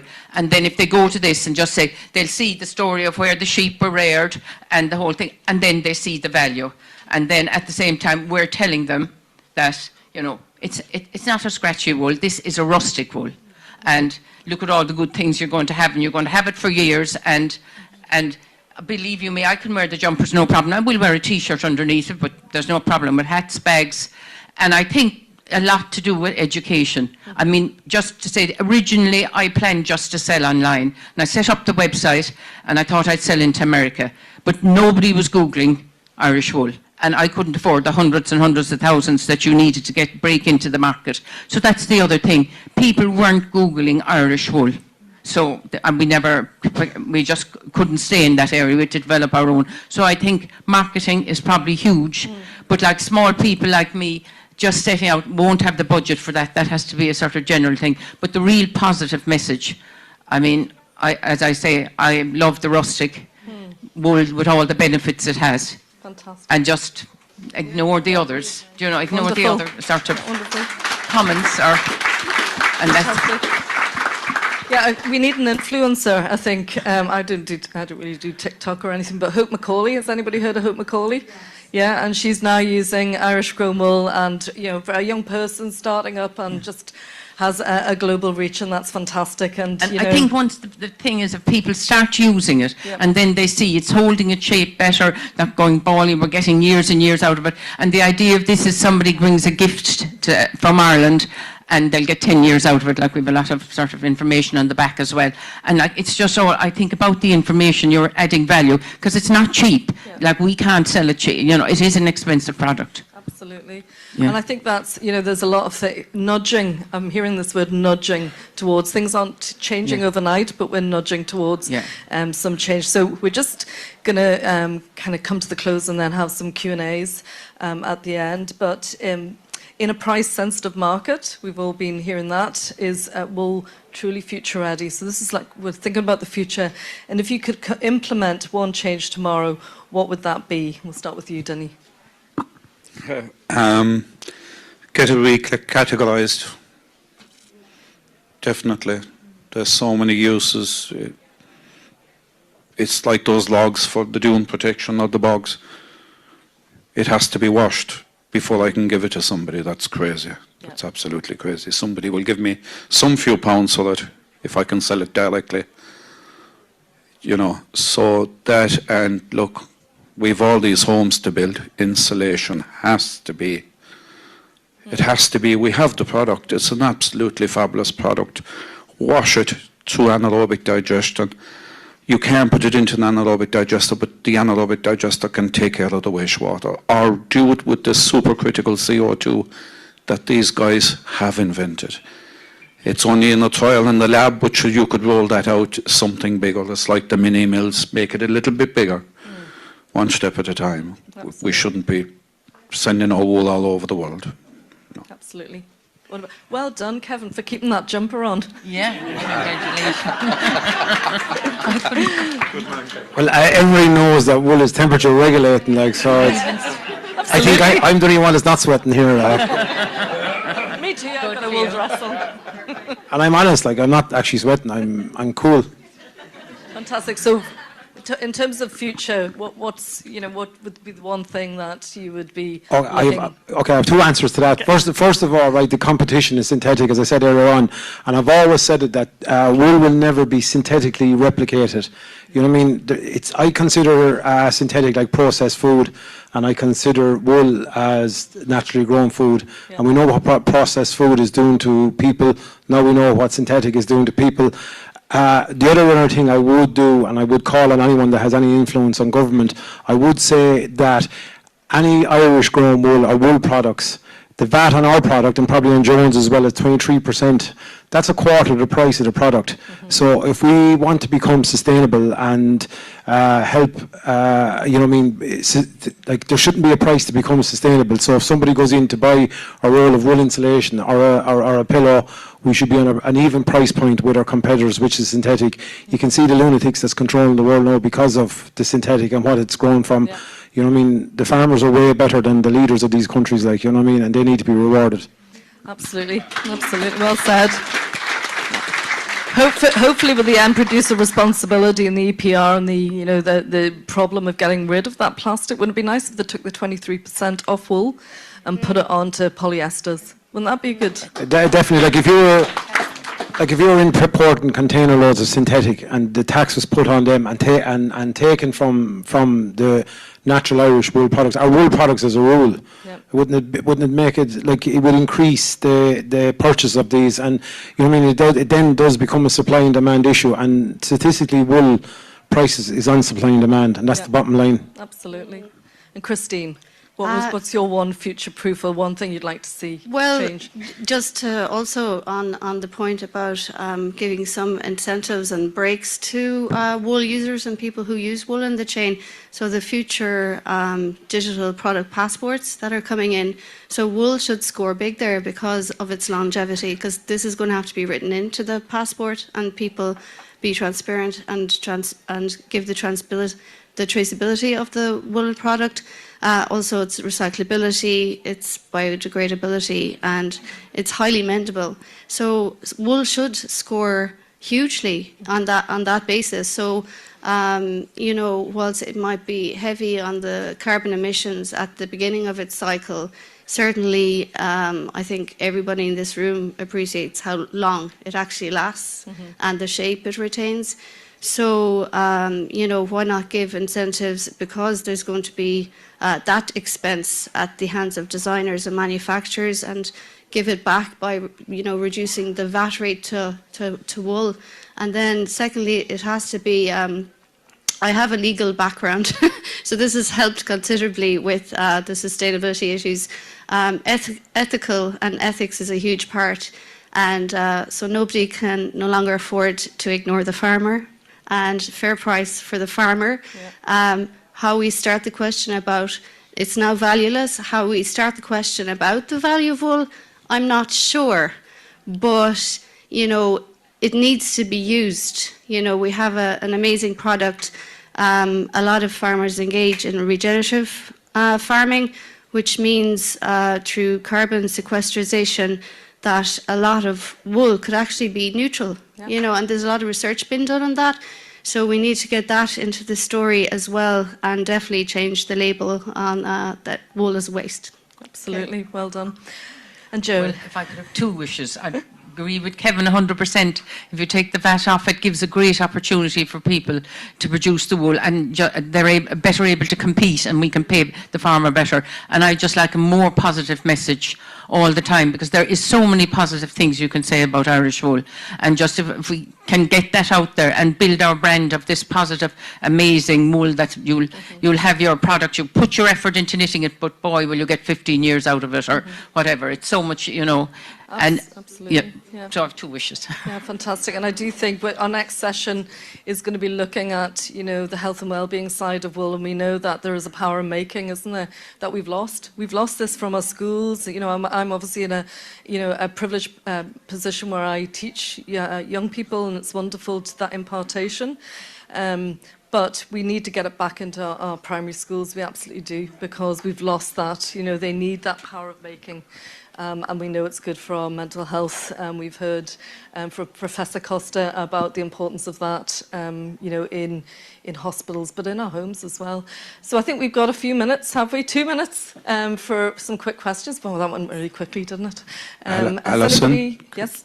Just one last thing. I would ask everybody to support the farmers, because without the farmers you won't have the sheep. You can't educate zero. No. You need families. Without people in the countryside, you won't have a GA, you won't have a church, you won't have a school. Yeah. Buy wool, use wool. Yeah. Let's do it all together. Yeah, there's different ways of measuring cost, actually. And sometimes it's not until you've lost something you realise the importance of it. You know, we saw it with Irish linen. One quick question from the floor. Yes? You mentioned education there, both in the morning and the afternoon, and unless you get to the national schools, you're not going to teach the children how to knit. We've done a project in our local community in both national schools, but you know, it has to go across the whole country. It has to come into the training colleges for teachers, and it has to go to the Department of Education because they're going to have to push it. The lobby within the National School Teachers is very strong, and they don't seem to want to be. They have to learn themselves how to knit to actually teach the children. But you'll have to lobby the Educational Department. Is that us? Any more questions? One quick question. Just Alice, one question to Kevin. Just with the shearing season coming around the corner now, what do you think will suffice for the farmer? Is it where it is now, or can you see a little bit more variety? You're going to have to say it again for the recording. Kevin, just sorry. With the shearing season just around the corner, and I know the wool is after taking a lift there in the last 5 or 6 months. Is there any more wiggle room for the farmer? Can you see it rising, or just that we're able to go back and tell them, like, there is a lift, look after the wool a bit better and we will get more? You know, just wondering, is there anything else there? Yeah, so I think since last year we've seen a slow, steady rise in the price of wool. I know from the UK, every market or every sale that they've had has been 100% clearance. So at the auction room, the wool has been sold. So let's say if you take it back to 2023, there was only 80%, 60, 70% clearances. So there was an overhang of wool. I'm of the firm belief that the wool is not there. The sheep farmers have gone. They've gone from Australia, New Zealand, Europe. In Ireland, we've seen a steady decrease in sheep and in sheep farmers. I don't think the wool is there, and I do believe if a steady demand does come, that the wool price will slowly increase. You can see what's happening in the Middle East at the moment, like, and that's having a small effect on, let's say, transport costs and stuff like that. But if I was a betting man, and hopefully nothing mad happens in the world, I think there will be a slow, steady increase. But you can't back against that mad happening in the world at the moment. Like. Yeah. Thank you very much. To the panel, to Joan and Christine, Kevin and Denny. Thank you very much. You have to have a very quick coffee because we start in 10 minutes.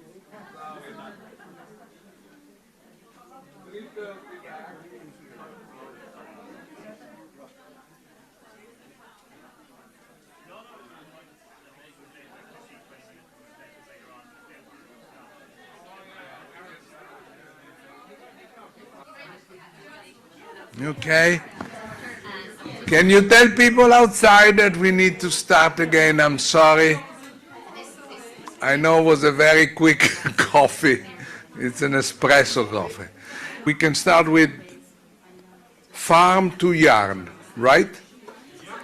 By Zoe Daly.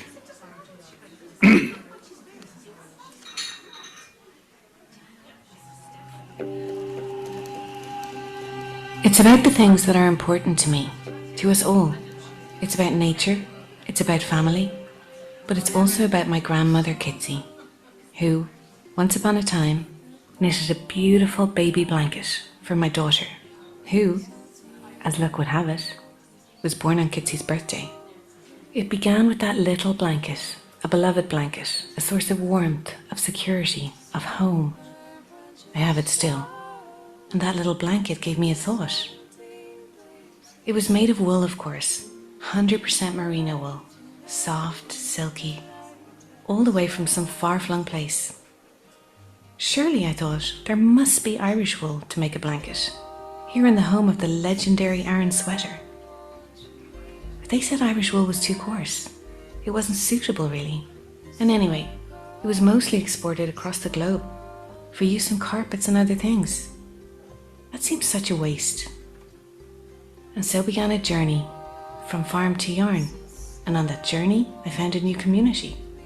Small, sustainable farmers committed to reclaiming old ways of working, of reclaiming old traditions, and discovering new breeds of sheep, new blends of wool, new ways of reigniting a sustainable heritage. And I met people, great people, like Lionel Mackey, a Wicklow farmer who understood the realities of farming sheep, as well as the needs of business. Together we set up Eru, After the patron goddess of Ireland, the queen of fertility and abundance, we wanted to create sustainable woolen blankets for babies, for adults, for everyone. For every time you want to be enveloped in warmth and comfort, in natural fibres, sourced directly from local farmers, and working with local artisans and craftspeople. And then we met Chris Weiniger of Donegal Yarns.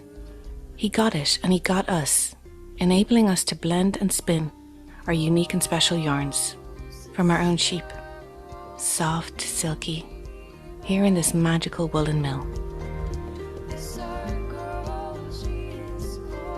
Now we're all working together with people like these, people like us, like the two Anns, world-class knitters in the cosy comfort of their own homes. We're forging a small network, a new community really, of farmers, of knitters, of people who love what they do, and do that with love, which is a rare thing. And we're only beginning, I hope, because it's about things that are important to me, to us all, and hopefully to you.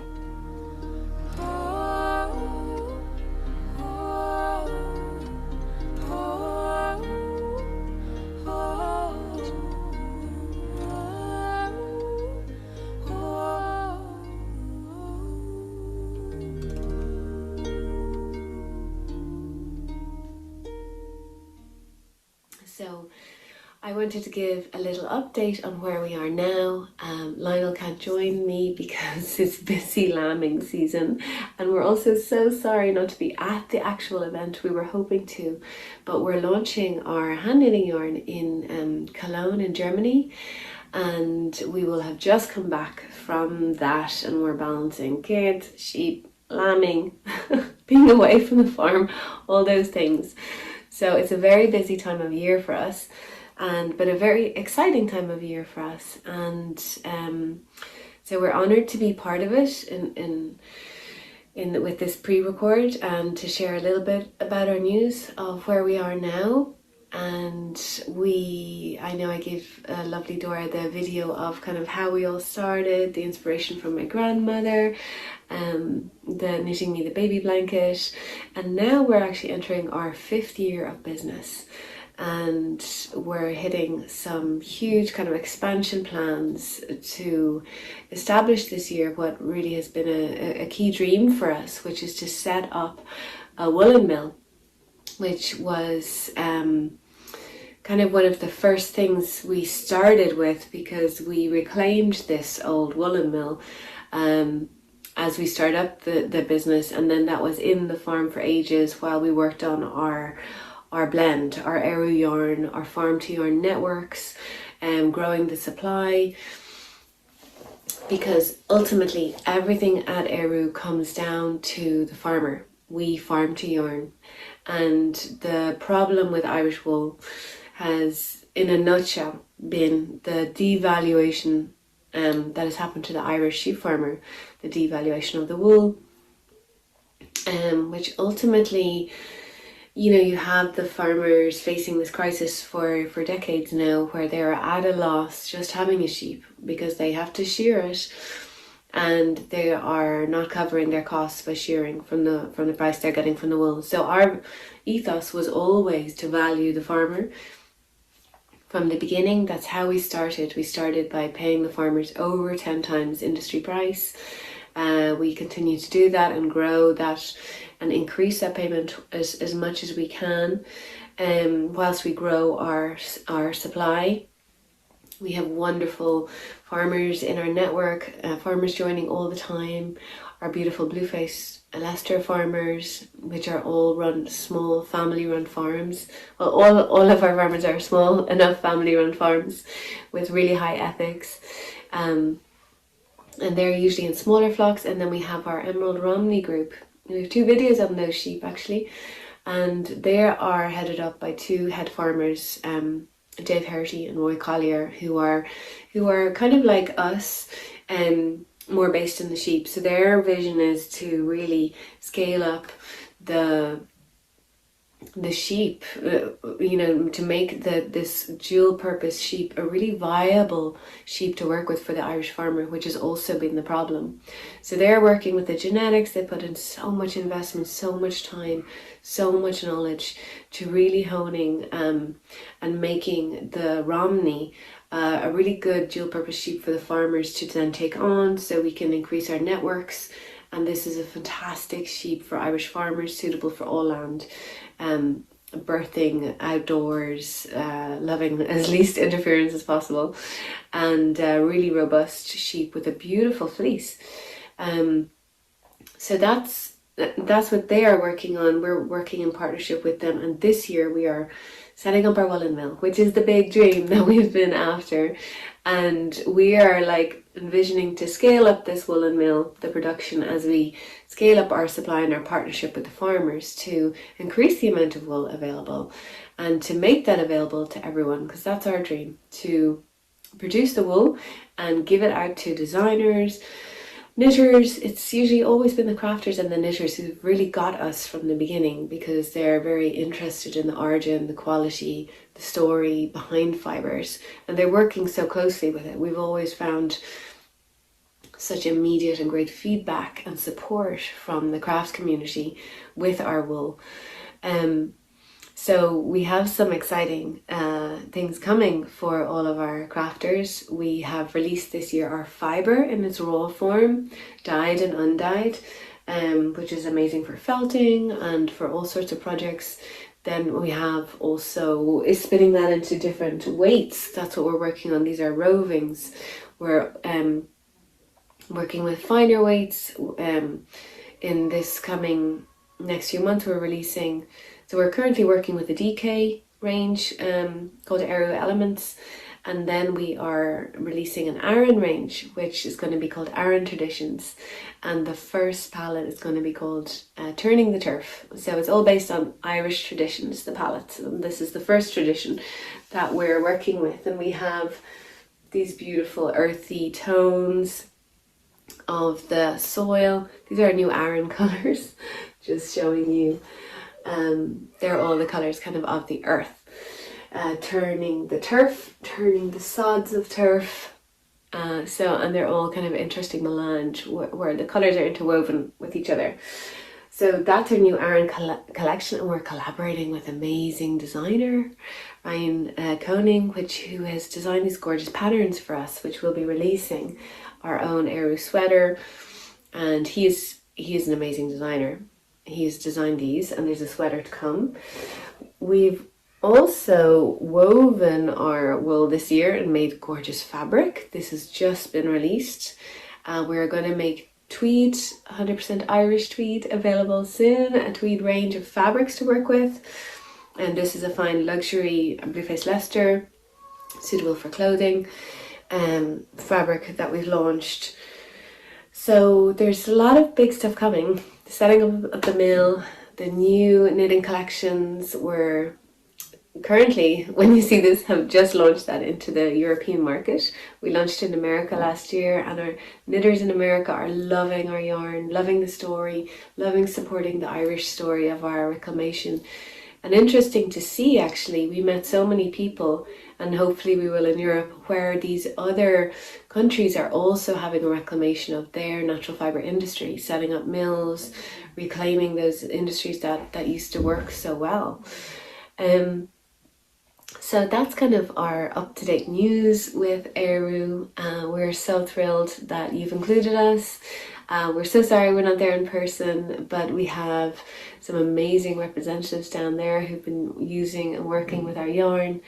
And we have amazing news as well.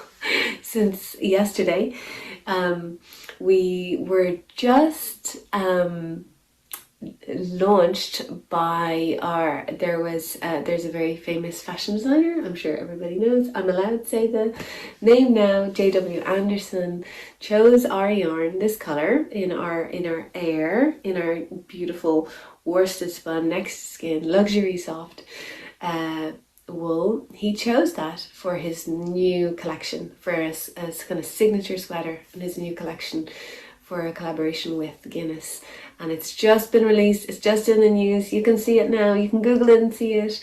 And he is a very famous modelling this beautiful sweater he designed with the Irish harp for the Guinness logo, and they proudly describe our yarn, working with us, partnering with us, and all of the farmers that we work with, and gave us a great shout out and have been so supportive of our story. So we are thrilled to bring our wool to the world, to increase the supply, to increase the value for farmers. That's where it all has to go back to. If we want a good Irish wool product, we have to value the farmers who are growing the Irish wool. That's what it always comes down to at Eru for us, and that's what we're going to continue to do. Thank you so much to everybody who supports us. I hope you're all going to have an amazing time, and we look forward to joining in person in future ones. Have a great time. Thank you.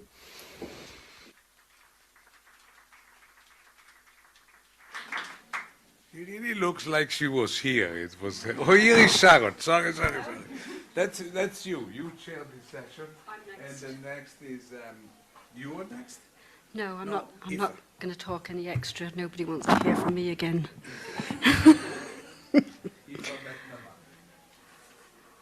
Hello, everyone. I haven't seen most of you because I've been out there running around the place. I just wanted to welcome everyone here, and I hope you get a good opportunity to go next door and have a look at the fantastic collection of Irish wool-related businesses and interests. You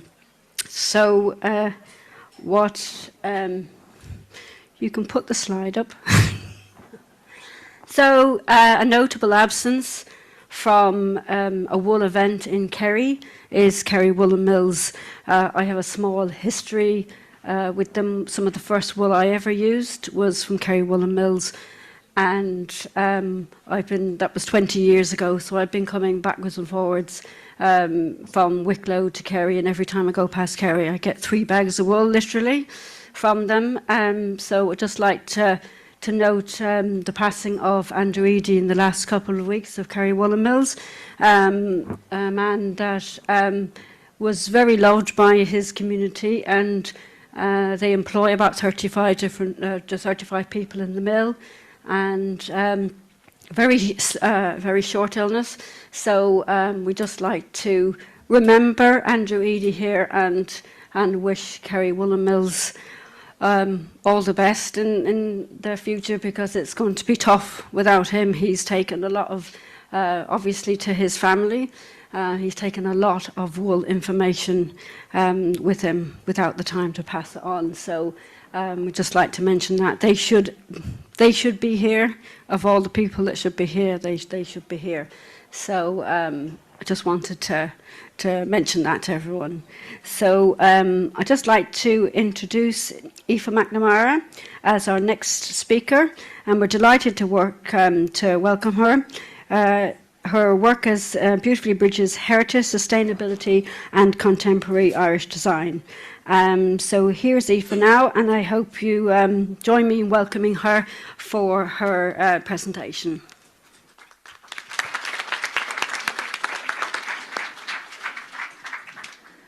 Hello. Lovely to see everyone today. I just want to start by saying I'm not a farmer or have a farming background. I'm an Irish fashion designer. I'm the founder of Aoife McNamara Women's Wear Clothing. So I'm going to be chatting to you, I suppose, a bit about a different perspective on using Irish wool, and I've started using Irish wool using wool forever. So I'm excited to, I suppose, dive into the possibilities within the fashion industry in Ireland and internationally with our beautiful textiles. So I just want to touch on, I suppose, why I set up my brand very quickly, and I think it really is encompassing what we're chatting about today with the importance of going back to natural fibres. So earlier this year, I was in Dandora landfill. We're currently developing a documentary all around the impacts of the fast fashion industry. And for those of you who may not know, the fashion industry is one of the biggest polluters in the world, behind the oil and agri industry.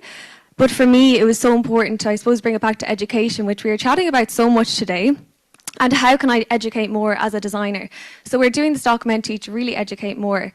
This is Dandora landfill, and over 900 million tonnes of textile waste comes into Nairobi every year, and over 50% of them are considered worthless, which is made of polyester fibres, and they never ever break down. So this is the landfill that I'm standing on. You can see the huts that people live in behind me. So it's a huge passion point of mine to, I suppose, chat about why I actually started my fashion brand back in 2019. And this is a huge passion point of mine. So I'm going to touch really quickly on this. I feel like you all know the difference between our beautiful natural fibres and polyester, but I'm going to touch on it very quickly for those of you who may not. So a lot of the fashion industry, over 90% of the fashion industry, is using a polyester fibre. So that's a man-made fibre that'll never ever biodegrade, unlike our beautiful Irish wools, Irish linens. So that's all made from fossil fuels. So we're really trying to step away from that into more interconnected, instead of a disconnected design process. And that's really been my starting point as a designer. How can I become more interconnected? And I'm going to chat more about my supply chain in the next few slides. But for me, it's so incredibly important that I can work with farmers and collaborate with incredible people here in this room, because for me, I don't have a farming background, as I said, but it's so important for me to meet the farmers and meet the mills. I'm wearing a beautiful Miggy fibre today, and I'm using our first Irish wool development as well on the bottom. So we have a beautiful Irish wool, and then we have a merino wool.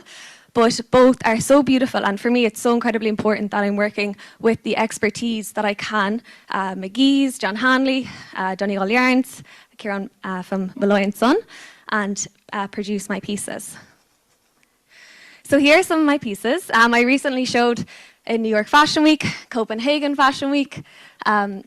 I have incredible influencers and content creators wearing my pieces, such as Suzanne Jackson. So these are just some of the looks that you can see that I've developed from our beautiful Irish woven wool. And this development up here is the first development of Irish wool. And it's actually the matching set to the trousers that I'm wearing today. And I was delighted to launch that in a solo show at Ireland Fashion Week last year.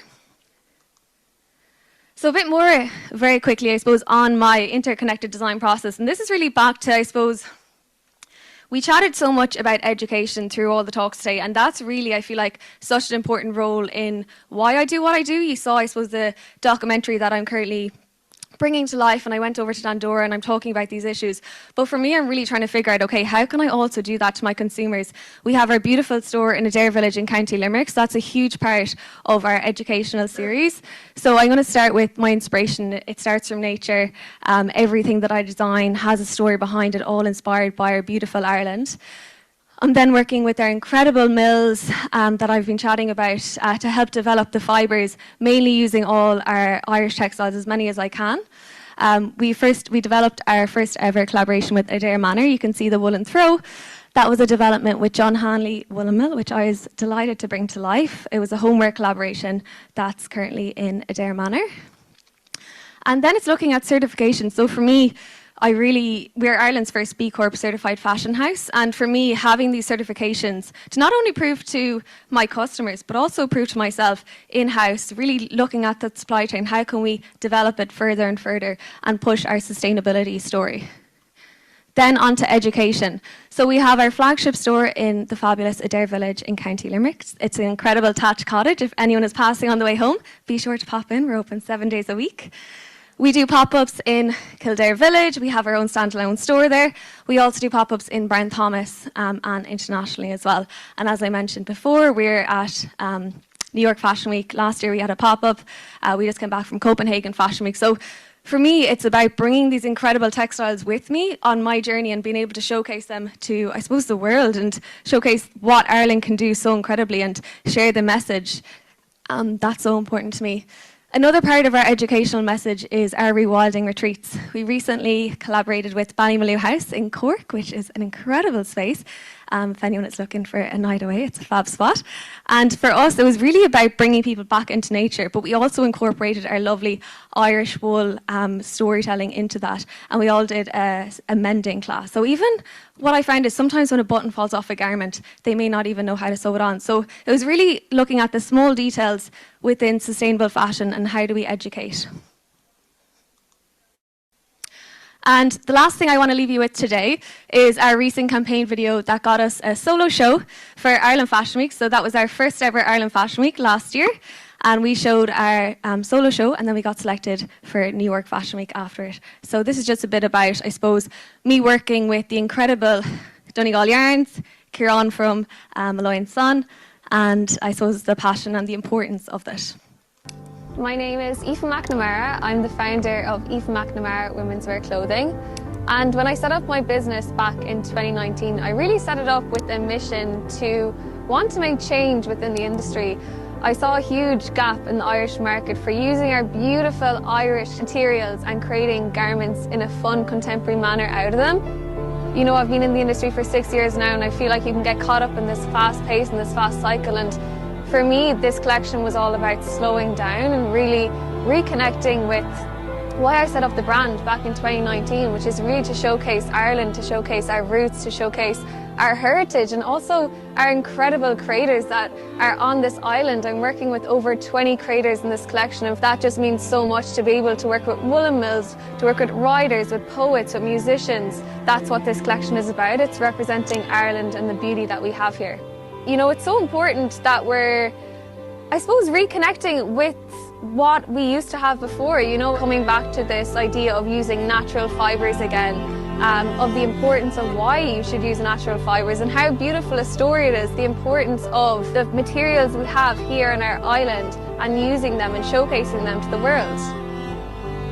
So I really hope what I'm trying to do through this collection is, you know, bringing back this idea of togetherness and this idea of inspiring others, of everyone coming together and, you know, working together again. We used to do this so many years ago, and I feel like it's gotten lost in the busyness of everyone's lives, but I think it's something that's so important that we need to bring back to Ireland, and for me, that's what it's all about.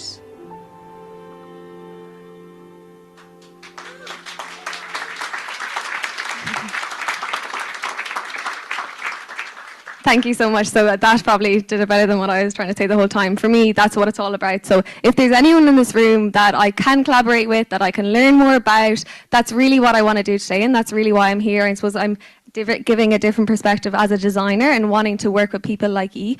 So thank you so much for your time, and thank you for having me.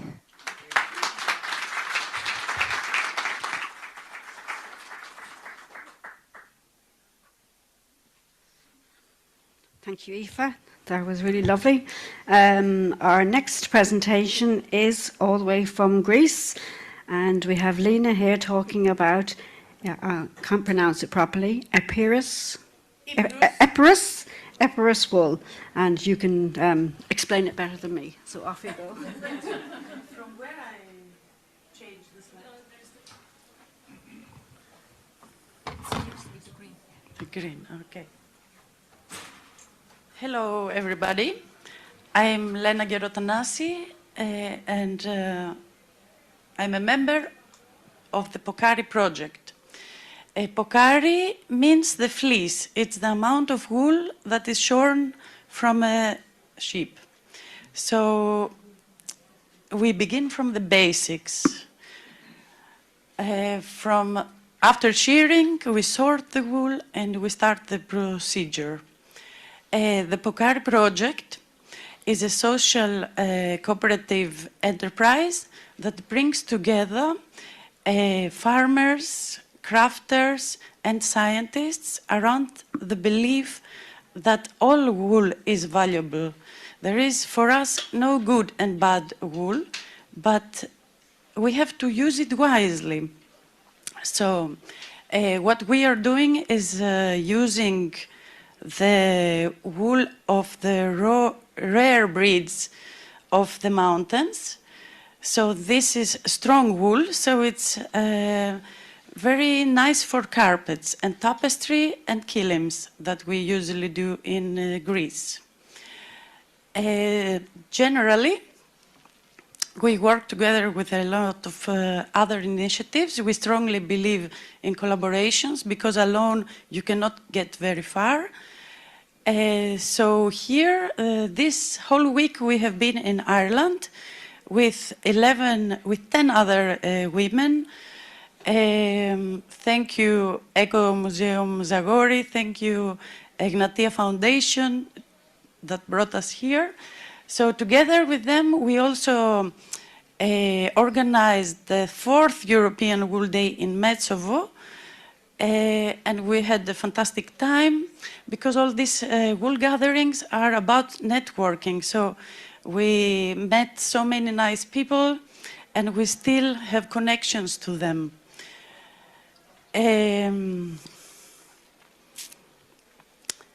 So this, the second picture is my husband. We have also sheep. He holds a ram of my favorite sort, Epirus mountain sheep.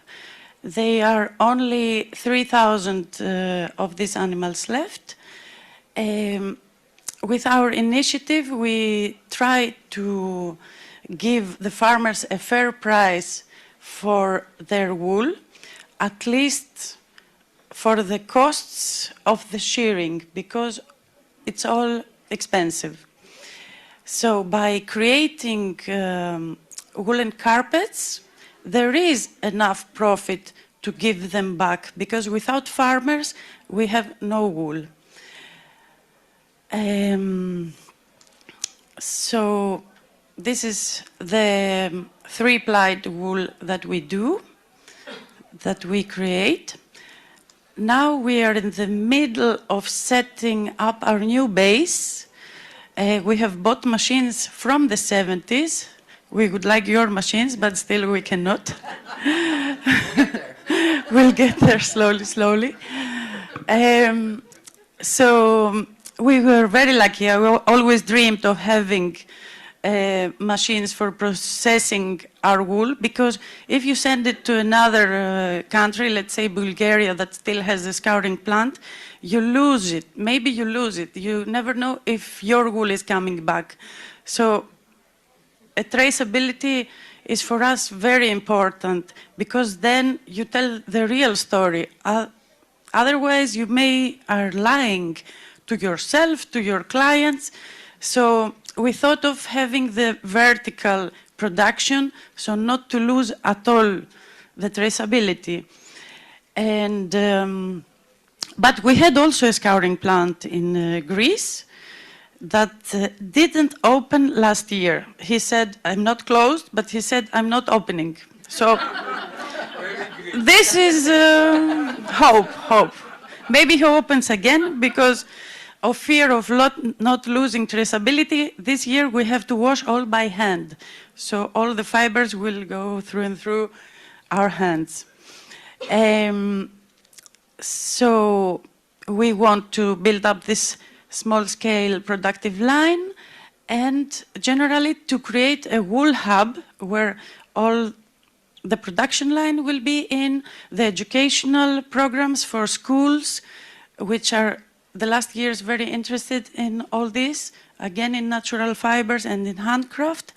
The other good thing is that weaving has made a great comeback the last 5-6 years, and a lot of new weaving schools under the umbrella, let's say, of the Ministry of Culture have opened. So there is a lot of interest for local materials with identity. So artists also are looking for such materials, and new brands that want to know the origin of the wool that they are using. So this is some mountain yarn. It's strong. This is my new word, strong wool. I used to say rough, but I heard the new word, so strong wool. It's fantastic for carpet making, and it's all dyed with plants of the region, except the blue one, that is indigo. So we have a very rich flora, and we use some of it to dye and experiment. And we really like what we are doing, so we will continue, even if we are in front of great challenges now in Greece, because 3 illnesses around sheep are now, so we don't know what is happening. It's a really big stress, actually, for farmers, which have the very difficult profession, and we don't call it profession, okay? It's a way of living. So we want to promote their heroic way of life, because also we have still the nomadic way of sheep herding. They go up on the mountains on 2,000 altitude, and they also preserve the landscape, the cultural landscape also, and we are very proud of them, and we want to make them also proud by making again products of their product, which is wool, not only meat and milk. Is foot and mouth disease? It just came to Lesbos, so they are in quarantine, so it's... Also Cyprus, I got the message. It's a catastrophe. Yes, thank you for listening.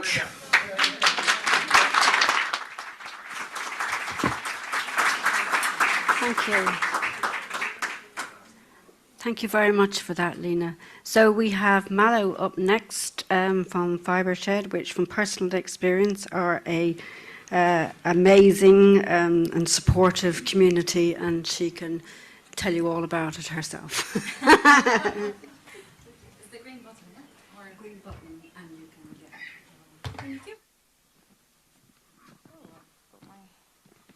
Amazing. Hi, everyone. Thank you so much for having me. It's been great to see so many people, that familiar faces and new faces.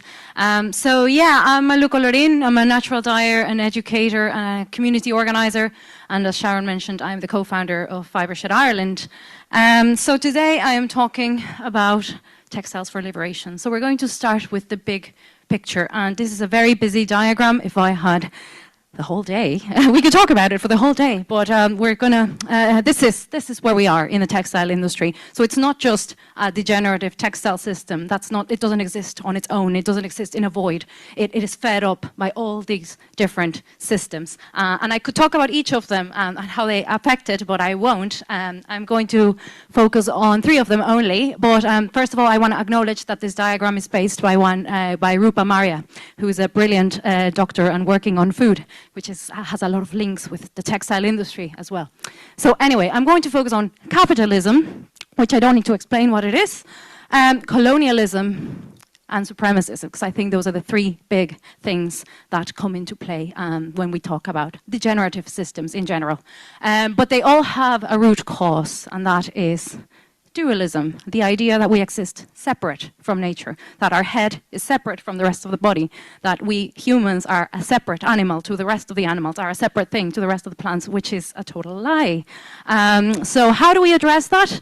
I'm going to get back to it in a bit. So for now, I'm going to talk about capitalism. But yeah, how do we address that? We need to see ourselves as part of the whole ecosystem, like I mentioned, not as a separate entity. So this diagram is from Eric Olin Wright, who discusses how to be an anti-capitalist today. Again, I could talk about this all day, but I won't. I'm going to focus on one of his points. They all have pros and cons, but there's one that I really want to focus on today, which is eroding capitalism. So how, can we start, giving it less power and organizing in different ways? So, and I think cooperativism, working together, is one of the ways in which we can start eroding that system that just extracts, and doesn't give anything back. These are, I take a lot of diagrams from other people because I'm a graphic designer, so I'm very visual, and I think most of the people here are also quite visual. So I want to imagine how can we move towards, from a more divisive way of organizing towards a distributive, networked system. And these diagrams are from the Donut Economics Action Lab. And they have a great business tool that kind of walks you through these things. So how do we move from a divisive system towards one that is distributive and shares the value among all the stakeholders? So this tool that I mentioned has these 5 kind of ways of measuring just indicators for systems, for businesses. So it's purposes, networks, governance, ownership, and finance. So I'm going to give you 3 examples of cooperation. I'm not going to talk about ERU because Zoe has already given a brilliant explanation of what they're doing and their brilliant network of farmers and how they pay the farmers above market price. So I'm not going to talk about them. I'm going to talk about Galway Wool, which is, I'm sure many of you already know of them. It is a cooperative of wool farmers, and they came together a few years back with a very clear purpose of how do we get our wool to market? How do we get this product into the hands of crafters and makers and designers so it can actually be used in something and not just chucked away? So the 3 main things that I kind of want to highlight in what they're doing is their networks, their governance, and their ownership. So yes, they came together. They are a legally set up co-op. They come together every year. They pool all their wool together, and they've managed to find a buyer of their wool every year, which is brilliant. And they command a much higher price than market rate. As far as I know, it's €2.50 per kilo, and the normal price is 20 cents per kilo. So, you know, that's pretty cool. Out of the Galway Wool Co-op came this kind of other initiative, which is the Galway Artisans Collectief. And it's a group, it's not legally incorporated or anything, but it's just a community of artisans who love to work with Irish wool. We've been big advocates of this wool, you know, loving the properties of it, loving the history and the traceability, the fact that it's Irish. So in this case, I'm highlighting purpose, networks, and finance, because this year, the Galway Wool Co-op always kind of struggles to find a buyer for their wool. It's not always very straightforward. So this year we are kind of pulling together a bunch of different makers. We, you know, none of us are big. So a bunch of small makers. Some of them teach, some of them sell their products, some of them just want to knit at home. But we love using Irish wool, so we're pooling finances. We're all chipping in to buying the wool and getting it processed. So that's another example of coming together and, you know, towards a shared purpose. Okay, yeah, and finally, the 3rd example, and we've probably seen posters out there already. It's a wool store in Galway, in Tuam, County Galway, and I want to highlight purpose and finance in this one because we are crowdfunding for a wool mill. They are members of Fibershed Ireland, and we're supporting them for this because they, you know, the idea for this wool mill is you can actually take small batches of wool or flexible batches of wool.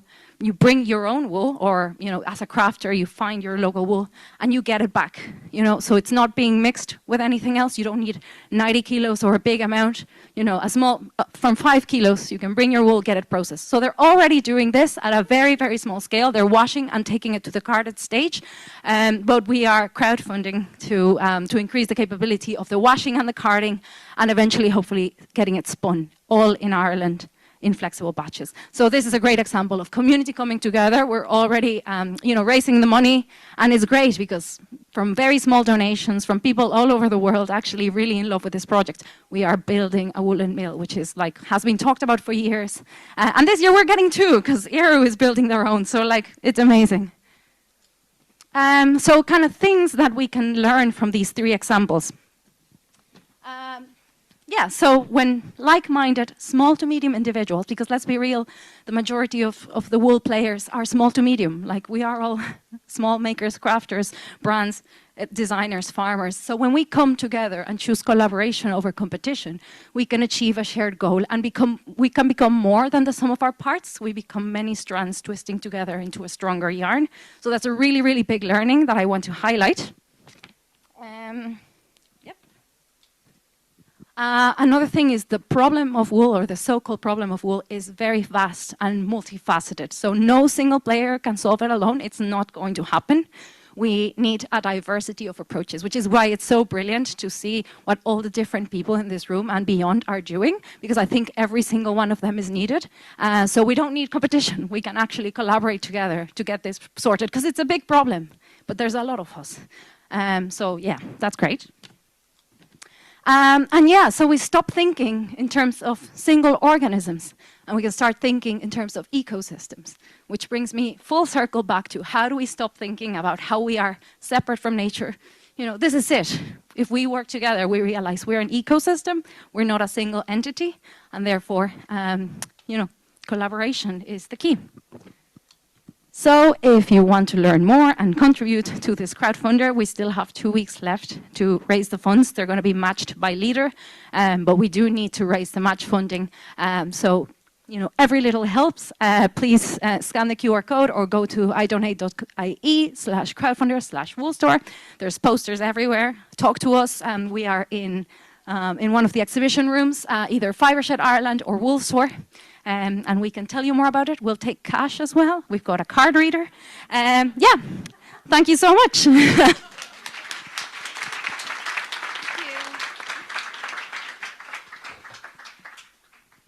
Thank you. I just had a slight technical difficulty. The server stopped. Thank you, Marlo. That was amazing. So the last section for our woolen yarns and textiles is a pre-record, and it's a book review of 4 Red Sweaters, Fragments of Memory. Now, if anybody is triggered in any way, please, you can leave the room and let us know. And take it away. Hello, my name is Lucy Adlington and I'm a clothes historian. So for the past 25 years, I've had the great pleasure of collecting and researching, writing about, lecturing on the way that clothes hold memories and clothes tell stories. And over the years, I've looked at so many different topics. I've written various books, but today I would like to tell you about my latest work, which is called 4 Red Sweaters. And I can share that here. So 4 Red Sweaters, Powerful True Stories of Women and the Holocaust. Now, I'd already written about the Holocaust and textiles previously in a book called The Dressmakers of Auschwitz, which detailed the experiences of Jewish women who were compelled to work in a fashion salon at the concentration camp, which was a most extraordinary bit of history. And as I delved into it, I kept noticing references in Holocaust memoirs and so on to knitting. And I thought, how extraordinary is this, that in the most extreme circumstances, people were fashioning needles for themselves. They were literally pulling yarn from the frayed edges of their blankets in the concentration camp to be able to knit. And they weren't just knitting things for themselves, which was highly forbidden for inmates in the German concentration camp system. They were actually knitting them as gifts.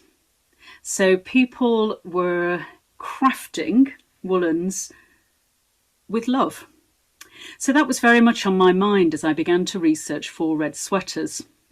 And I chose sweaters because of one particular jumper in the Imperial War Museum in London.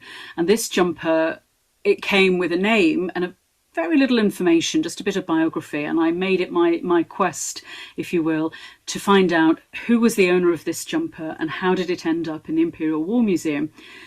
The research took at least a full year, and it took me around the world following sources. It was very poignant research to discover the owner of this jumper, and I can show you a picture of her here. So here she is. This is Jock Heidenstein, 12 years old, when her mother first bought her a red jumper in Berlin, in Germany. She bought 3 jumpers, Jock's mother, one for Jock and one for each of her sisters. And since I can't show the actual jumper, I thought it would be fascinating to have a replica recreated. And so a very talented knitter called Helen Betts, from photographs, managed to craft a beautiful representation of how Jock Heidenstein's jumper would have looked. She's very, very talented. And it was a shop-bought jumper, so it was commercially made, really smart design. Of course, the one in the museum, over many decades, the condition is not great. And the jumper itself tells a story of a girl who grew, and the jumper grew with her, but then it needed mending. It was washed so much that it lost, a lot of its shaping. The buttons broke and the moths got to it. So that was part of the story told by this particular jumper. But more than that, I was able to research and follow Jock's history and discover what happened to her, what happened to her sisters, and what happened to her family. And this is all detailed in the book 4 Red And essentially, I would say that the reason Jock kept her jumper when she escaped from Nazi-occupied Berlin in 1939. She kept it as a talisman of love, as well as something that would literally keep her warm. Her and her two sisters were both rescued from Germany through the Kindertransport initiative, which helped 10,000 children in territories threatened by Nazism. The rest of her family did not survive, but Jock, her sisters, and this jumper did, to tell the story. And to give you an idea of how knitting linked in, from the Nazi era in Germany, I have a knitting yarn or crochet yarn sample book, and it gives you an idea of the range of different woolen yarns you can buy. But it also declares very proudly that it is Aryan only, meaning no Jewish hands have touched this wool. So you get a sense of the anti-Semitism that Jock and her family were living through in the 1930s. So the way that politics and even something so simple as wool, they're all entwined. The next story I followed in 4 Red Sweaters, I can't show you a picture of the girl herself when she was older, but here you can perhaps see a family portrait taken just after the Great War. And the second story I told was a girl called Hannah, who was in a city in occupied Poland. The Nazis took over. This was another Jewish family.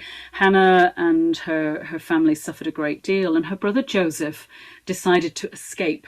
He thought, I'm getting out of this city, it's too dangerous. This was November 1939, and it was bitterly cold. And Hannah gifted him a red jumper, the one she was wearing. She literally took it off as her brother Joseph was going to the station to escape. And she said, I think you will need this. So even though they came from a very poor family, Hannah was able to gift, again, it's love. She gifted that jumper to her brother, and he kept it for the next 70 years. And he said the wanderings of that sweater were my wanderings. It eventually ended up in Yad Vashem Museum in Israel. And the book follows Hannah, who remained in occupied Poland, and how she tried to survive as a professional knitter in the ghetto that the Nazis established. Alas, her story does not have a happy ending. It contrasts very much with the third jumper I look at in this story of woolens and wartime. And this is Regina Feldman, another Jewish girl growing up in Poland, whose life was utterly wrecked by the Nazi occupation. And Regina literally knitted to survive. Her and her family were brought to an extermination camp, not a labour camp, but a place of death. And one of the Nazi officers asked, who can knit, when she arrived? And Regina's mother pushed her forward to volunteer. And it was while she was knitting a red and blue striped jumper that Regina bore witness to the terrible crimes happening in this camp called Sobibor. But she was also part of an extraordinary uprising. 300 Jewish labourers forced to slave for the Germans in this camp. They had a most incredible rebellion, and Regina was part of it. And the reason she lived was because she had been able to knit. So there was a story of survival. And the fourth red sweater is again in the Imperial War Museum in London. And it belonged to a young Jewish girl. Here she is. I hope you can see. This is Anita Lasker. Anita Lasker-Wallfisch is still alive. She celebrated her 100th birthday. And my goodness, she's smart and she's tough. And it was her musical skills that kept her alive when she arrived in Auschwitz in the concentration camp. She was put to work in the women's orchestra there. But what kept her alive in a physical sense was the fact she was able to swap some bread for a sweater, for a warm jumper, because otherwise, you would get ill, hypothermia, and so on. And she actually chose an Angora jumper, which I've brought along just to show you here. I've got a box of wartime Angora, super soft, super fluffy. And, this was a real luxury, and it was red, and she wore it hidden under her uniform as an act of defiance, but also an act of keeping individuality, keeping a sense of identity, and essentially it kept her warm. She mended it as it became unravelled, and in an act of solidarity with her, I had a go at knitting a patch, and then for the first time ever, and I'm not a good knitter, and I'd never done darning, so I tried darning, made a bit of a hash of it. But if you ever get a chance to see Anita Laska's jumper in the Imperial War Museum, it's actually displayed with the yellow yarn darns showing on the sleeve of her red jumper. So 4 red jumpers and multitudes of stories of love, rebellion and survival. And for me, it's been a real privilege to be able to link the emotions and the power and the politics of wool through these 4 very humble garments. So if you are interested, there we go, there's the book. And I didn't know if anybody would be interested, to be honest, but the book made its debut on the New York Times bestseller list. So doesn't it just go to show how powerful these stories can be? Thanks for listening.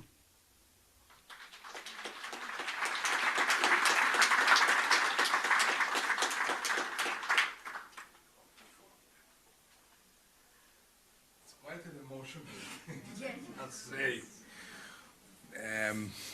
So we slowly can go into the next and final session of today. We call this part of activity Wool for Health, and it's something that probably is not well known, is just starting in different European countries, but it's the idea of using knitting with sheep wool as mindfulness exercise. We have started a couple of studies in collaboration with Neurological Center, and one of them from Zagreb in Croatia will explain later, showing that there is a link between the activity of knitting and crochet and the peace of mind. This was the origin of this session, Wool for Health. The experience of some association is very promising. They collect donations, they save the wool from being destroyed and abandoned, and they offer the wool to patients in different hospitals or nursery homes. And those who want and who are interested, they start knitting. So we will listen to 4 different experiences from Europe. I think the first is from Cyprus. So Mrs. Evi Skoufari from Nicosia. She works at the Donna Health Care Center in Nicosia, and she's promoting therapeutic knitting there. Evi, thank you for coming. It's a very long journey from Cyprus. And you press the green for moving. For the video?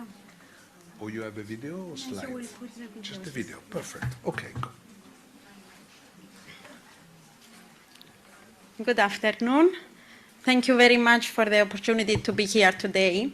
I represent Donna Health Care, a medical center in Cyprus dedicated to women's health. Every day we meet women at different points in their journey. And quite early on, we realize something important. Care is not only about medical excellence. It is also about how a woman feels during her time with us, especially in the quiet moments, the moments of waiting. Because very often, the hardest part is not the examination itself, but the time before it, the silence, the thoughts that come and go. And that raised an important question. How can we support women, not only medically, but also emotionally in these moments? As we search for ways to support women beyond the clinical setting, we found inspiration in the work of the EU Foundation. That inspiration became action, so we introduced therapeutic knitting in our clinic. The gentle, repetitive movement helps hold the mind. It creates focus, a moment to breathe. And most importantly, it helps women feeling less alone, because something very special happens when women sit together and knit. Sometimes they talk, sometimes they don't. But always there is connection, there is presence. In our center, knitting has become more than an activity. It has become part of how we care. The video we prepared for you shows this experience. It follows women through our center, from waiting for mammography to treatment and care. The video is in Greek with English subtitles. The knitted items created through this initiative will be offered to a charitable organization. For now, we are collecting them, each one carrying a small story of care. I would like to thank Dr. Alberto Costa for his continued support, and Mrs. Dora and the EU for their collaboration in providing the wool that made this initiative possible in our clinic. Thank you and enjoy.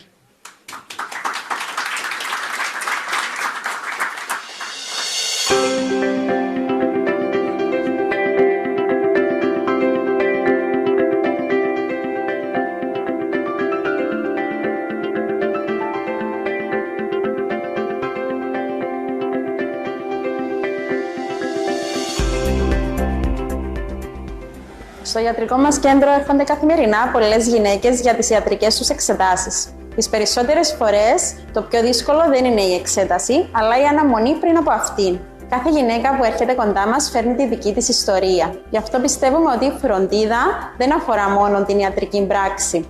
Προσπαθούμε να δημιουργούμε στιγμές ηρεμίας και ανθρώπινης σύνδεσης. Αυτή η ηρεμία μπορεί να ξεκινήσει από κάτι απλό, όπως το νήμα που ξεκινά και γίνεται πλέξιμο.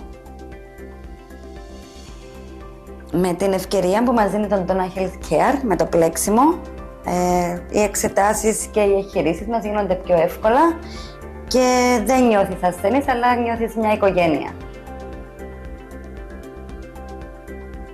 Τώρα που είμαστε πιο καλά και δεν περάσαμε μια περιπέτεια, αρχίσαμε και δημιουργούμε κάτι, ξεχνιόμαστε και δημιουργώντας σκέφτεσαι πιο διαφορετικά από πριν. Ήρθα εδώ για να κάνω τη μαστογραφία μου. Ήμουν αγχωμένη.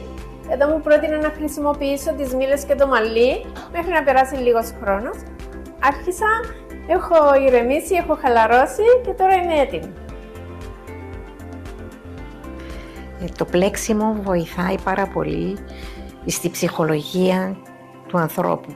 Ξεφεύγει από τα προβλήματα των πόνων της επέμβασης. Ευχαριστώ πάρα πολύ τους γιατρούς, τους αναισθησιολόγους, τις νοσηλεύτριες. Είναι όλοι εδώ πολύ εξυπηρετικοί και χαίρομαι που βρίσκομαι σε αυτόν την κλινική. Τι κάνετε, κυρία Στέλλα? Καλά είμαι. Πώς είσαστε σήμερα? Πολύ καλά σήμερα. Βλέπω ότι ασχολείστε και κάνετε... Ναι, καπελάκια, παπουτσάκια για τα... βοηθήσουμε τα μωρά που τα χρειάζονται. Μπράβο, κυρία Στέλλα. Να περάσει και η ώρα σου, ναι, για να μην βαριέσαι στο κρεβάτι. Ναι. Δόξα ο Θεός, είμαι πολύ ευχαριστημένη από τις νοσοκόμες, τους γιατρούς. Εδώ τώρα ήρθαμε να κάνουμε παρέα στους αρρώστους, να τους δούμε τους αρρώστους μας. Έχουμε και φίλους, έχουμε και αγνώστους που η αγάπη πρέπει να δίνεται παντού, σε όλους τους ανθρώπους. Να είμαστε ο ένας δίπλα από τον άλλον. Σήμερα είναι αυτοί, αύριο μπορεί να είμαστε εμείς. Και το σμιλίν ειδικά εμένα, σύμφωνα με πολλές άλλες ασθένειες που έχω, με ξεκουράζουν και με ησυχάζουν. Καθόντας εδώ, περνούμε και εμείς την ώρα μας μπλέκοντας και ευχαριστούμαστε και το περιβάλλον και διούμε θάρρος στον ασθενή. Όσο μεγάλη και να είμαστε, ό,τι και να πονούμε, η ζωή συνεχίζεται, παιδιά. Εγώ δεν ήμουν ασθενής, έχασα συγγενείς, έχω φίλες που περνούν το Γολγοθά. Όμως το σμιλίν, το πλέξιμο, το βρίσκω πολλά ψυχοθεραπευτικό και μου αρέσει η ιδέα στο να κάνω πράγματα και να βοηθώ. Αλλά παραπάνω απ' όλα πραγματικά βοηθά και λέω στον κόσμο να αρχίσει να το κάνει για να βοηθήσει ψυχολογικά. Εδώ στην κλινική Donna Health Care, μια κλινική εξειδικευμένη για την υγεία της γυναίκας, έχοντας κατανοήσει το νόημα αλλά και τη σημασία του θεραπευτικού μπλεξίματος, είμαστε η μόνη κλινική η οποία εφαρμόζει το θεραπευτικό μπλέξιμο Και αυτό αφορά όχι μόνο τις γυναίκες οι οποίες είναι μέσα στην κλινική μας, αλλά και οι γυναίκες οι οποίες βρίσκονται στους χώρους αναμονής περιμένοντας το ραντεβού τους, στο θάλαμο μετά από μια χειρουργική επέμβαση. Έχουμε κατανοήσει ότι η σημασία του θεραπευτικού μπλεξίματος, ότι το θεραπευτικό μπλέξιμο βοηθά αυτές τις γυναίκες και να ξεχαστούν από το στρες της επέμβασης, αλλά και να αφιερώσουν λίγο χρόνο και να ασχοληθούν με μια συνήθεια την οποία πιθανότερα και παλαιότερα να είχαν στην καθημερινότητα τους. Και αυτό ονομάζεται το μπλέξιμο. Κατασκευάζοντας λοιπόν ορισμένα μπλεχτά, εδώ στον Donna Health Care υποστηρίζουμε τις γυναίκες, δίνοντας τα μπλεχτά αυτά σε γυναίκες που πραγματικά το έχουν ανάγκη. Ας μην ξεχνάμε ότι το θεραπευτικό μπλέξιμο είναι μια δραστηριότητα η οποία μειώνει το άγχος, εξαλείβει τον πανικό σε μια γυναίκα η οποία πιθανόν να αντιμετωπίζει ένα σοβαρό πρόβλημα υγείας.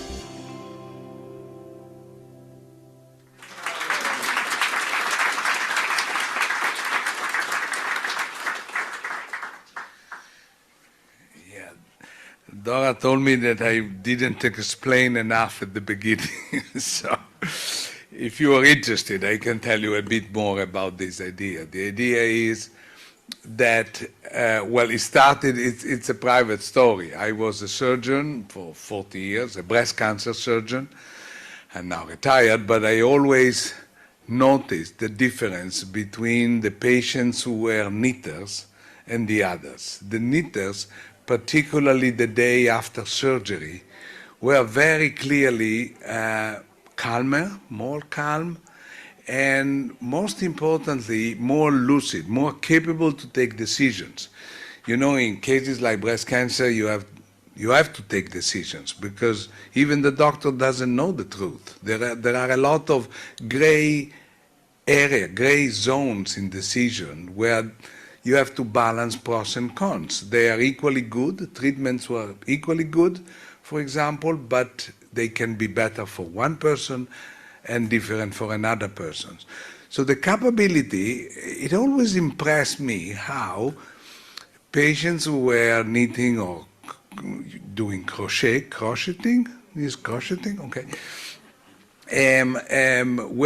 Were really much more in power to take the right decision, to cope with pain, for example, and to help the others. And I was asking, why are you doing this? And they were kind of teasing me and say, you know, this is the only thing that you can do without electricity and without Wi-Fi. And it was so true. So when I retired, I remembered this, and I think I want to do something for this. And I discovered a huge interest, as you see. This is an example, but we are promoting this in 7 different countries at the moment. And I'm very grateful to a family, actually a Jewish family who survived the Auschwitz camp, who gave me the money to do a study to test with electroencephalograms, EEG, the activity of the mind before and after knitting and crocheting. And this study is published, has been accepted as a scientific publication, is available, and it's amazing. We were surprised ourselves. We did 40 subjects, 40 women and 25 controls. And they did the EEG before and after 20 minutes of crochet.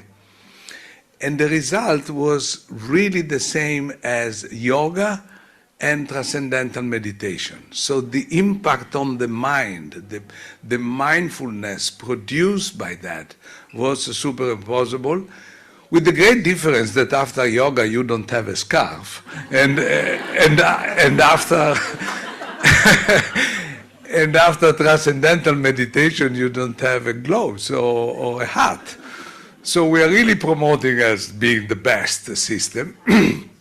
The next speaker, a good friend of mine, Nino Mimica, professor of psychiatric in Zagreb, in geriatric psychiatry, and he was also very impressed by how Alzheimer patients could be attracted by the colors and by the feeling of wool. There is something in the physical contact with wool that has an impact on the mind. So this we started the second group of studies. They are called sensory sleeves, and our friends, the Spanish delegation, later on in a few minutes will tell you about that. And again, the study proved that when the Alzheimer patient has a kind of a panic attack, you can either do an injection of Valium, and that's it, and she or he falls asleep and is done. Or we have tried to use these sensory sleeves, which are beautiful because they are very colorful, and they are made by knitters in Spain, in Croatia, in a number of countries. And the patient feels and is attracted, the attention is attracted by the colors, and they calm down, and you don't need the Valium anymore. So these are examples for those who say, oh, there is a lot of wool that is not used. You know how many Alzheimer patients we have in the EU? 6.5 million. If you want to give them a sleeve to each of them, you will use all the wool of Europe. So this is the origin of the idea of wool for health. So proposing health and well-being as a potential quote-unquote market for wool. Of course, this is all voluntary, this is philanthropic exercise, this is not a business, of course. You can't live out of this, but it helps. And we are very surprised to see how easy it is, or how we can get donations and support to buy the wool, to color the wool, to prepare it, to give it, to distribute. What Evi shows in Cyprus was done with wool from Lena, from Epirus, from Greece, and from us, from Italy. This was the beginning for us of the European wool exchange, and we were very pleased. So, sorry, I've been a bit long, but I stop here. Is that okay, Dora? Good. I'm a good mark. So we go into the second part now, and we have a pre-recorded presentation by Professor Mimica in Zagreb. Thank you.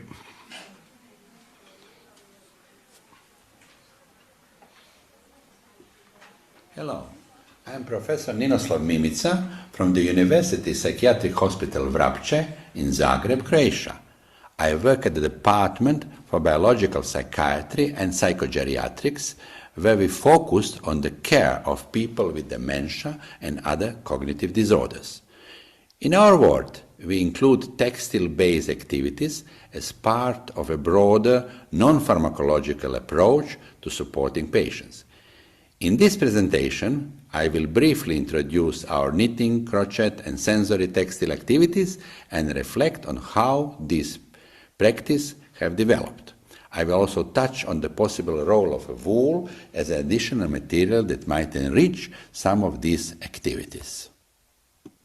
These activities were reintroduced through collaboration with NGO Ozana, who introduced swaddle muffs for people living with dementia. This collaboration gave us both inspiration and practical support. It helped us restart knitting and crochet sessions and gradually integrate them into everyday life in the ward. For some patients, the activity is calming and familiar. For others, it became a social moment, a chance to sit together and talk while doing something with their hands. Today, patients participate in knitting and crochet sessions both in the day hospital and in hospital wards. The activities adapted to individual abilities and interests. Their strength lies in their simplicity. The repetitive movement creates rhythm and focus, and progress is easy to see. Over time, these sessions have become a stable and meaningful part of everyday life in the world, creating opportunities for conversation, cooperation, and small shared achievements. Through these activities, we observed several kinds of benefits. Knitting and crochet provide gentle cognitive stimulation, supporting attention and procedural memory taught rhythmic hand movements. They can also have a calming effect. The predictable sensory input often helps reduce agitation and support emotional regulation. The activities also encourage social interaction as people naturally talk and work together. And finally, they support fine motor coordination and dexterity. These benefits become especially visible during shared projects and public events. Over the year, we have created Christmas and Easter installations, organized activities for Alzheimer's Day, hosted the European Tweedle Muff Award ceremony in our hospital, and presented an exhibition of knitted and crocheted sensory objects. Such events show how therapeutic activity can extend beyond the ward and connect patients with their wider community. Alongside knitting and crocheting, we also use a variety of sensory textile objects. These include twiddle muffs and other textile tools designed to provide structure sensory stimulation. For many patients, this tactile engagement can be grounding and soothing. Some of these objects already include small wool elements which introduce warmth and texture that differ from synthetic materials. Most of our activities currently use whatever yarns are readily available. However, wool naturally raises some interesting possibilities. Its warmth, elasticity, and tactile responsiveness create a slightly different sensory experience. For this reason, we are open to exploring how wool may enrich some of our existing practices. This is not about replacing other materials. Rather, it is simply acknowledging that wool offers qualities that may be worth considering in therapeutic context. Looking ahead, wool could allow us to experiment with some additional techniques. For example, simply felting could be used to create tactile objects. Weaving could provide another structure and repetitive activity, and wool could be incorporated into sensory tools. At the same time, practical considerations remain important. Not everyone finds poor wool comfortable, particularly because local available Croatian wool can be quite coarse. For this reason, participation must always remain voluntary and adapted to the individual preferences. Our work with textile-based activities grows directly out of everyday clinical practice. What I have presented today is not a finished program, but part of an ongoing process of learning and development. We warmly invite colleagues, therapists, researchers, students, and community partners to join us in exploring how creative textile activities may contribute to non-pharmacological approach in mental health care.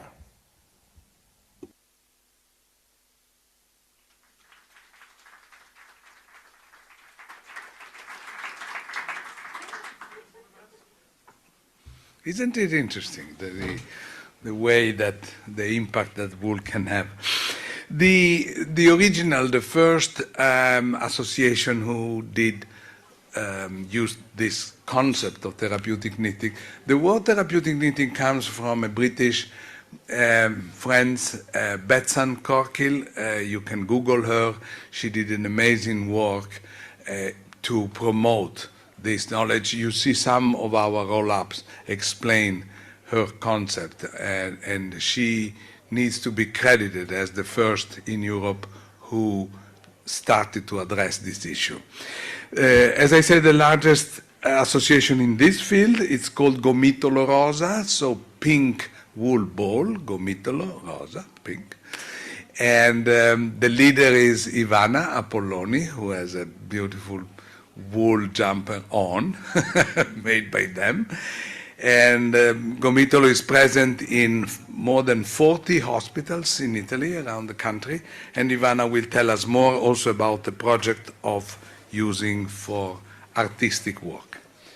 Oh, che bello. Che bello. Che bello. Good afternoon, everyone. I'm Ivana Polloni. I'm the general manager of Gomitolo Rosa. As Mr. Costa said, means pink ball of yarn. A philanthropic organization in Italy dedicated to upcycling native wool. Today, I'll be introducing one of our initiatives focused on the creative promotion of wool. I hope to enrich today's exchange of ideas with an example, a practical and replicable example. Before we get to these initiatives, I'd like to give you a quick overview of who we are. Okay, so. Gomitolo Rosa is an Italian philanthropic organization dedicated to upcycling native wool. We promote therapeutic knitting in hospital to reduce cancer patient anxiety and donate knitting items to people in need. For this reason, we usually define Gomitolo Rosa as a circular economy project that transforms a waste product into a solidarity and therapeutic resource. Let's review together our goals. Giving surplus Italian wool a new life by producing yarn to promote social solidarity and patient well-being. Last year, we recovered 650 kilograms of raw wool, producing around 15,000 balls of yarn for therapeutic knitting programs in hospital, care homes, and various charities. Empowering cancer patients and their caregivers by promoting knitting as a therapeutic tool. We are now present in 40 hospitals, including 4 pediatric centers, where we have introduced therapeutic knitting for oncology patients. Assisting vulnerable individuals with a gesture of care through the donation of handmade knitting items. Last year, we donated 3,000 pairs of wool slippers to seniors. This year, our goal is to deliver 2,000 green hats to mental health facilities and eating disorder clinics. We have a lot of other projects, but we haven't time now. To promote the therapeutic benefit of knitting as a meaningful activity that enhances the quality of life for vulnerable groups. Since last year, our goal has been to bring therapeutic knitting to 50 seniors' homes to support cognitive and motor rehabilitation. We are on track to reach 50 by the end of the year.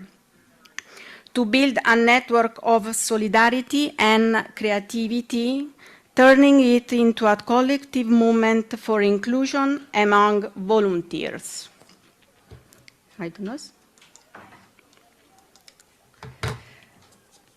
Today, we rely on a network of 3,000 volunteers who assist us in hospitals, nursing homes, and administrative roles, as well as producing handmade items for social solidarity. To foster collaboration with other associations and local authorities, creating synergies that amplify the impact of our activities. The collaboration with the European Wool Exchange Foundation is a fantastic example of this goal. Let's get to the heart of Gomitolo Rosa for Art, which celebrates its 7th anniversary this year. It represents a wool recycling model that, as I mentioned, can be easily adapted and replicated. Gomitolo Rosa for Arts is a special competition dedicated to raising awareness of solidarity, well-being, and environmental issues through the arts of crochet, knitting, weaving, and etc. It celebrates all the tools and techniques used to work with wool, transforming it from waste into a work of art, an artistic work. Participant works with one or more material kits, each containing 15 balls of yarn in 15 different colors, 150 grams of raw wool for decoration or stuffing, and a single additional material of their choice to incorporate into their creation. The competition is organized by a panel composed of representatives from the world of art, design, and fashion. Participants are invited to create work that reflect one of the 3 topics outlined in the competition brief, evoking a deep emotion from an ethical, social, and environmental perspective. Prizes are awarded to the top 10 finalists. The top 3 receive a cash prize provided by a sponsor, while the others are awarded balls of Gomitolo Rosa yarn. All prizes must be used to support further charitable initiatives. The competition is held annually in May. Participants have 2 months to register and 6 months to submit their finished work. All the woolen works are exhibited at prestigious venues in the heart of Rome, hosted by our patrons. This is where we welcome all our stakeholders and hold the official award ceremony for the winners. To better understand how the rules and guidelines of the Gomitolo Rosa for Arts contest are translated into woolen artworks, let's take a look at each year's first prize winners. Starting from 2020, this is the first prize winning work, The Sisterhood, a 3-dimensional tapestry created using the amigurumi technique. It represents 80 women who sought help from an anti-violence center during the year. This piece represents the theme of solidarity. It's a work of denunciation. Cases of violence against women are unfortunately always on the increase. In 2021, the first prize was won by the work Talking Piece. This table runner is a textile artwork created using the universal colors of the rainbow. It's an invitation to sit around a table and talk about peace, represent the topic of solidarity towards all people at war, and again, unfortunately, this message is always current. In 2022, the first prize was awarded to the piece Smile Care. This tableau vivant was created using the amigurumi technique with a woven base. It depicts the daily routine of a doctor assisted by a volunteer as they bring cheer to 2 young patients. The focal point of the piece is the radiant smile that helps hospitalized children experience moments of joy. Represent the theme of well-being. In 2023, The first prize was awarded to the piece Beyond the Storm. This tapestry was created using crochet and jacquard technique. A deeply personal work, it's dedicated to those who have weathered countless storms without ever giving up. It uses the metaphor of a turbulent sea voyage and the hope of salvation represented by a beacon of light to which one must return with all one's strength. Represent the theme of solidarity.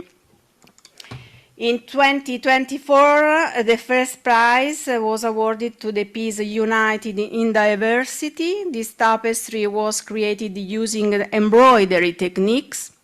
The message it conveys is the fundamental importance of plurality and diversity. This powerful concept of diversity as a source of richness is highlighted through specific references to the art history, the use of embroidery inspired by ancient Mexican huichol art, and a vibrant use of colors. Represent the theme of solidarity. Last year, the first prize was awarded to the piece Light Outside, Darkness in the Heart, a tapestry of outstanding technical quality, employing the jacquard technique to create striking dramatic effects. The message regarding domestic violence is presented with extraordinary emotional power without any sugarcoating. Represent the theme of solidarity. To conclude, let's recap the main goals of these initiatives. To promote the use of Italian wool, to foster the talent and creativity of wool enthusiasts, to raise public awareness of social issues linked to well-being, solidarity, environmental protection, engaging the community through these artistic creations. Last but not least, to raise funds in support of Gomitolo Rosa mission. I brought some of these works from Rome if you want to see them, including this V-neck sweater I'm wearing, titled Maxi Tatrits. It celebrates Palestinian culture. You can see the colors of their flag, with an intarsia patchwork inspired by traditional Tatrits embroidery. This concludes my presentation. Thank you for your attention.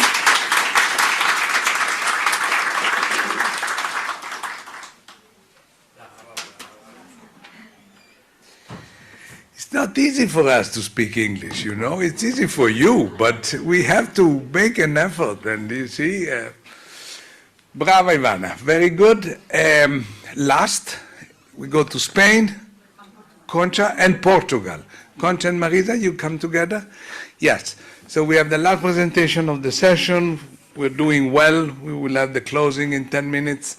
So stay connected, stay there. Don't move. Go, Concha. So I'm Concha Rey from Spain. First of all, I want to make a call to take this small sensory sleeve tool, and I want you to close your eyes while you are listening to me, please. The goal is for you to feel what this tool represents. It has been knitted by older women in care homes and senior centers, many of whom are lonely individuals who find a sense of purpose in this activity.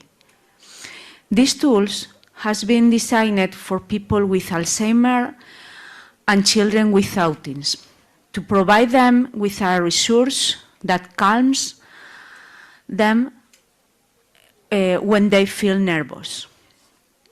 The EU Foundation aims to highlight the value of wool and the use of natural fibers as a therapeutic tool. To this end, it promotes the Wool for Health Awards every 2 years. 2 years ago was Spain, and this tool was designed by the winner of the competition. And this year is going to be held in Portugal.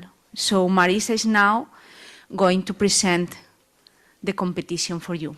Thank you.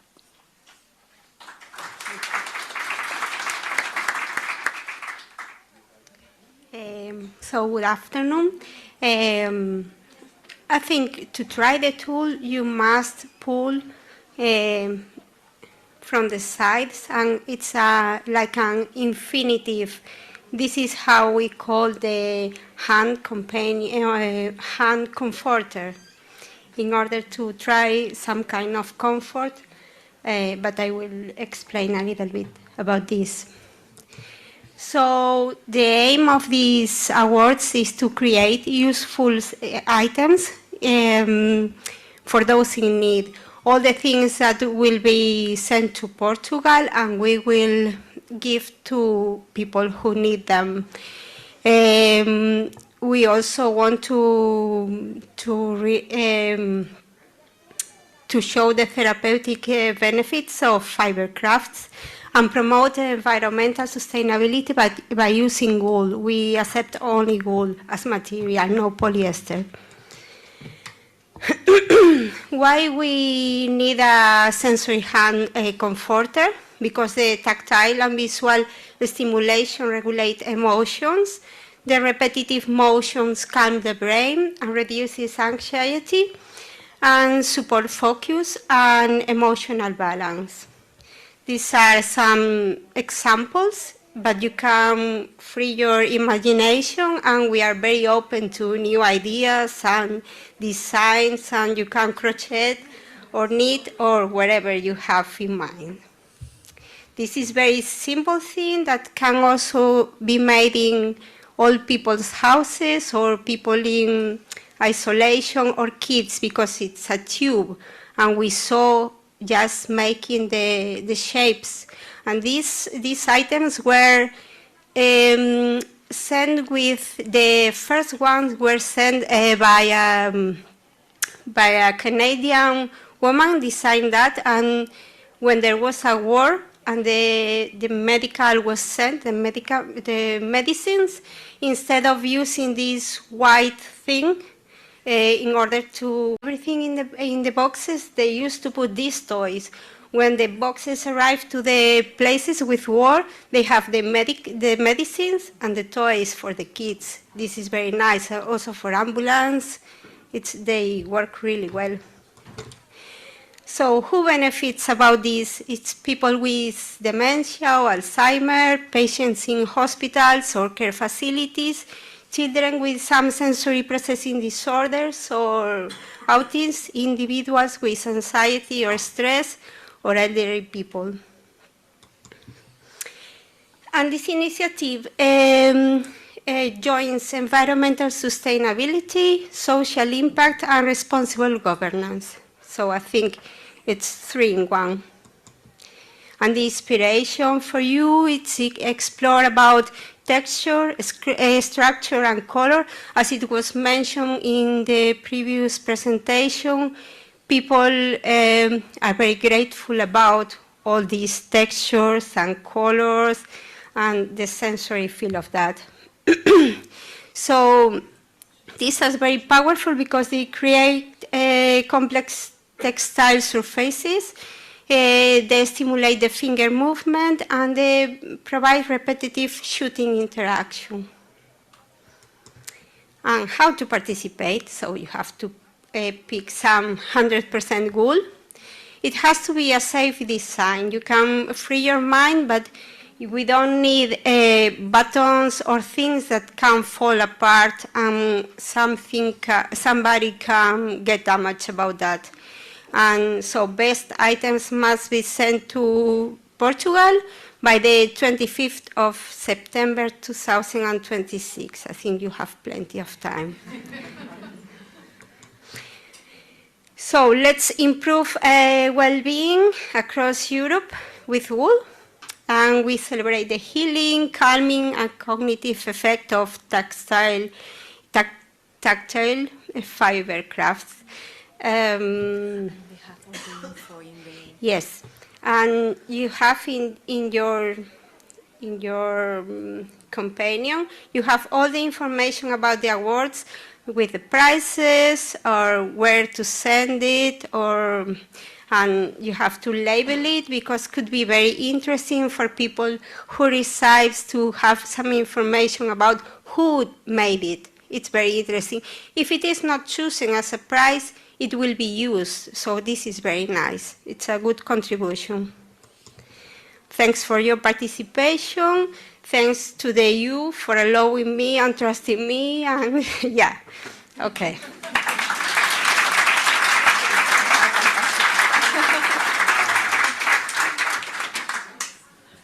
You should always trust Portuguese because they are we are done. These things, yeah. We have the closing now and the launch of the almanac. And maybe Catherine, you want to say no? I'm not so please, Andy, will you? I certainly will. Hello, good afternoon. Very nice to meet you. Lovely to meet you too, Alberto. Thank you Alberto, very much. Fantastic. Come. Good afternoon, everyone. Get. Well, na héranig agus fáilte bhór ruamh gus na héranig atá seo agus ar nóí gus na chuirteoirí atá seo ó Chinas ó Congar. So we have lots of visitors from abroad, which is fantastic. We will start speaking Italian if Yeah, you could, Italiano. Bella, bella. That's all I can say. Cappuccino. That's about it. Spaghetti. Spaghetti bolognese. But I like the Italians and all our visitors to know that tá ar deanga Gaeilge hénig a gin. We have our own national language. Agus Gaeilge an tanamatá irhe. I only know como se tatu because Well, come stai. Conasatá tú héin. Conasatá tú héin. Now, churig mé sias na nótaí, fanga fóil.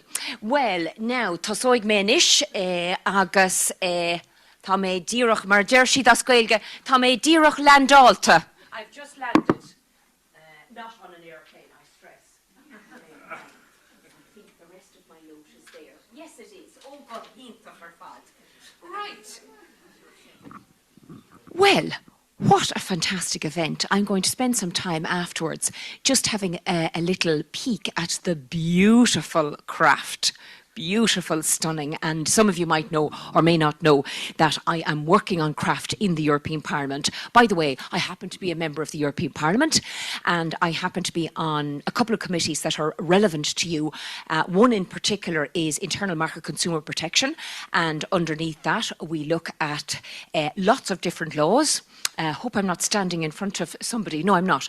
But we are across a lot of laws, but one important law is obviously for definition for the likes of craft and making sure that it's legally protected and making sure that your craft and your business and so forth is protected. But I also know that on the AGRI side, I'm not on the AGRI committee, I'll come to that in my few notes, but I do know on the AGRI side, Maria Walsh MEP, who hopefully was here this morning. I wasn't in touch with her. We flew home on Thursday night and we were having a chat about this event because it was lucky we were seated beside one another, and I know that she's doing some work for you on your behalf, and I will be endorsing her work. I will be contributing to it because even though I'm not a member of the AGRI committee, I will certainly be supporting that.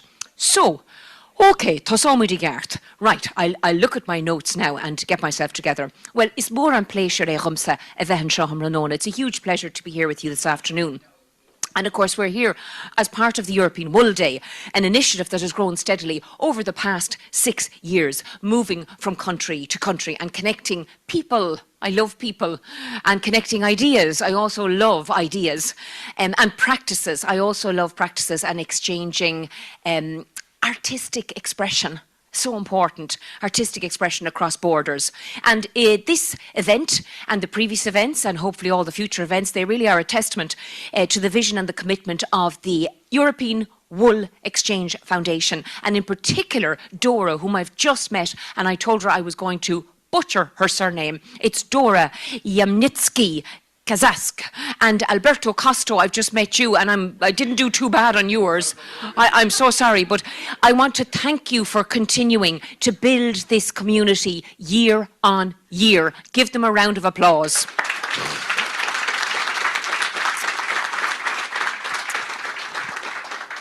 We are so proud to be hosting this event in Ireland.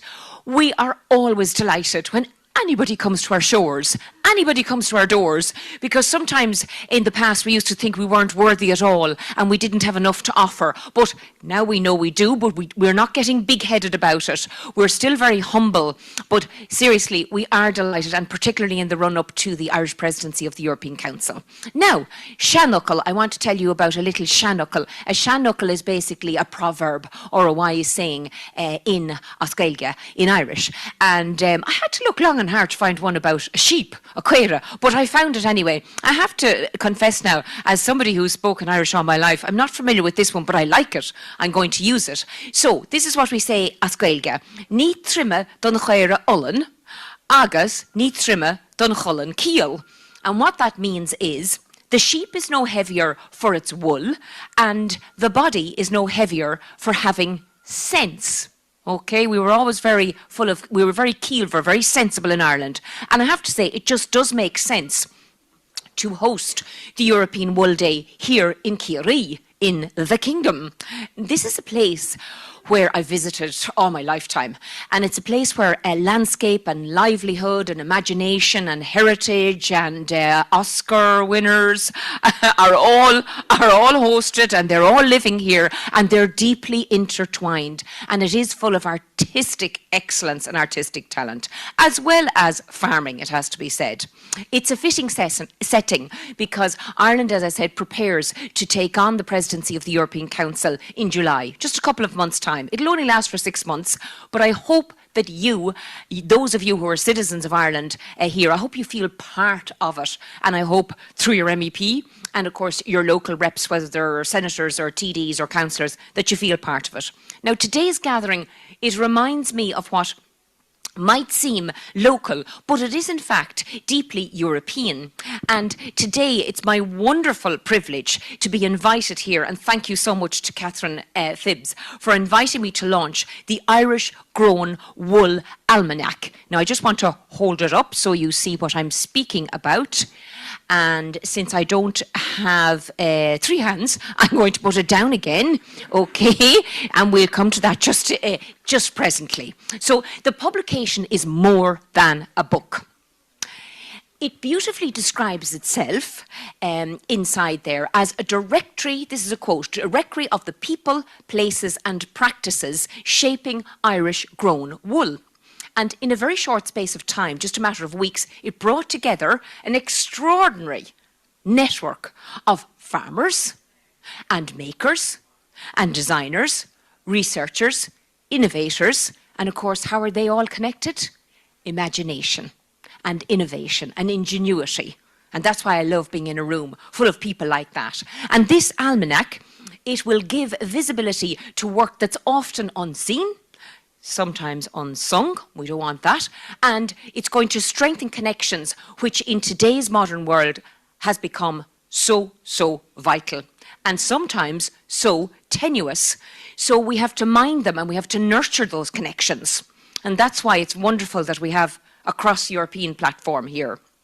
Now the almanac is going to make it easier for people to find each other. Who doesn't like to find a friend? I love finding people, and as soon as I find them, I make friends, I make connections, and they call it networking, but to me it's just the Irish way. You know, you make friends and you just swap ideas immediately, and suddenly you're talking about your dogs and your donkeys and your kids and where you went on holidays and that sort of thing. But that's really important. It really is important, and it's the way that you can build that synergy. So wool it's not just a material of the past. Well, that's for sure anyway. It really does have a bright and a very valuable future in Europe and, of course, in design and in ordinary use as well, if you want to call it ordinary, because just as I came in, Catherine gave me my name tag and she explained to me that this has come from Rathlin Island. And she explained much more to me, which I went in one ear and out the other, but not quite, because I'll be going and reading about this. But Rathlin Island, again, you know, the minute she mentioned islands around Ireland, my heart did a little beat, because I'm actually one of the people, one of the politicians that's supporting the island community all around Ireland, and it links in with the islands all around Europe. And the reason is because I spent most of my youth, when I used to be a reporter, TV presenter, whatever I was doing, journalist, but I went to an awful lot of Gaeltacht areas, Irish-speaking areas, all around on the mainland, but also the islands, because the islands are mainly Gaeilge-speaking. So I know an awful lot of the islands, and I actually know Rathlin Island as well. So, across Europe, we are rethinking how we value our natural resources, how we support our rural communities, rural. I'm sick of all the investment going into the cities, and we do need more down the country because the country has so much to offer. And of course, my constituency is largely rural, which I'm delighted about. So we're rethinking how we support rural economies and how we move towards more sustainable circular systems. Now, agriculture remains at the heart of the European single market, not only as an economic driver, but as a foundation for our identity and our landscapes and our community. And you might say, God, that's very high level, that's very highbrow, but let's just break it down. Every farming family in my constituency and throughout the other constituencies in Ireland, what do? They live and work and educate and play, and they contribute and they volunteer in the local community. And it's pure circularity, if you want to call it that. It's pure giving back to the people in your own locality, in your own vicinity, in terms of business, in terms of community endeavours, whether it's minding sick people or playing on the local team, or funding, spending money in the local shop, or going to the local parish and singing in the choir on a Sunday at church or whatever. So it's really important that we maintain our rural communities, because we certainly don't want any more hollowing out than we have seen. So something that I will continue to advocate for as we begin discussions on the MMF, so the Multi-Annual Financial Framework, or the MFF, I'll definitely be looking at the Agricultural Fund and keeping our rural communities, all of you and outside and beyond, front and centre. And within that fund and within that advocacy and arguing for money and making sure it's not reduced more than it should be, wool represents a unique opportunity, I think. And too often, as I say, it has been undervalued, but it is in fact a renewable, biodegradable, and a deeply place-based resource.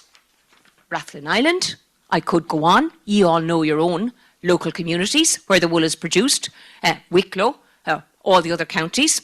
But it is a tradition wool that connects the biodiversity and the tradition and the innovation. So my good colleague Maria Walsh, I referred to her earlier. I want to refer to Maria MEP from the Midlands North West constituency. She's been working on increasing recognition for the innate value of wool, as she spoke about earlier, I think, because we were talking about this on the flight, but I assume she touched on that. And as I say, I will be supporting her. In my own work, I've always been deeply committed to regional development. I think you've got the sense of that from what I've said so far. But I want to ensure that rural communities and coastal communities and island communities are not left behind. I want them to be recognised as places of thriving commercialism, if you want to call it commercialism with a small c, but I mean businesses, people who want to make a living and live and make their living on the island, in the coastal community, in the rural community, but they're also places of creativity and resilience and opportunity. And they have a huge value in that when you think of our wonderful tourist offering, or when you think of our wonderful heritage or our wonderful craft offering. Now, what we see here today, and within this almanac book, which we will speak about earlier, you'll all be getting a copy, I'm pleased to say. So what we see here today and what we see in the almanac is exactly that. It's about adding value locally. It's about supporting Irish wool, not just as a byproduct, but a product in its own right. And its place in the Irish and the European craft industry has to be recognised. It's not something as a niche, but it's something essential. And as I come now to my closing remarks, I want to acknowledge the remarkable efforts behind the Almanac's publication. The team at Future Island, is it Future Island or Future Island? Yes, I thought somebody made a mistake putting this in. So I didn't get a chance, to Google it before I came. Thank you for telling me. So the team at Future Island, I like that. Lovely ring to it. Led by Ulster University, I want to say thank you for supporting and sponsoring and supporting this work. I want to thank Professor Alison Galt. Is she here? Good. Good. No wonder the professor corrected me there. She was quick off the mark. Thank you so much, Alison. I want to thank Anna Duffy. Is she? Yes. Wonderful. And I also want to thank Gillian Culhane, or Culhane. Is she here? She's not here, and I didn't pronounce her surname correctly. What is it? Culhane. Lovely. Culhane. Well, I want to thank all of you three amazing ladies for compiling and editing. I want to thank Johnny Lynn for design. Is Johnny here? No, he's not. And Lynn Finnegan for the cover illustration. Lynn is probably not here. She's busy designing other covers. And the Irish Grown Wool Council, and particularly, and she is here, Catherine Phibbs. Take a bow. Come on. No, you have to stand up. Take a bow. And I especially want to thank you for inviting me here today. It's just wonderful. I have to say, the room is lovely and warm. There's a great atmosphere. I can just see it on all of your faces. I'm feeding off all of you. So on behalf of the organisers, I'd also like to take a moment to thank those who made it possible today. So the co-hosts, the European Wool Exchange Foundation, the Irish Grown Wool Council, the Circular Bioeconomy Cluster, the Centre for Applied Bioscience Research, and Sharon Wells, as well as the team here, of course, at the Meadowlands Hotel. And then we come to the sponsors. I want to say Goricade Mila Mahagwifshe, and that includes, I won't pronounce this correctly either, REVEIRE Wool Research, REVEIRE. REVEIRE. REVEIRE. Thank you so much. I'm learning. REVEIRE Wool Research Project, Future Island, Donegal Yarns, and a special acknowledgement to Chris Weiniger. Is he here? No, he. Chris Weiniger, I hope I pronounced his name right, for his long-standing support. Also, your local council, Kerry County Council, especially all the Fianna Fáil councillors on the council. Thank you to all the councillors, especially Fianna Fáil. Kerry Lamb and Wool Co-op and Belfast Mini Mills. Great to see Belfast involved. We can never forget about Belfast and Northern Ireland in the European Parliament. I just want to say that to everybody. I will never forget about them. It's Belfast, Canada. Oh, it's Belfast, Canada. Oh, no way. I definitely should have... Well, I'm glad I got a chance to say it. I have Belfast on the brain because, sorry, I digress now for a minute, I'll bore you to death, but yesterday I did an important event in Dublin about the status of the Irish language in the European Parliament, and I made certain that I brought down Commissioner Paul Deeds, who's the first Irish language commissioner for Northern Ireland. We have an Irish language commissioner already for Ireland, the Republic of Ireland, based in the West, Seamus O'Cannon, but I particularly wanted Paul Deeds, who's not, I think he's only a year in the job, and I wanted to bring him down, and it was his first visit to the European Parliament Liaison Office in Dublin, and I was pleased to say I got the Commissioner for Northern Ireland down. So yeah, we'll never forget Northern Ireland. Okay, Brexit is like a bad memory, you know, a nightmare, but we want to keep you involved because you're part of us and we're part of you. Now, I want to thank each of the speakers and the exhibitors and the volunteers who have shared your time, your energies and your enthusiasm with passion. And of course, I want to thank all of you, lovely audience, lovely smiling faces looking up at me, for being here, for your interest, for your commitment, and for guarding and protecting the future of wool. And we also remember the many farmers. Where would we be without the farmers? And of course, many of them are not here today because the lambing season has just begun and they are extremely busy. Now, before we wrap up, I encourage everyone here to take a copy of this beautiful almanac with you. 1 second now. So, I'm a bit of a dinosaur. I mean, it's not very protective of the environment, but I love paper. So I am supposed to tell you that you can get the almanac. Is that right, Catherine? Yes, the QR code is on the back of your dog tag, your sheep tag. Okay, so it's on the back of that. But can I just tell you a secret? That'll be beside me on the pillow now tonight. I like that. Yeah, oh, it's recycled, even better. I feel better, so don't tell anyone. Okay, but I do like the hard copy. Anyway, I'm told there's one for everybody in the audience. Hey! So look, whether you take the hard copy or whether you take the soft copy from the QR code, will you please use it? Will you please make your connections? And speaking of connections, if any of you ever end up going to Brussels or going to Strasbourg, the 2 cities that I work in, please make contact with my office. There's only one Cynthia in the Parliament, the European Parliament. She's an Irish member. You can't but get my email address or even my phone number is there as well. Just ring and say, hi, we'd like to get a visit around the Parliament or whatever. By the way, I'd encourage all of you to actually go to Brussels, find out how it works. Very important for your mission here with wool. Find out how the whole system works and learn and make connections. Now, oh, superbe. Okay, well, vous savez bien. Oh, good. I can't speak Dutch if you're speaking. No, don't test me on that now. Okay, there's a good few languages in Belgium and I get confused. I try and use my little French accent and then I just move on. But for those of you, I want to say, for those of you who may have missed some of today's discussions, like me, I'm very sorry, I had to do some other constituency work in Carlow earlier on. So for those of you who missed discussions today and presentations, they will be available online from the 9th of April because you have your own YouTube channel and it's the European Wool Exchange Foundation's YouTube channel. Bravo, well done. Everybody needs a YouTube channel nowadays. I think I even have one as well.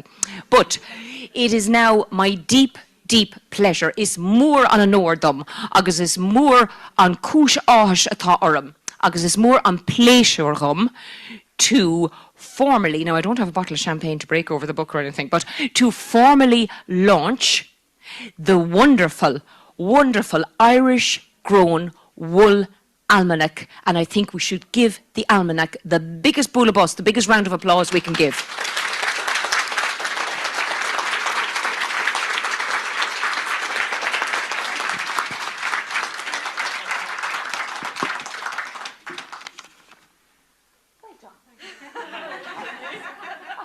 I'm not too sure if I'm supposed to say drinks free in the bar or something. No, don't say that. What are we doing now? I think I always end up closing this European Wool Day regretting not being a woman. So I apologize for being a man. And, oh, yes. But you forgive me. Thank you very much. But the day today, I hope you have enjoyed, and it was really made by 3 women. And can I ask, please, Sharon, Catherine, and Dora, come get the last applause. Where are you? Catherine? Sharon? Dora? Oh, Sharon is gone. They've been really the master and the authors, and they deserve to be thanked. Sharon. Where is she? Oh. See you next year. We don't know where yet, because there is a competition every year. We don't know which country will host us, but we will know soon. What? Belfast, okay. Thank you. You have a home? Go home.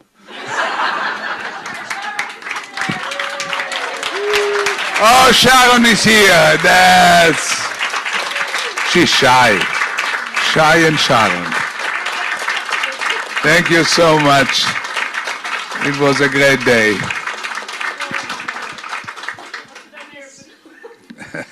Okay. Thanks for all for coming. Closing remarks? No. Yeah, thanks for all for coming.